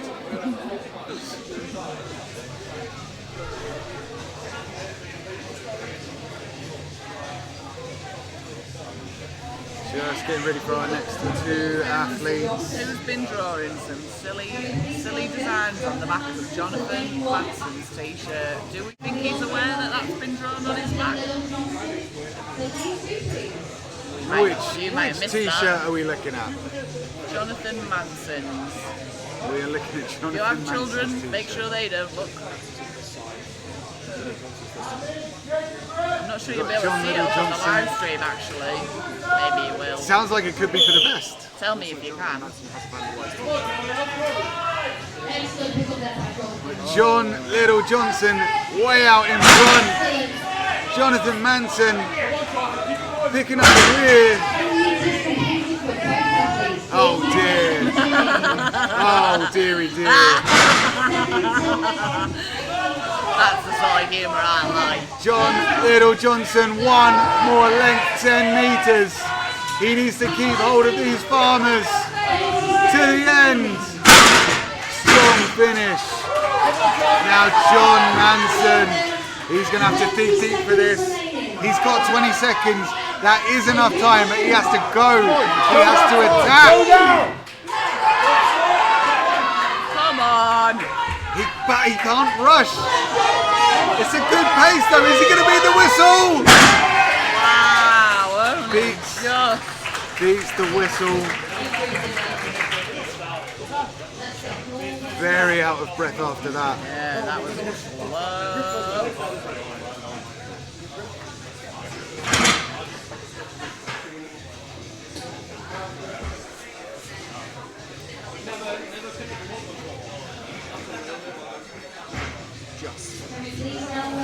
So he just made it. He's got the time there, 55.7 seconds. Oh God!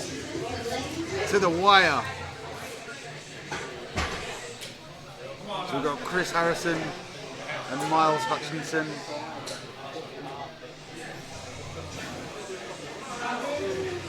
Don't stop.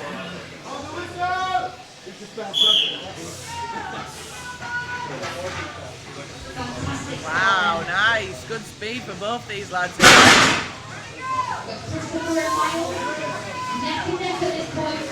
Both athletes. Miles really in the game there. Just pulling away.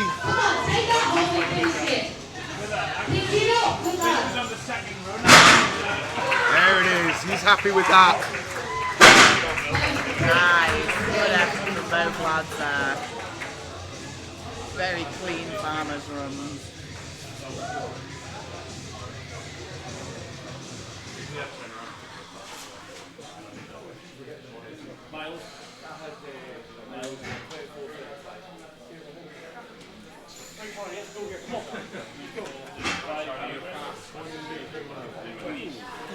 So we've got 24.35 for Miles Hutchinson.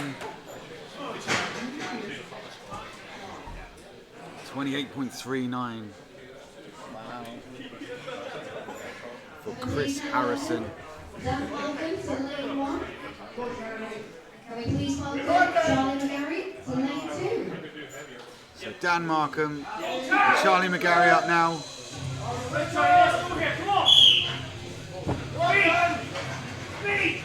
Both moving at a similar pace. Dan Markham just in front.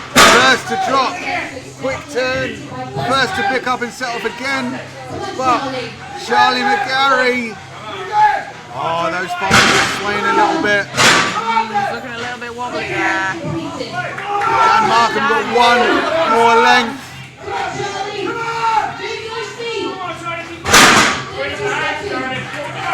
And Charlie McGarry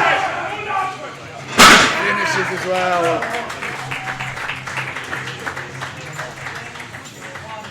Now, I couldn't quite tell, but it looked like Dan Markham, his short leg had sort of ridden up so far that you could see his pocket hanging out from under the short leg. And it looks as though he had something in his pockets. I don't know whether it was like loose change or something. What's in Dan's pocket? I mean, why would you... Where is he? Why would you have anything in your pockets? Dan, what have you got in your pockets? Oh, it was salt. It was salt. Fair enough. We were just curious. We just wanted to know. Yeah, I wouldn't have anything in my pockets if I was doing a farmer's run. No. You're You know how many times though I've done it. You know when you get shorts with pockets on, and then you go and do something and you realise you got your phone in your pocket. Oh yeah. I do that all the time. James Knight, Tom Fisher. Looking smooth, Tom Fisher there. I just realised he's got googly eyes on his bucket hat. I like it. It's a good bucket hat. Tom Fisher just in front. Stop! James Knight taking the lead. Tom's gonna have to pick up the lead. Tom!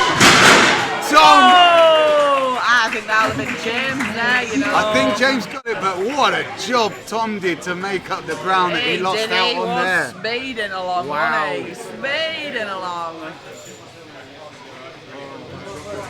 Sights set firmly on that finish line. Picked up the pace on that final 10 metres.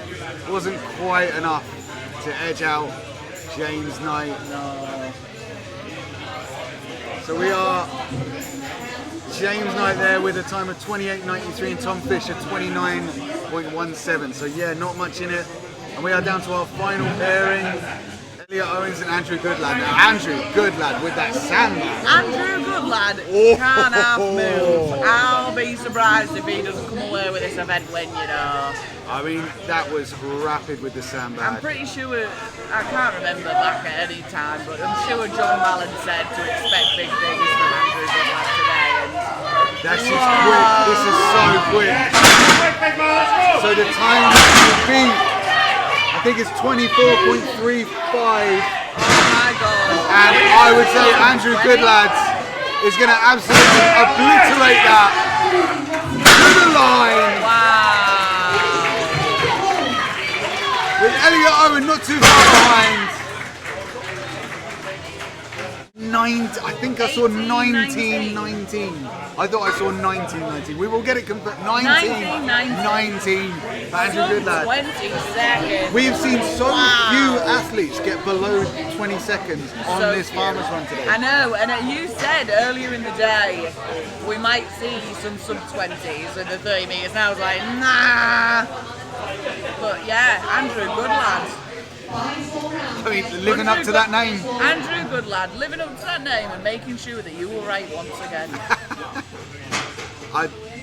It's rare. I don't know, like. But I'll take it. It's rare, but I'll take it. You've been pretty bang on so far. So, I believe, as far as strength results go, the Masters men and the under 105s are now caught up with the circus dumbbell. So all those results, I think, are being input into strength results. So those classes may be up to date now. Becca's just checking to confirm that for you while we move up to, now we are moving up to 150 kilograms per hand for the open weight athletes. Yes, the Masters are up to date. What we'll do is, I think once this event is finished, we'll have a quick run through the points before we move on to stones, just so everyone knows where everyone is, if that's alright. Straight results is unbearable to look at because it just keeps popping up with new results at the moment, and I can't be bothered at this point to deal with that. Well, I mean, it's going to be all the more exciting after this event is done and dusted. It's snowing on the live stream. Oh, is that with the chalk? I was going to say, our table is absolutely, we must have inhaled our so table, much chalk today. My laptop.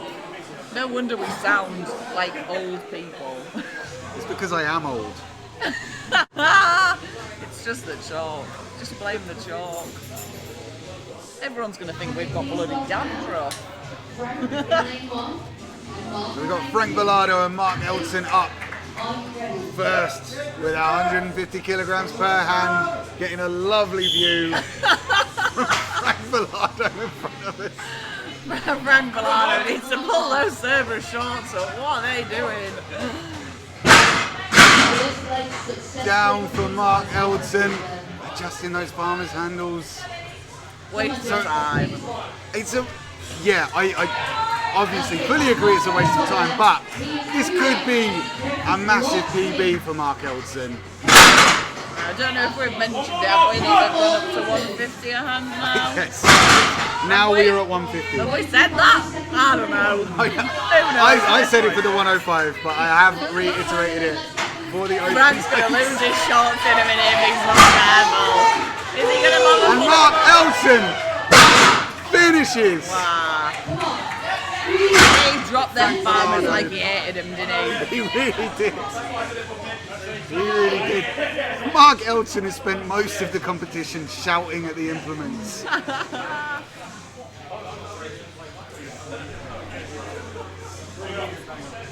But for Mark and Frank, that's 5 events out of 6 done. Bet they're buzzing.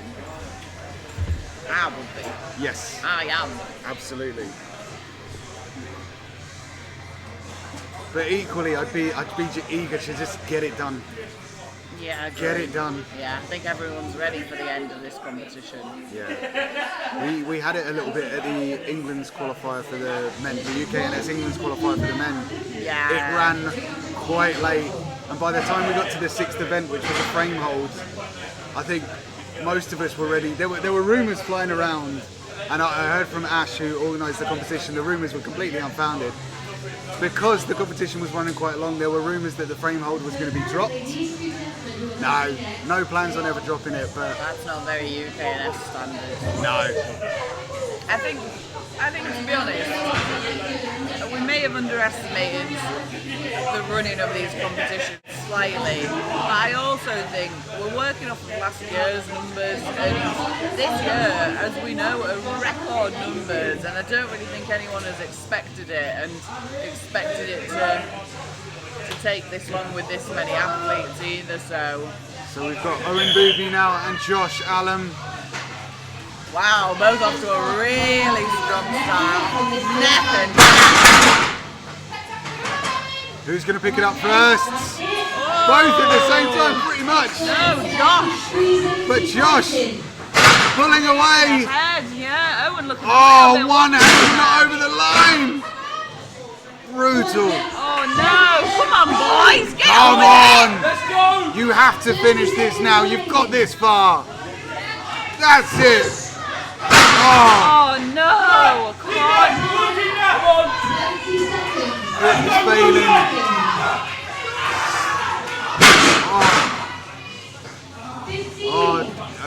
Maybe another torn callus? No, I don't think it's a torn callus, but Just being lazy. But yeah, just going back to your point about the popularity of UKNS this year, I think I'm right in remembering that one of the first classes to just completely fill up with something like 40 athletes was the Masters Women. Yeah. It was a crazy amount. Yeah. Crazy amount of one women of the signed biggest up. classes that we've had this year. And also a massively high standard. Like we said, Incredibly. I said this morning on my Instagram, I think I couldn't pick a person out of that class to sort of highlight because they were all so good. Yeah. Every single event, them masters were throwing it out. But what they have done is absolutely shot themselves in the foot for doing under 64 weights ever again. Yeah. Yous aren't getting under 64 weights after this, you divvies. 100%. Should have thought about that before getting so good. So we are getting ready with our next two athletes, Matt Gordon and Stu Graham. So Stu Graham taking quite small steps but quite quick. Very fast. I feel like this weight shouldn't be any sort of problem for Stu. Matt Gordon giving it his all. Nice. Straight back in. Come on, lad, let's go. A bit of hesitation from Stu. Back in. His legs, his spine, his grip must be absolutely killing him at this point. You can see it on his face.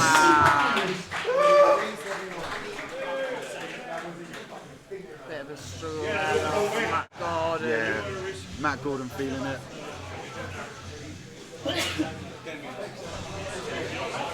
Matt Gordon walking away from that event with just 10 metres. That's a real shame. Real shame. Hard roll that.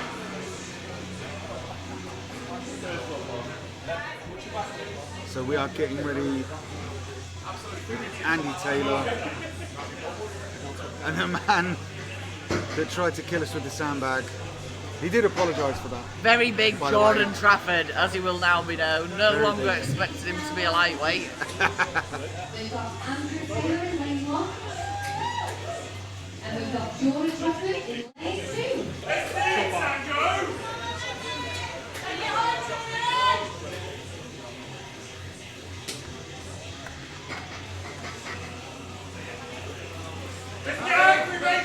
So we're with Andy Taylor and Jordan Trafford. Jordan Trafford just in front, but Andy Taylor keeping up. Both dropping near enough. Near enough at the same time. Jordan first off the mark for this next 10 metres. We've got one. Straight back in, Andy. You haven't One got time to final mess step. around. Who's going to take it? Jordan Andy. first. Andy Taylor not too far behind. Don't need to make it up look good. Solid run from Jordan Trafford there. Yeah, great run there for both lads. Respect shown between those two athletes, and that's what we like to see. Yeah. And it's that the final pairing for our Open? We've got our final pairing coming up. We've got Danny Brompton.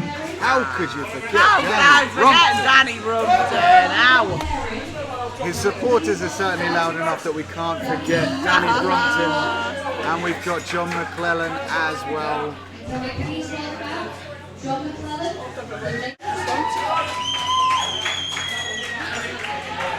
And then once we are done with this, we will be going straight into those stones, I suspect.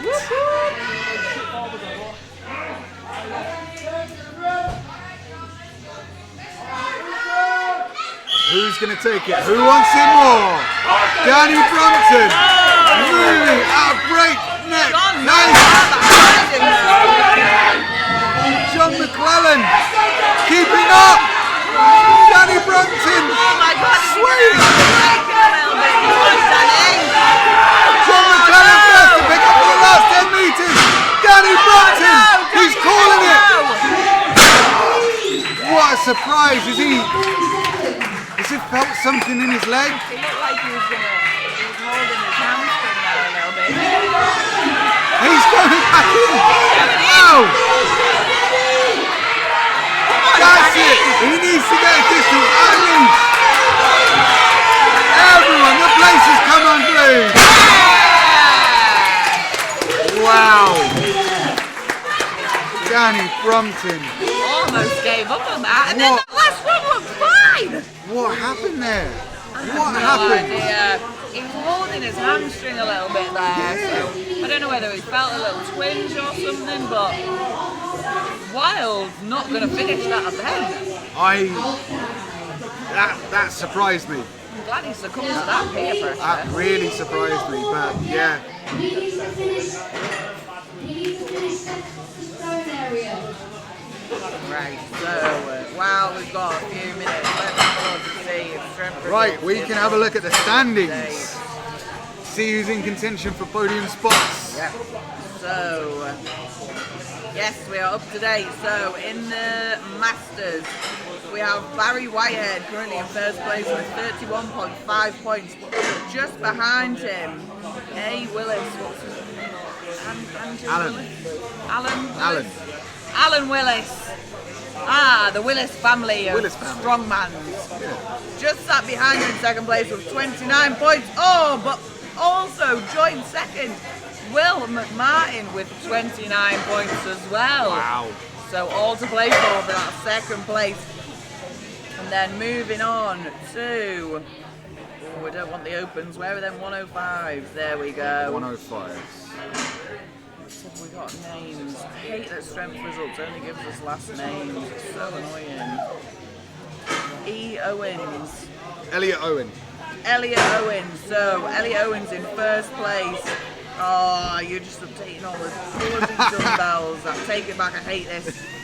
We're doing our come best. on! We are doing our best. I feel like Luke's doing this on purpose to me now.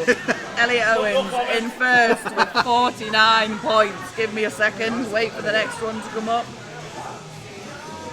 Andrew Goodlad. I'm making up your names now if I don't know them. Sorry, pals. Andrew Goodlad sat in second place with 45.5. Andrew Goodlad in second. Those past couple of events, they were Really absolute pulled it back, stormers, hasn't he? Yeah. Oh, come on, leave me alone. Oh, you'll have to hang on, guys. Did we point out that Andrew Goodlad has been competing for less than a year yet? I feel like that's really important. No, we have. I feel like that's really important. Yeah, really that the important. Scottish champion Andrew Goodlad has been competing in strongman for less than a year. Wow, fantastic. And he is really close to that first place as well, depending on what he does on stones now. And in third place in the under 105s, we have James Knight with 39 points. So I think your first and second are pretty safe there. I mean, there could be a little bit of a switch around depending on how good Andrew is at stones and how bad Elliot Owens is at stones. So. I mean, we have seen all weekend that the Scottish really do pull it out of the bag when it comes to stones. Oh yeah, yet to see a bad Scottish stone lifter. So moving on to the Opens. Am I on the Opens? I couldn't tell you. So obviously we have Stuart Graham still sat in first place. Clinging on to that first place. 5.5 points. And then John McClellan in second place with 37.5 points. And Danny Brumpton sat in third with 34.5 points. But just behind him is Andy Taylor with 32.5. So if only Danny Brumpton picked up those farmers. If only Danny Brumpton hadn't absolutely minged out on them farmers. He'd have been sat in second place easily. Probably would have been sat in second place. Ooh. That'll hurt when he sees that later on, I think. Yeah. Well, anyway, so we have the stones left to go. Do we have stone weights? Do we know? Do we care? Stone weights. We care. Of course we care. The stone weights. We got 140 for the Masters, we got 150 for the 105s, and we got 160 for the Opens. Nice. Tasty weights. So I think quick ad break, and hopefully within a couple of minutes we'll be back for the stones. The Kaos grip top. So we're seeing these used in the sport more and more throughout the world. They have very specific design on them to maximize that rubberized grip while still being very, very thin and very stretchy. So while we're competing, especially in hot countries, you do not have to worry about overheating while getting the maximum grip for all of your events. You're talking log press, I've set the axle press world record with these and the stone world record, yokes, squat, bench press, you name it. Whenever there is kit involved, your grip top can help.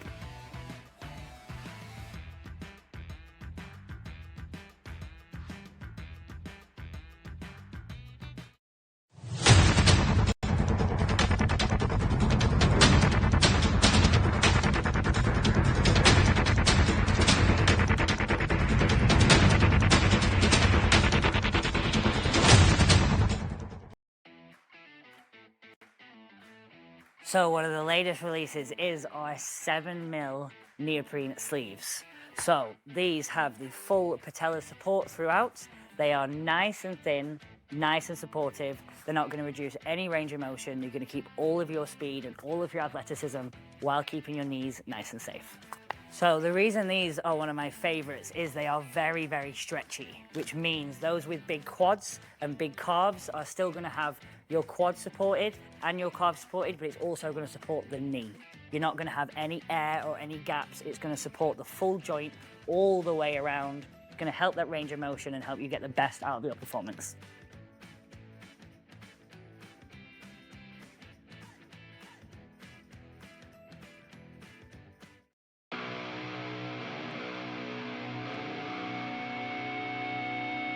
My name is Rhianon Lovelace, 3 times World's Strongest Woman.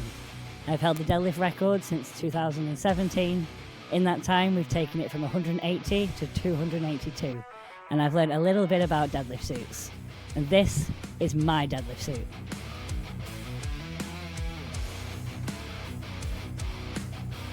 My name's James Brown. The thing I love the most about the suit is the freedom you have until you dip your hips into the bar. So much pressure, you just want to stand up straight away. I'm Andrea Seat. I'm a pro strong woman in Masters category. I'm Britain's strongest natural woman. I'm excited to try using the suit for the first time to see how I can step my game up. My name's McHugh. I finished second at Static Monsters World Championships in the under 105 class last summer. The ability to just put the suit on and go rather than having to be really cranked into the suit. Hi, I'm Claire Myler and I'm the world's strongest woman over 50. So what I love about the deadlift suit is it just feels very different to anything else I've tried, and it feels like it gives you really good compression all the way up.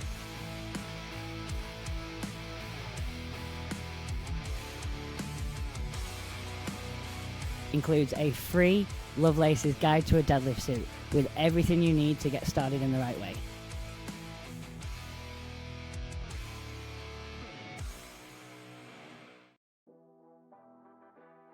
Are heavy duty neoprene shorts, so there's plenty of reasons I love this.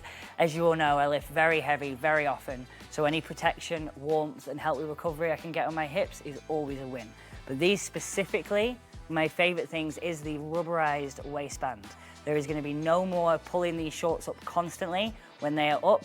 Rubberized waistband with the drawstring, these will stay in place for your entire session. and the length. We've modified the length of these so they can be worn with knee sleeves. We see people not needing to fold them up or bunch them up or anything like that. That's going to restrict the quad. These sit nicely halfway down your leg, giving your leg lots of freedom, not reducing any range of motion, and giving you plenty of room for either knee sleeves, knee wraps, or anything else that you need to wear while you compete.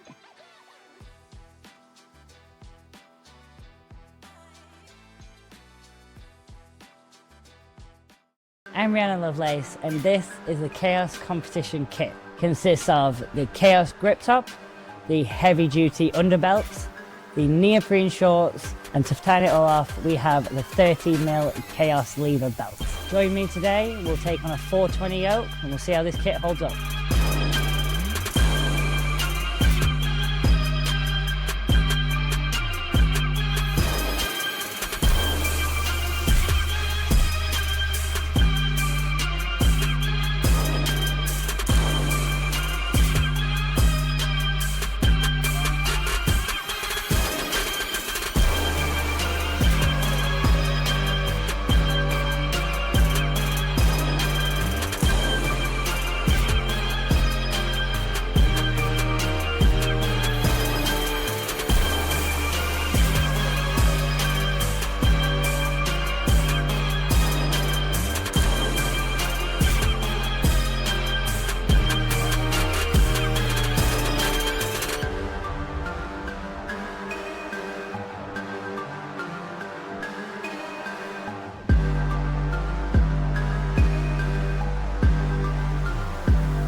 One of my new favourite pieces of kit is our 30mm lever. So, one of the reasons I love this, as you all know, I'm very, very small, going up against the very, very big weights. I need the security in my belt. I need to have 100% confidence that this is going to lock and this is going to hold. Beautiful, shiny red buckle. This makes it beautiful to wear, but this is one of the most solid belts on the market. Paired with the underbelt, I feel like I can absolutely take on the world with these two.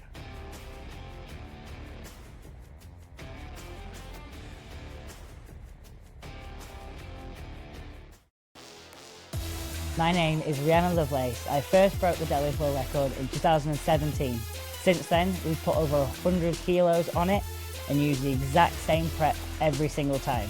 For the first time ever, this prep is now available to you guys. It includes a full 12-week peaking program, all your accessories with an RPE and a percentage scale. It's easy to transfer to your own training. On top of this, it includes my full velocity charts, keeping yourself on track. And as well as this, it adds a full document that goes through all the accessories, the hows, the whys, the whens, and then other pro tips on how to balance things like nervous system, how to make sure that you keep that peak exactly on point. And this is available exclusively from Kaos Strength. $49.95, you get access to the full thing. Take your deadlift to the next level with Lovelace Peaking Program.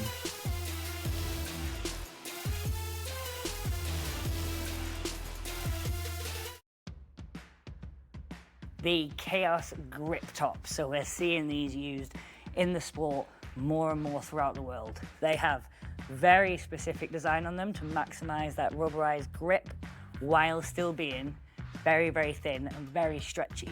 So while we're competing, especially in hot countries, you do not have to worry about overheating while getting the maximum grip. For all of your events, you're talking log press, I've set the axle press world record with these and the stone world record, yokes, squat, bench press, you name it. Whenever there is kit involved, your grip top can help.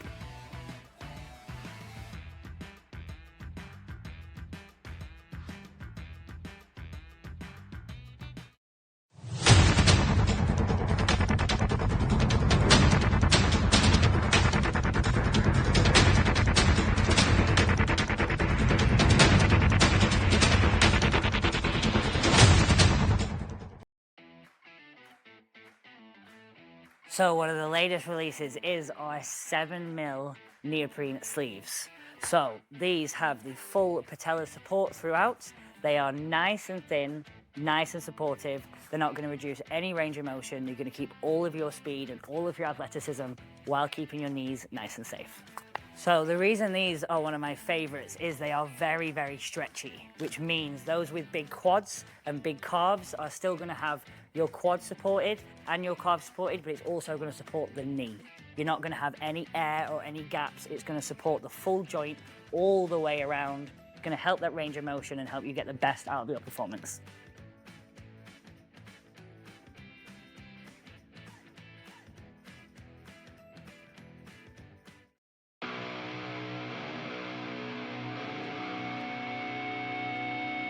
My name is Rhianon Lovelace, 3 times World's Strongest Woman. I've held the deadlift record since 2017. In that time, we've taken it from 180 to 282, and I've learned a little bit about deadlift suits. And this is my deadlift suit.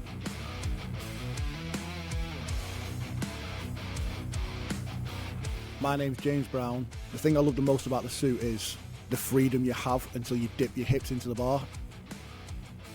So much pressure, you just want to stand up straight away. I'm Louise. I'm a pro strong woman in Masters category. I'm Britain's strongest natural woman. I'm excited to try using a suit for the first time to see how I can step my game up.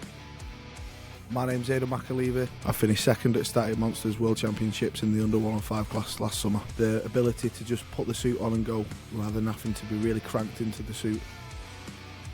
Hi, I'm Claire Myler and I'm the world's strongest woman over 50.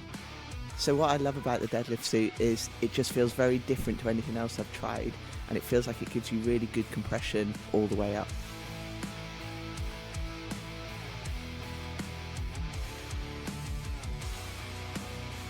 Includes a free Lovelace's Guide to a Deadlift Suit with everything you need to get started in the right way.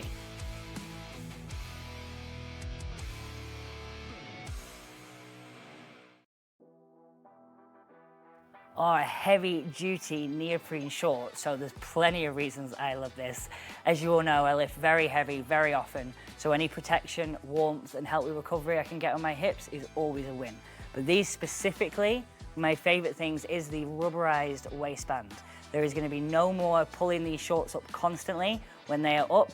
Rubberized waistband with the drawstring, these will stay in place for your entire session. And the length, we've modified the length of these so they can be worn with knee sleeves. We see people not needing to fold them up or bunch them up or anything like that. That's going to restrict the quad. These sit nicely halfway down your leg, giving your leg lots of freedom, not reducing any range of motion and giving you plenty of room for either knee sleeves, knee wraps or anything else that you need to wear where you compete.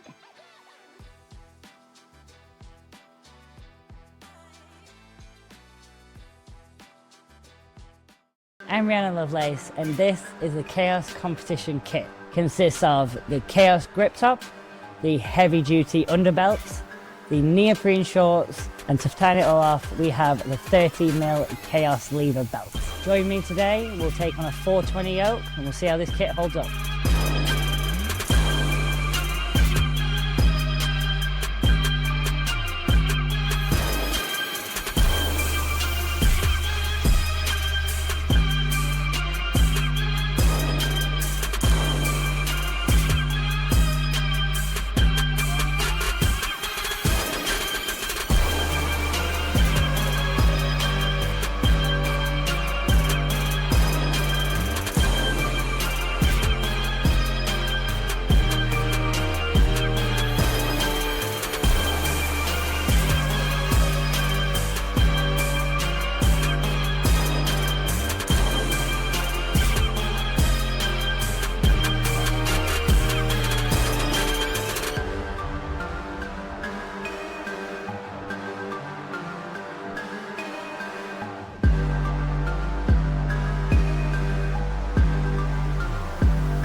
One of my new favourite pieces of kit is our 30mm lever. So, one of the reasons I love this, as you all know, I'm very, very small, going up against the very, very big weights. I need the security in my belt. I need to have 100% confidence that this is going to lock and this is going to hold. Beautiful, shiny red buckle just makes it beautiful to wear, but this is one of the most solid belts on the market. Paired with the underbelt, I feel like I can absolutely take on the world with these two.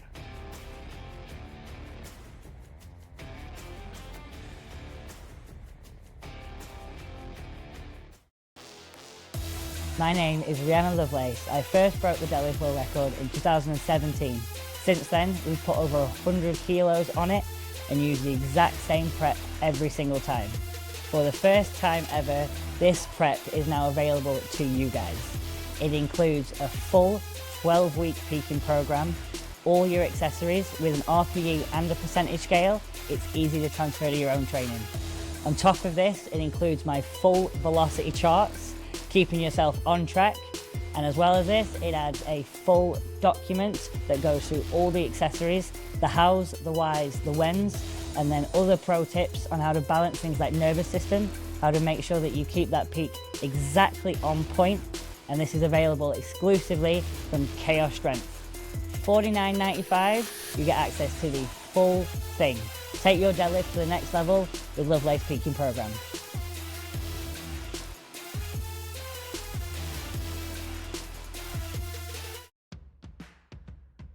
The Kaos grip top. So we're seeing these used in the sport more and more throughout the world. They have very specific design on them to maximize that rubberized grip while still being very, very thin and very stretchy. So while we're competing, especially in hot countries, you do not have to worry about overheating while getting the maximum grip for all of your events. You're talking log press, I've set the axle press world record with these and the stone world record. Yokes, squat, bench press, you name it. Whenever there is kit involved, your grip top can help.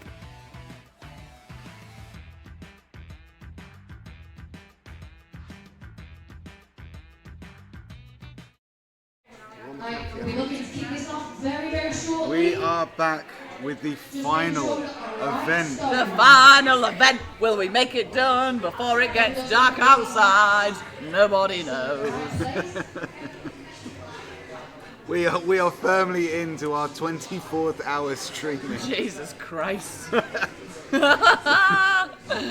And we are hysterical. We are mildly hysterical, but not as hysterical as I imagine these athletes are feeling as we go into this final event. It's at the Stone. Stone's over at bar. 8:45. That's some do that in it. I bet none of them have ever trained it this late. So we've got the Masters up first with 140 kilogram stone. No, wait.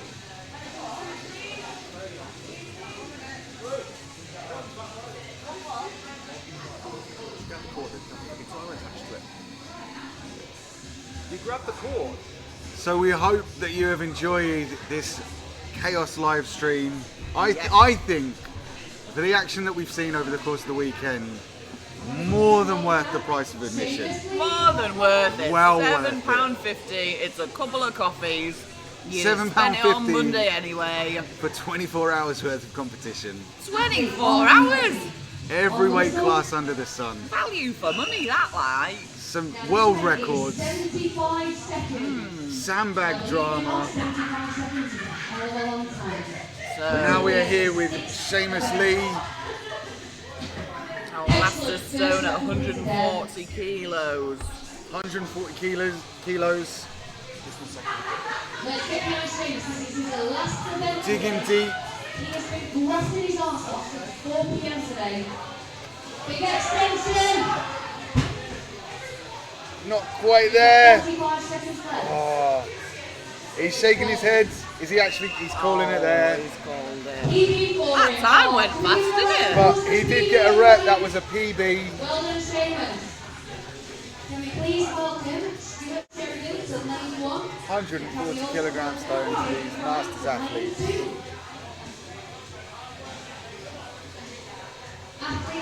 No joke. Stuart Sheridan and Jonah. Got it right. Yeah. First time. Here we go, guys. Final event.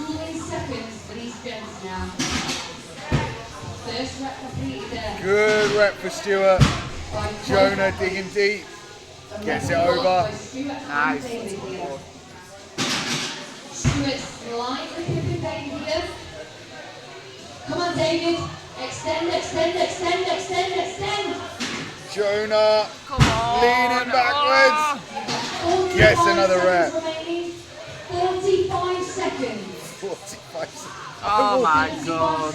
I will never not be surprised whenever we hear how much time is remaining on this event. That's it. Roll it round if you need to. Stuart Sheridan putting in a great performance on these stones though. 20 seconds left.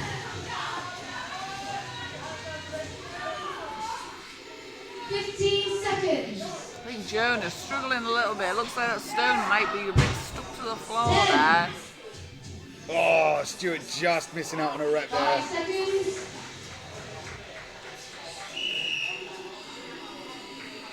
And they're calling it there.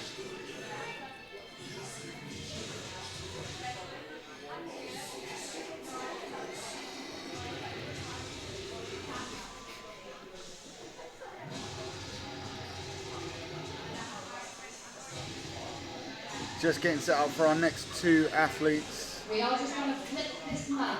Yeah, I think that's a good idea. It looks very sticky. And leave it happy on it. Surely it's fairly sticky on the other side now though. So I see we've got Dave Willis roped into returning the stones. Luke Davis not offering him gloves.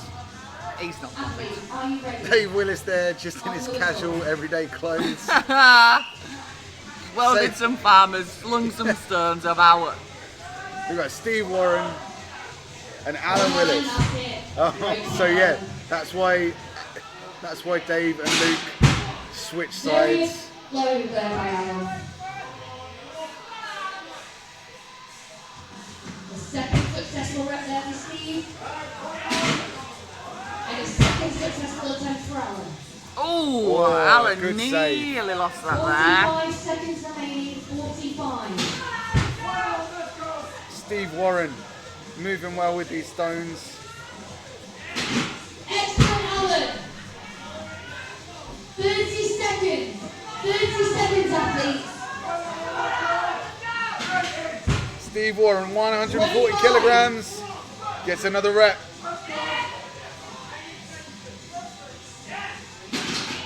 15 seconds. 15 athletes.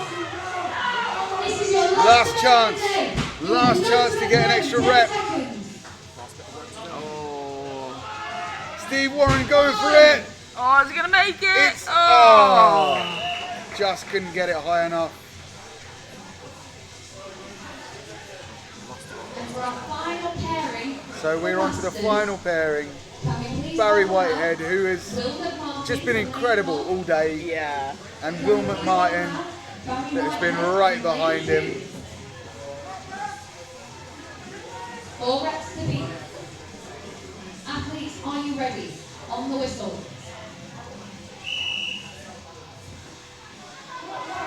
They are And we're hungry off. for this. They want their podium. Will McMartin definitely got the height advantage out of this pairing. Currently scoring in second and third place podium going into this event. But that stone, that was quite far away from the bar. He had to take a couple of steps forward to get it over. Fighting for those podium places. Let's get behind those That was a athletes. bit easier. Barry Whitehead, yeah, that stone is sticking to that mat, isn't it? Yeah, really sticking.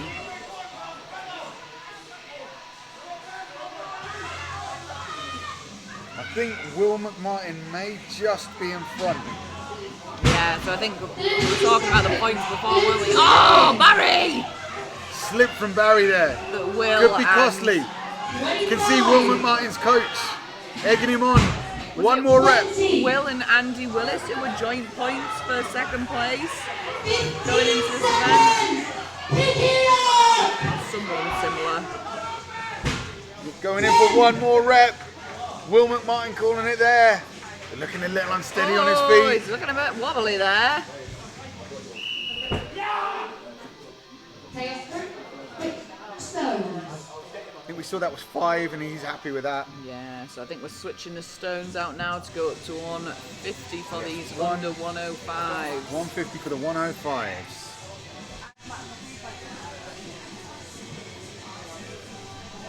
Kicking off with Jonathan Manson. So we are now increasing the stones from 140 kilos up to 150 kilos. A ton 50. They're looking pretty fresh, those stones.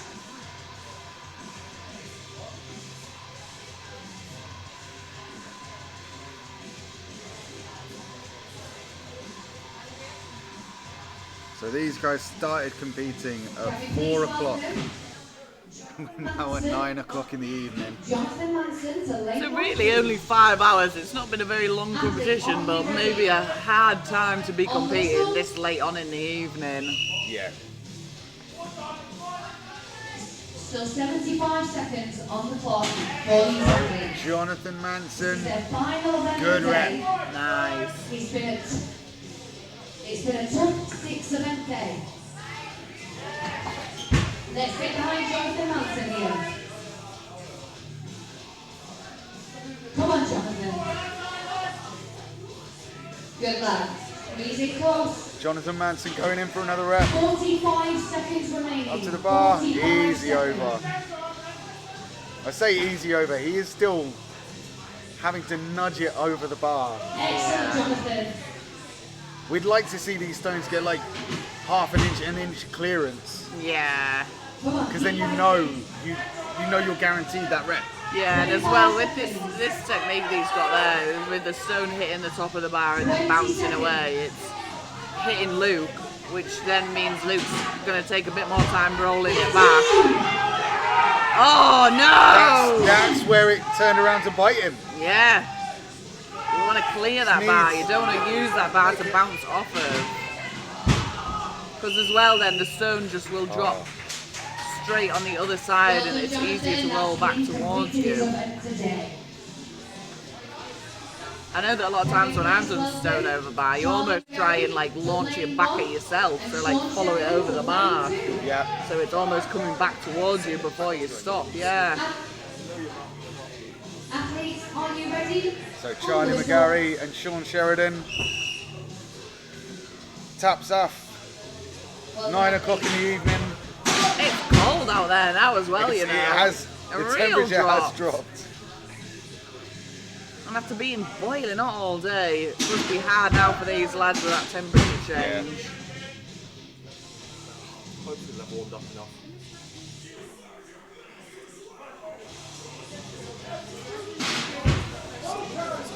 Charlie McGarry.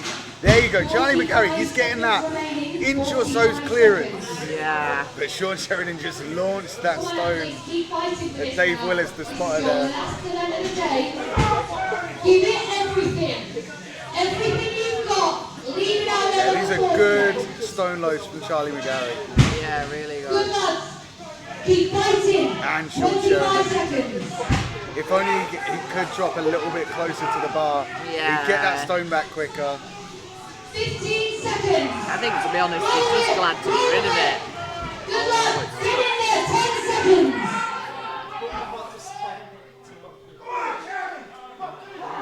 I think Sean's done. Oh, is he going to get it before the whistle? Did he? Are we counting No, that? Steve Wiley's shaking his head. Oh. So, Can we please welcome rotating the Dan stone. Markham to lane 1. Like, do you think there's much in that? Do you think it's more just a psychological thing? So we're seeing people just sort of quarter turn the stone. I understand there is the flat part of the stone that the stone sits on. Yeah. And maybe you want to rotate the stone so it's laying flat, but we saw Sean Sheridan there just sort of twist the stone a little bit. It didn't look like it was on its flat edge. Yeah, I think he was trying to get it from not sticking to the mat. Yeah. I think that's the issue, but yeah, you're gonna have to roll it around a bit to get it unstuck off that mat.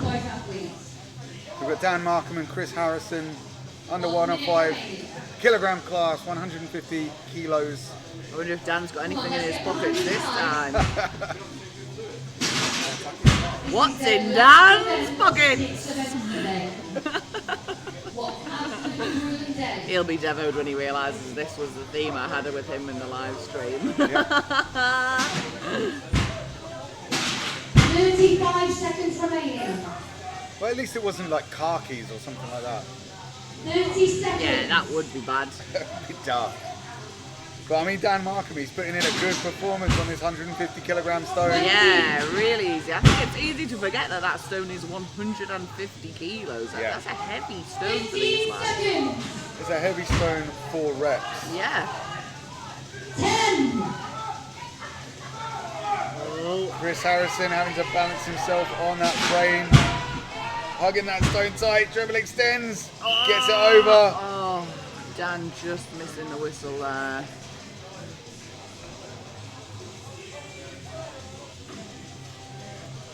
Can we please welcome Jonathan Little-Johnson to lane 1. So we've got Thomas Fisher, John Little-Johnson. I think I saw Thomas Fisher's Instagram handle. He's Real Big Fisher. Must be a fan of the band. 75 seconds on the clock. Thomas Fisher again, another one I think that's really good at stones, isn't he? Yeah, I mean, look at that. Yeah. These are speedy reps. Textbook speed reps from Tom Fisher there. That pickup off the floor. So easy. Yeah, it really looks effortless. I think Tom's doing a 200 kilo stone, you know. 45 I seconds believe remaining. you're right. We can look that up. He deserves us for us to look that up. I'm sure he's done 200 kilos. 35. 30 seconds remaining. Athletes have made his last 30 seconds. He does hold a record, a distance record for the Buttermere stone carry. 20 seconds.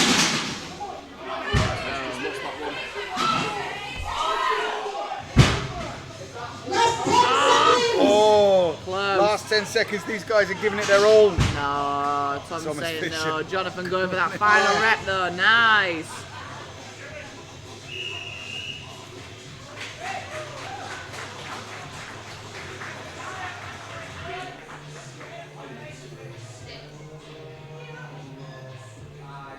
Can we please now welcome Miles Hutchinson to lane 1? Can we please welcome James Knight to lane 2? This is your penultimate Miles pairing Hutchinson, for your James Knight. 105 weight category at the UKNS Islands and UK. Athletes, are you ready? 150 kilogram On the stone. whistle. I wonder what Miles' favourite colour is.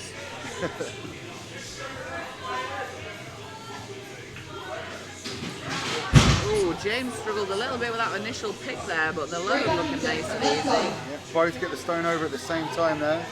These men are now fighting for podium position. So Yeah, there's a podium position on the line, Yeah. dependent on this performance. And that will be at the forefront of their minds going through this 75-second event. Oh, Miles misses it, but James Knight gets it. I think that puts him a rep in front. 30 seconds. Miles Hutchinson really struggling now here. to get that triple no. extension. No, He's nowhere cashed in near. too early. Get your No, hands I on don't the think he's bar. going to be able to save that. No. 15 seconds. The only way, and I think it's only possible when you have certain yokes that you can use, is if he could get his hands on the yoke, as in like grabbing that bar, Yeah. and then dropping below the stone and using your body to push it over. But James Knight gets another rep. So I think that puts him ahead of Miles Hutchinson. So we're down to our final two athletes. Andrew Goodlad and Elliot Owen. Hands for Andrew Goodall in lane 1, please. Can we also give a big welcome to Elliot Owens in lane 2, please? Athletes, are you ready? On the whistle. Well, Elliot Owen's wearing his BNSF t-shirt. Traitor. Andrew Goodlad, wow. Nice fast rep from Andrew Goodlad there. He's just adhering to that stereotype about the Scots and the Stones. God damn. 1 minute remaining. I mean, there are worse stereotypes, let's be honest. Yeah, to be fair. This is incredible from Andrew Goodlad. Oh, flinging that stone over. Yeah, just using those powerful hips, pop and over. Using his hands as anchors, doing exactly what he needs to do to get that stone over that bar. Incredible from Andrew Goodlad. Not slowing down one bit. Elliot Owen seems to be fatiguing, flagging just a little bit, but Andrew Goodlad powering away. What is the pink thing on Elliot Owens' back? 20 seconds remain. 15 seconds. 10 seconds. Andrew Goodlad. How many reps is this going to be? Oh, I think we may be in double digits. I mean, let's be honest, that was untouchable. Yeah, I would have thought so, yeah. Untouchable. So there'll be another stone change now to 160 for the opens for the final class. 5 heats of a 160 stone. Finish off this competition. And we are strong. so close to the end. We can see it. The light at the end of the tunnel. Stephen is already reviewing footage. Oh, hang on. What's happened there? Reviewing footage. Oh. Now, because this event is obviously being performed outside and we are inside, we don't actually know. I'm not sure I could tell what questions are being asked. No, what's the drama? I mean, it's stone over a bar. Unless maybe they thought that the reps. He's been granted 7 reps.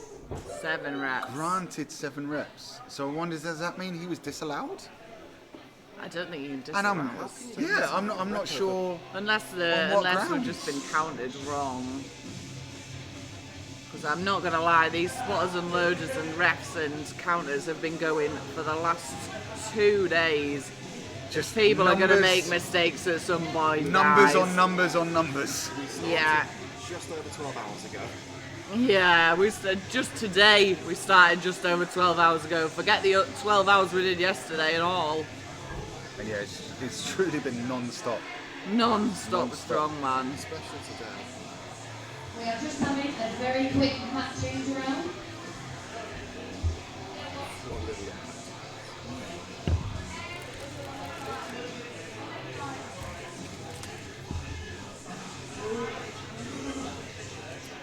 So yeah, unfortunately we couldn't give you any more information about what was going on between Andrew Goodlad and Elliot Owen there.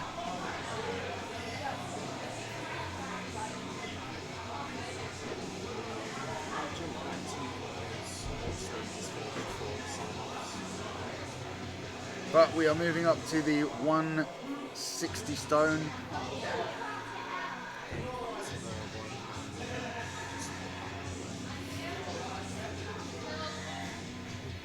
Our final class of this competitive weekend. Josh Allen, platform 2, please. So people watching at home, wake up. Again, 75 seconds on the clock, please. One more class, the open weight Are athletes. you ready? On the whistle. 24-hour live stream wrecking crew. Let's hear ya. Let's see ya. Come on, shout it out for the 24-hour wrecking crew. Owen Boothby and Josh Allen. We are starting Easy with first Becca. reps. Let's get behind these athletes. 1 minute remaining. Come on, gents, you got this. Squeeze it. Josh, just slipped on the stone there. Owen Boothby misses the bar. 45 seconds remaining. 45 seconds. It's getting very dark out there. It looks quite light on the live stream, but It does, yeah. from in here, So that's the it appears very dark outside. It really, truly does. That's it. Yes. Hook it in, extend Hopefully we've got 10 minutes more of decent light for these athletes. I hope we've got some outside light. Yeah.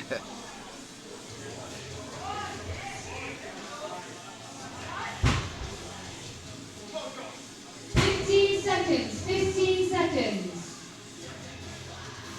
So I think both might be calling there. No, Owen Boothby going back in. No, he's had enough. It's the end of a long day. Can we please welcome Matt Gordon to lane 1? Can we please welcome Frank to lane 2? So we've got Matt Gordon and Frank Villardo.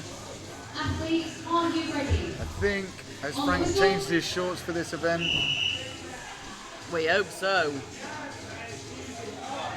Nah, there's 2 full moons out tonight, baby. But a good rep from Frank Villardo there.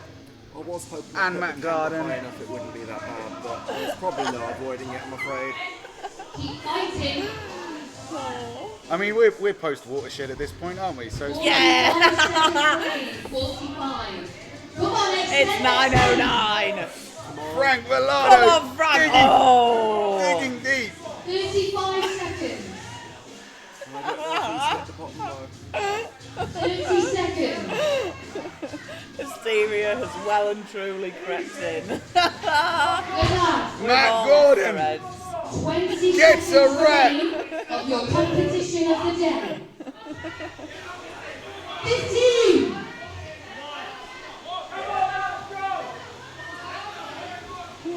10. 5. Come on. No, Oh, I think both men. it's not happening now, is it? Well done, athletes. Bit too much for both of these men. So we're down to our final 3 pairings of this Final weekend's 3 competition. pairings. Someone get Frank a belt. 3 heats left. God, I'll be average I mean, I'm sure there's tonight. a Cerberus discount Anyway, that you can get from somewhere. Hopefully. can we please welcome Mark Elton to platform 1? And can we please welcome Jordan Trafford to So platform 2? I, for one, am quite thankful that Jordan Trafford is doing the stones out there. Yeah, not anywhere near us.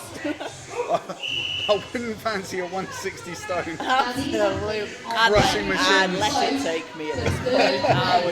Oh, slip from Jordan Trafford. Really? But solid rep from Mark Elton. Mark Elton is getting some clearance. Clearance over that bar. Whoa, Jordan really struggled with this stone here.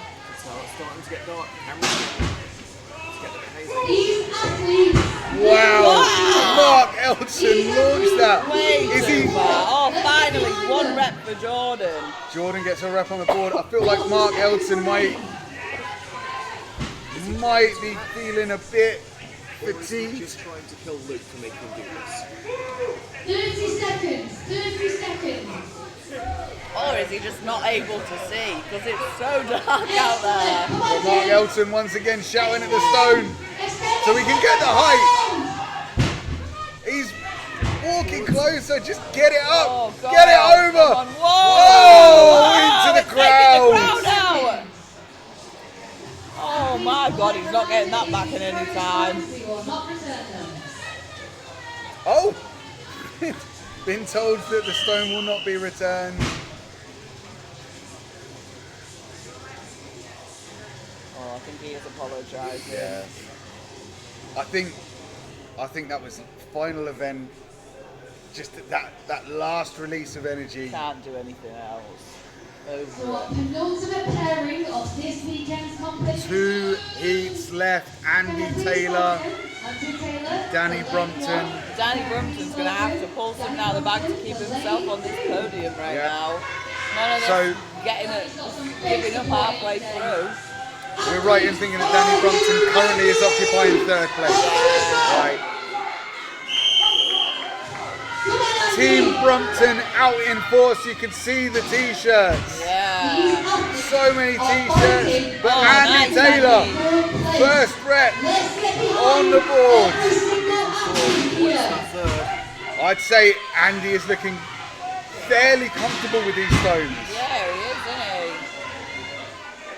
He's a little bit ahead of Danny Brumpton. But yeah, that lap and load from Andy Taylor. Looking strong. Come on, Andrew. Andy, yeah. Oh, no, Andy needs to pick up the pace. Oh, they're Stone stone sleeves. No. Do you wear stone sleeves? Nah. I personally don't think I'd get on with stone sleeves. No. I understand their purpose, but yeah. Yeah, we're seeing here Andy Taylor, like the stone sleeves are costing him. He needs this. Gets it over. Nice. Is he gonna go again? Come on, lads. Oh, Danny Brumpton, I think, is might out. be done. But Andy Taylor. Is he gonna get this before the whistle? Oh, I think he got it. I think he got it. He looks happy.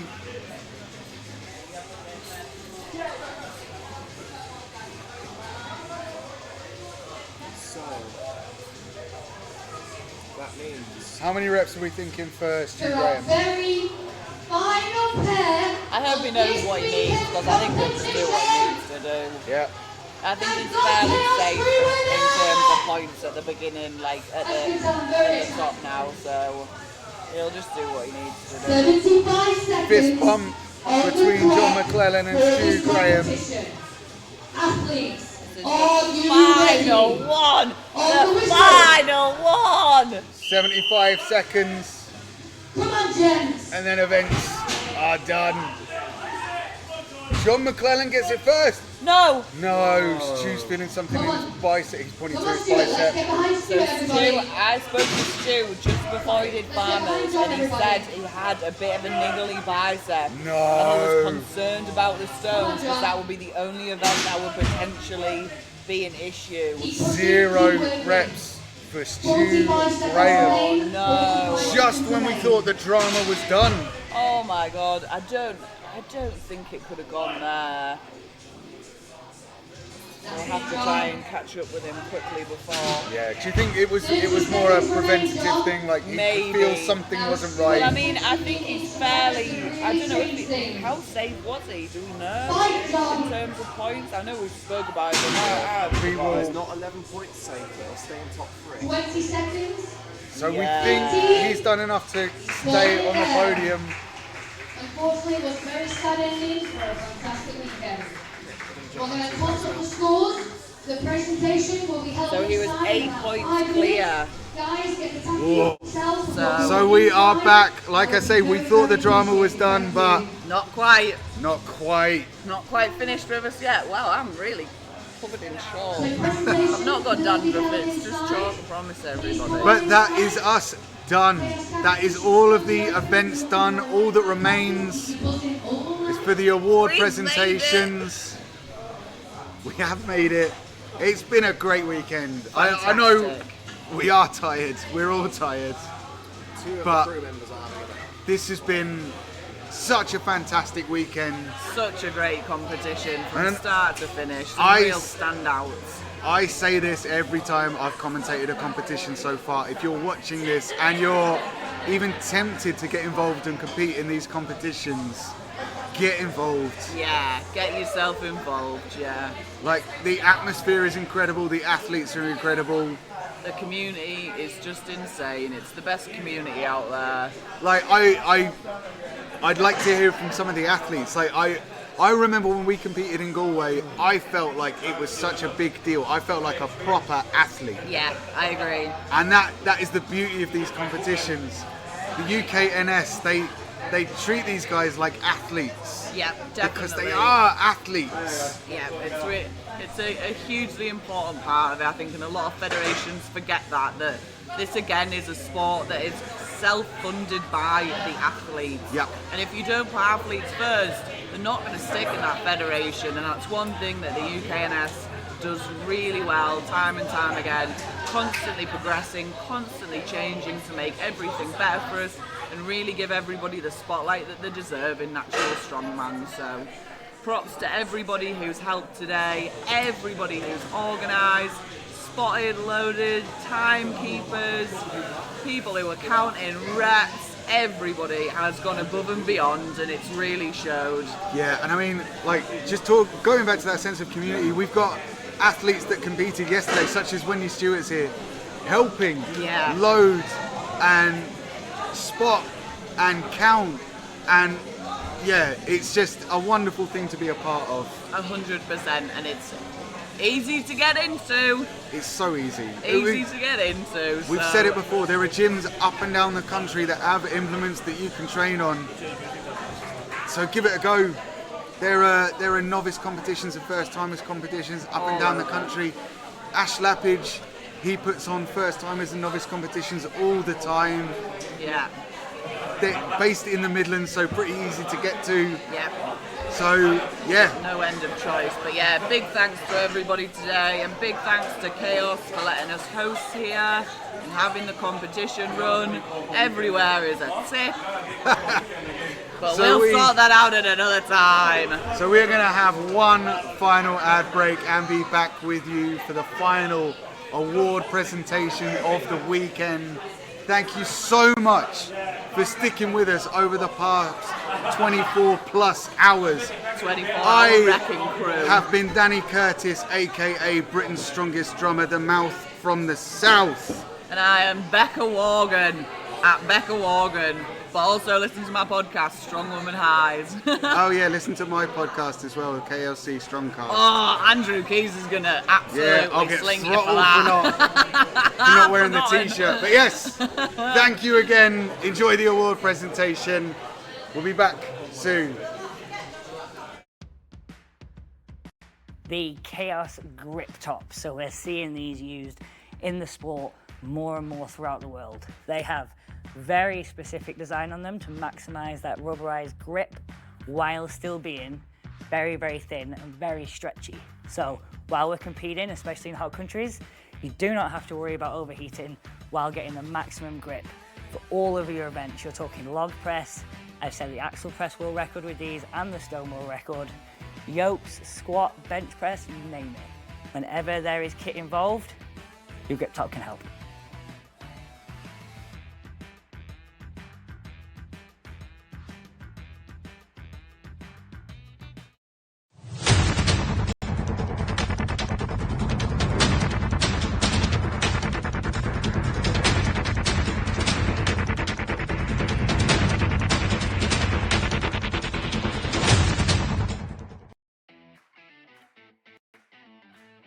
So one of the latest releases is our 7mm neoprene sleeves. So these have the full patella support throughout. They are nice and thin, nice and supportive. They're not going to reduce any range of motion. You're going to keep all of your speed and all of your athleticism while keeping your knees nice and safe. So the reason these are one of my favorites is they are very, very stretchy, which means those with big quads and big calves are still going to have your quad supported and your calves supported, but it's also going to support the knee. You're not going to have any air or any gaps. It's going to support the full joint all the way around. It's going to help that range of motion and help you get the best out of your performance.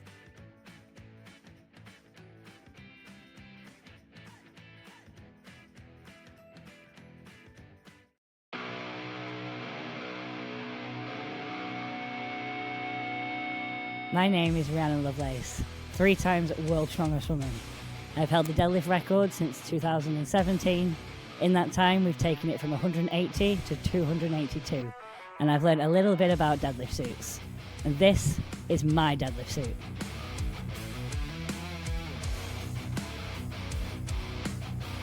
My name's James Brown. The thing I love the most about the suit is the freedom you have until you dip your hips into the bar. So much pressure, you just want to stand up straight away. I'm Andrea Seat. I'm a pro strong woman in Masters category. I'm Britain's strongest natural woman. I'm excited to try using a suit for the first time to see how I can step my game up. My name's McHugh. I finished second at Static Monsters World Championships in the under 105 class last summer. The ability to just put the suit on and go rather than having to be really cranked into the suit. Hi, I'm Claire Myler and I'm the world's strongest woman over 50. So what I love about the deadlift suit is it just feels very different to anything else I've tried, and it feels like it gives you really good compression all the way up.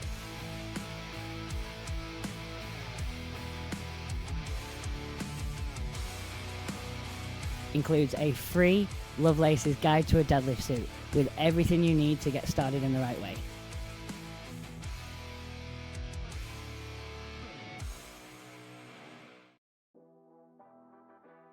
Are heavy duty neoprene shorts, so there's plenty of reasons I love this.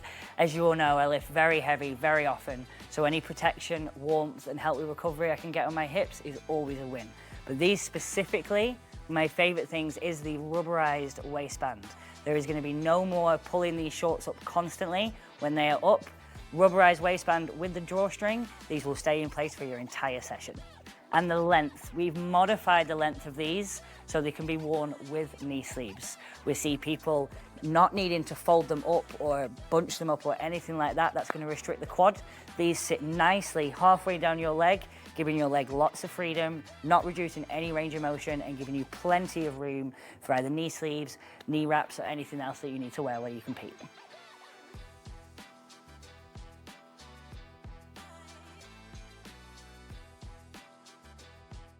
I'm Rhianon Lovelace, and this is the Kaos competition kit. Consists of the Kaos grip top, the heavy duty underbelt, the neoprene shorts, and to tie it all off, we have the 30mm Kaos lever belt. Join me today, we'll take on a 420 yoke, and we'll see how this kit holds up.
One of my new favourite pieces of kit is our 30mm lever. So, one of the reasons I love this, as you all know, I'm very, very small, going up against the very, very big weights. I need the security in my belt. I need to have 100% confidence that this is going to lock and this is going to hold. Beautiful, shiny red buckle, just makes it beautiful to wear, but this is one of the most solid belts on the market. Paired with the underbelt, I feel like I can absolutely take on the world with these two.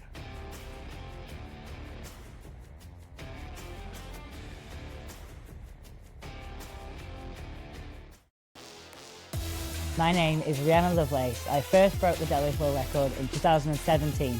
Since then, we've put over 100 kilos on it and used the exact same prep every single time. For the first time ever, this prep is now available to you guys. It includes a full 12-week peaking program, all your accessories with an RPE and a percentage scale. It's easy to transfer to your own training. On top of this, it includes my full velocity charts, keeping yourself on track. And as well as this, it adds a full document that goes through all the accessories, the hows, the whys, the whens, and then other pro tips on how to balance things like nervous system, how to make sure that you keep that peak exactly on point. And this is available exclusively from Kaos Strength. $49.95, you get access to the full thing. Take your deadlift to the next level with Lovelace Peaking Program.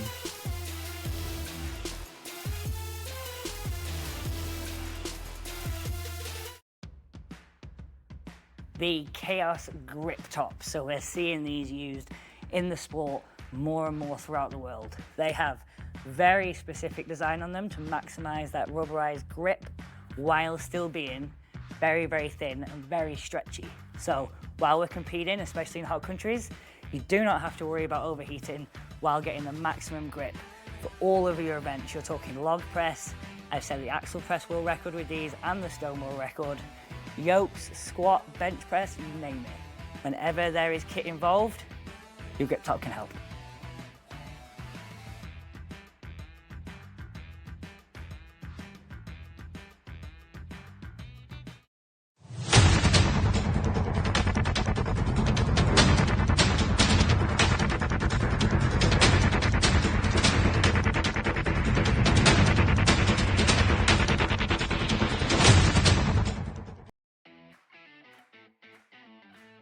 So one of the latest releases is our 7mm neoprene sleeves. So these have the full patella support throughout. They are nice and thin, nice and supportive. They're not going to reduce any range of motion. You're going to keep all of your speed and all of your athleticism while keeping your knees nice and safe. So the reason these are one of my favorites is they are very, very stretchy, which means those with big quads and big calves are still going to have your quad supported and your calf supported, but it's also going to support the knee. You're not going to have any air or any gaps. It's going to support the full joint all the way around. It's going to help that range of motion and help you get the best out of your performance.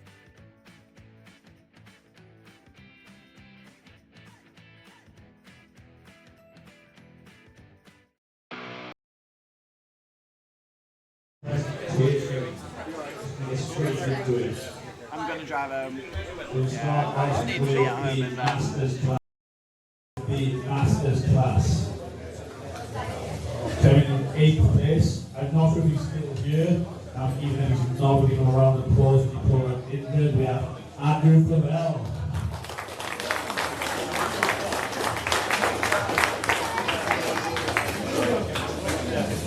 In 7th place, we have Famous Lee.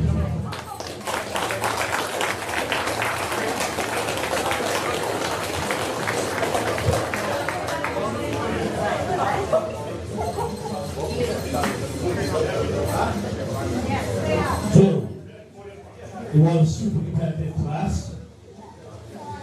So much so that we decided to take top 6 through the Natural Strongman Wales in Galway. So in 6th place, and our first qualifier, we have David Wright.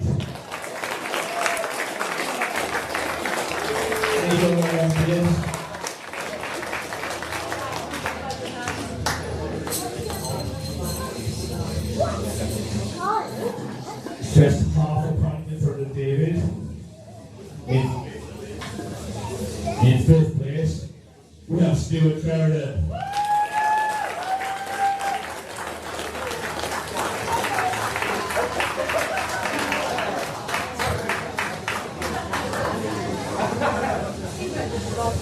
Again, just in front of Stuart, only 2.5 points in front. We have Steve Warren, also qualified for Natural Strongman and Women in Galway.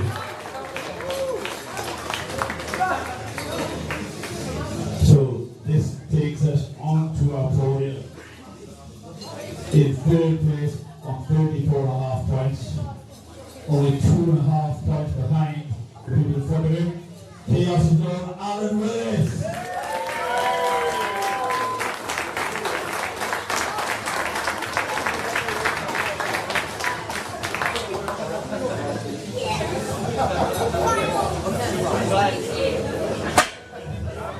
Moving on to the top 2. After 6 grueling events, both Barry and Will were on 37 points. So, using the traditional strongman method of comeback, which is very close, but about to the 3rd place Steve, I think. In 2nd place, qualified for Natural Strongman Wales, we have Barry Whitehead.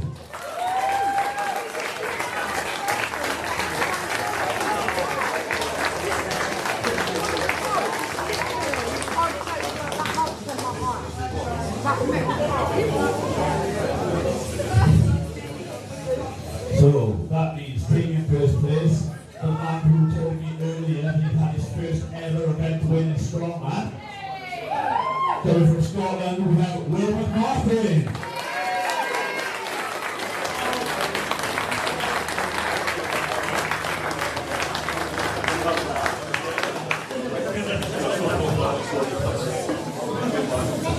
If you guys can go closer from the podium so we can take a last photo.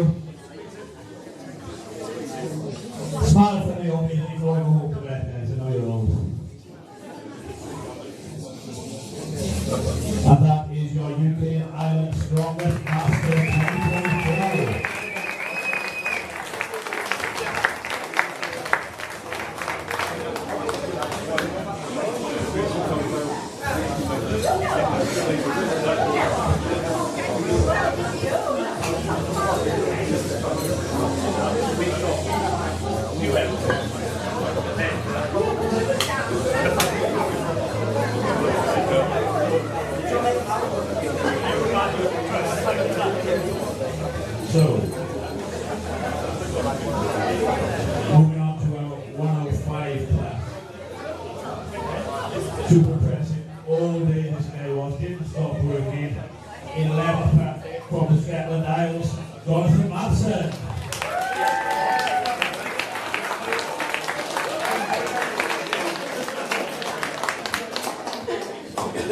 That means in the top 10, 10th place, let's hear it for Sean Sheridan.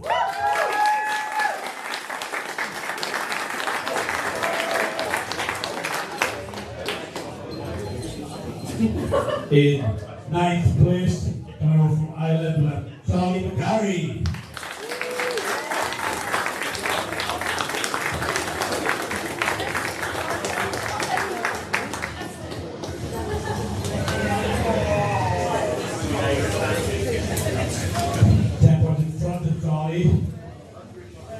We have the very impressive 8th place, Dan Markham.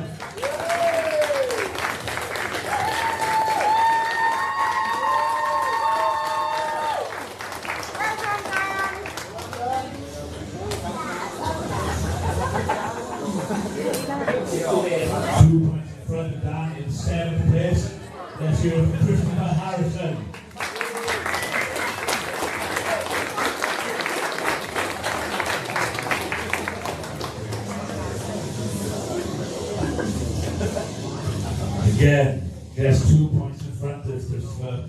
In 6th place, let's hear it for Miles Hutchinson.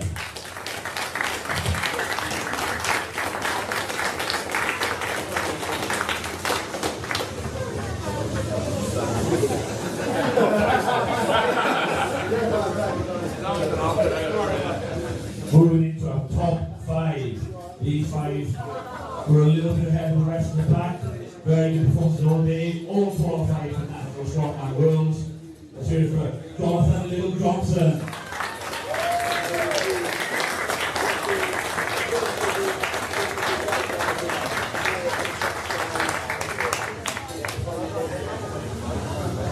One point in front of Jonathan.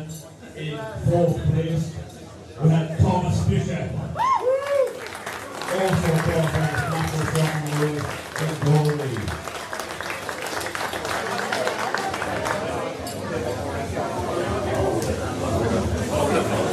So that means in 3rd place on our podium with 44.5 points we have James Knight.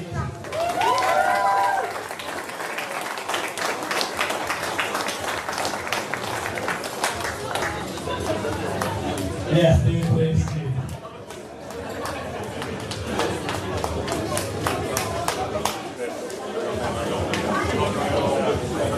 In 2nd place, top 2 had a hell of a battle all day, separated themselves from the rest. In 2nd place, from Scotland, Andrew Goodman.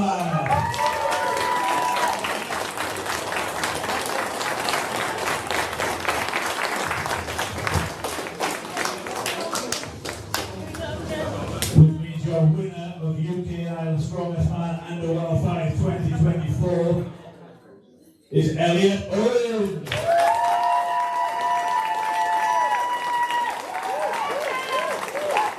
Well done, Elliot. With the full class, and down close to the podium, please. For a photo, squeeze in. Squeeze in, guys. This is your under 105 class, the UKNS Strongest Man. Well done, everybody.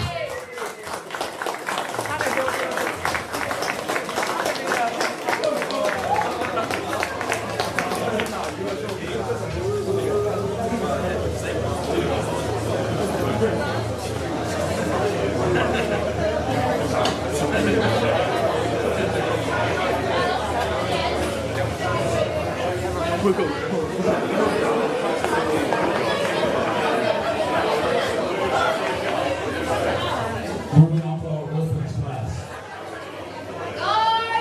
In 11th place, he's left with an injury, I think, but can we all give a round of applause for Matthew Henderson.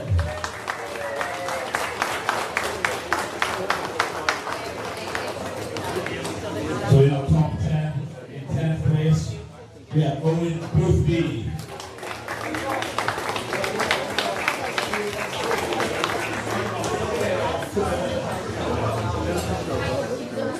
Then, in joint 8th place, we have Matt Gordon and Josh Allen. Both on 31.5 points.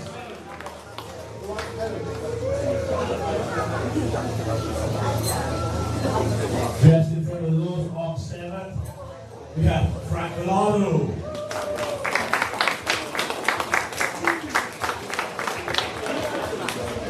And again, just 2 points in front of Frank.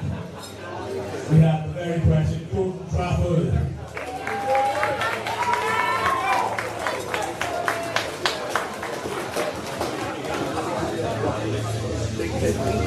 So our top 5, all qualified for Natural Strongman Wales in Galway. In 5th place, we have Mark Elson.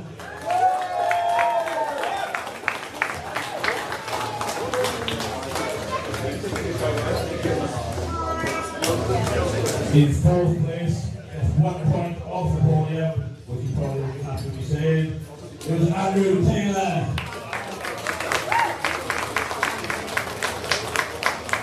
Almost pulled down the Stones. Yeah, 1 point in front of him on 43.5 points. We have Danny Proctor.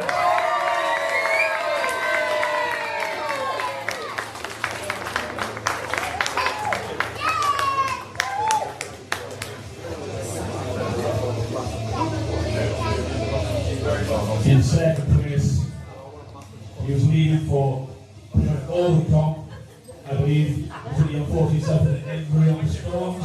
But Stephen forgot the trophy again. In 2nd place, we have Stuart Graham.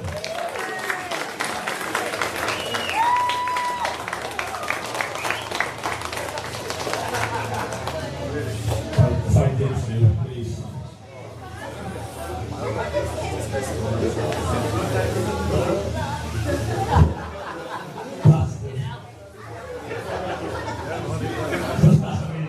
We're winner of the open class of UKNS Strongest Man 2024 is John McLellan.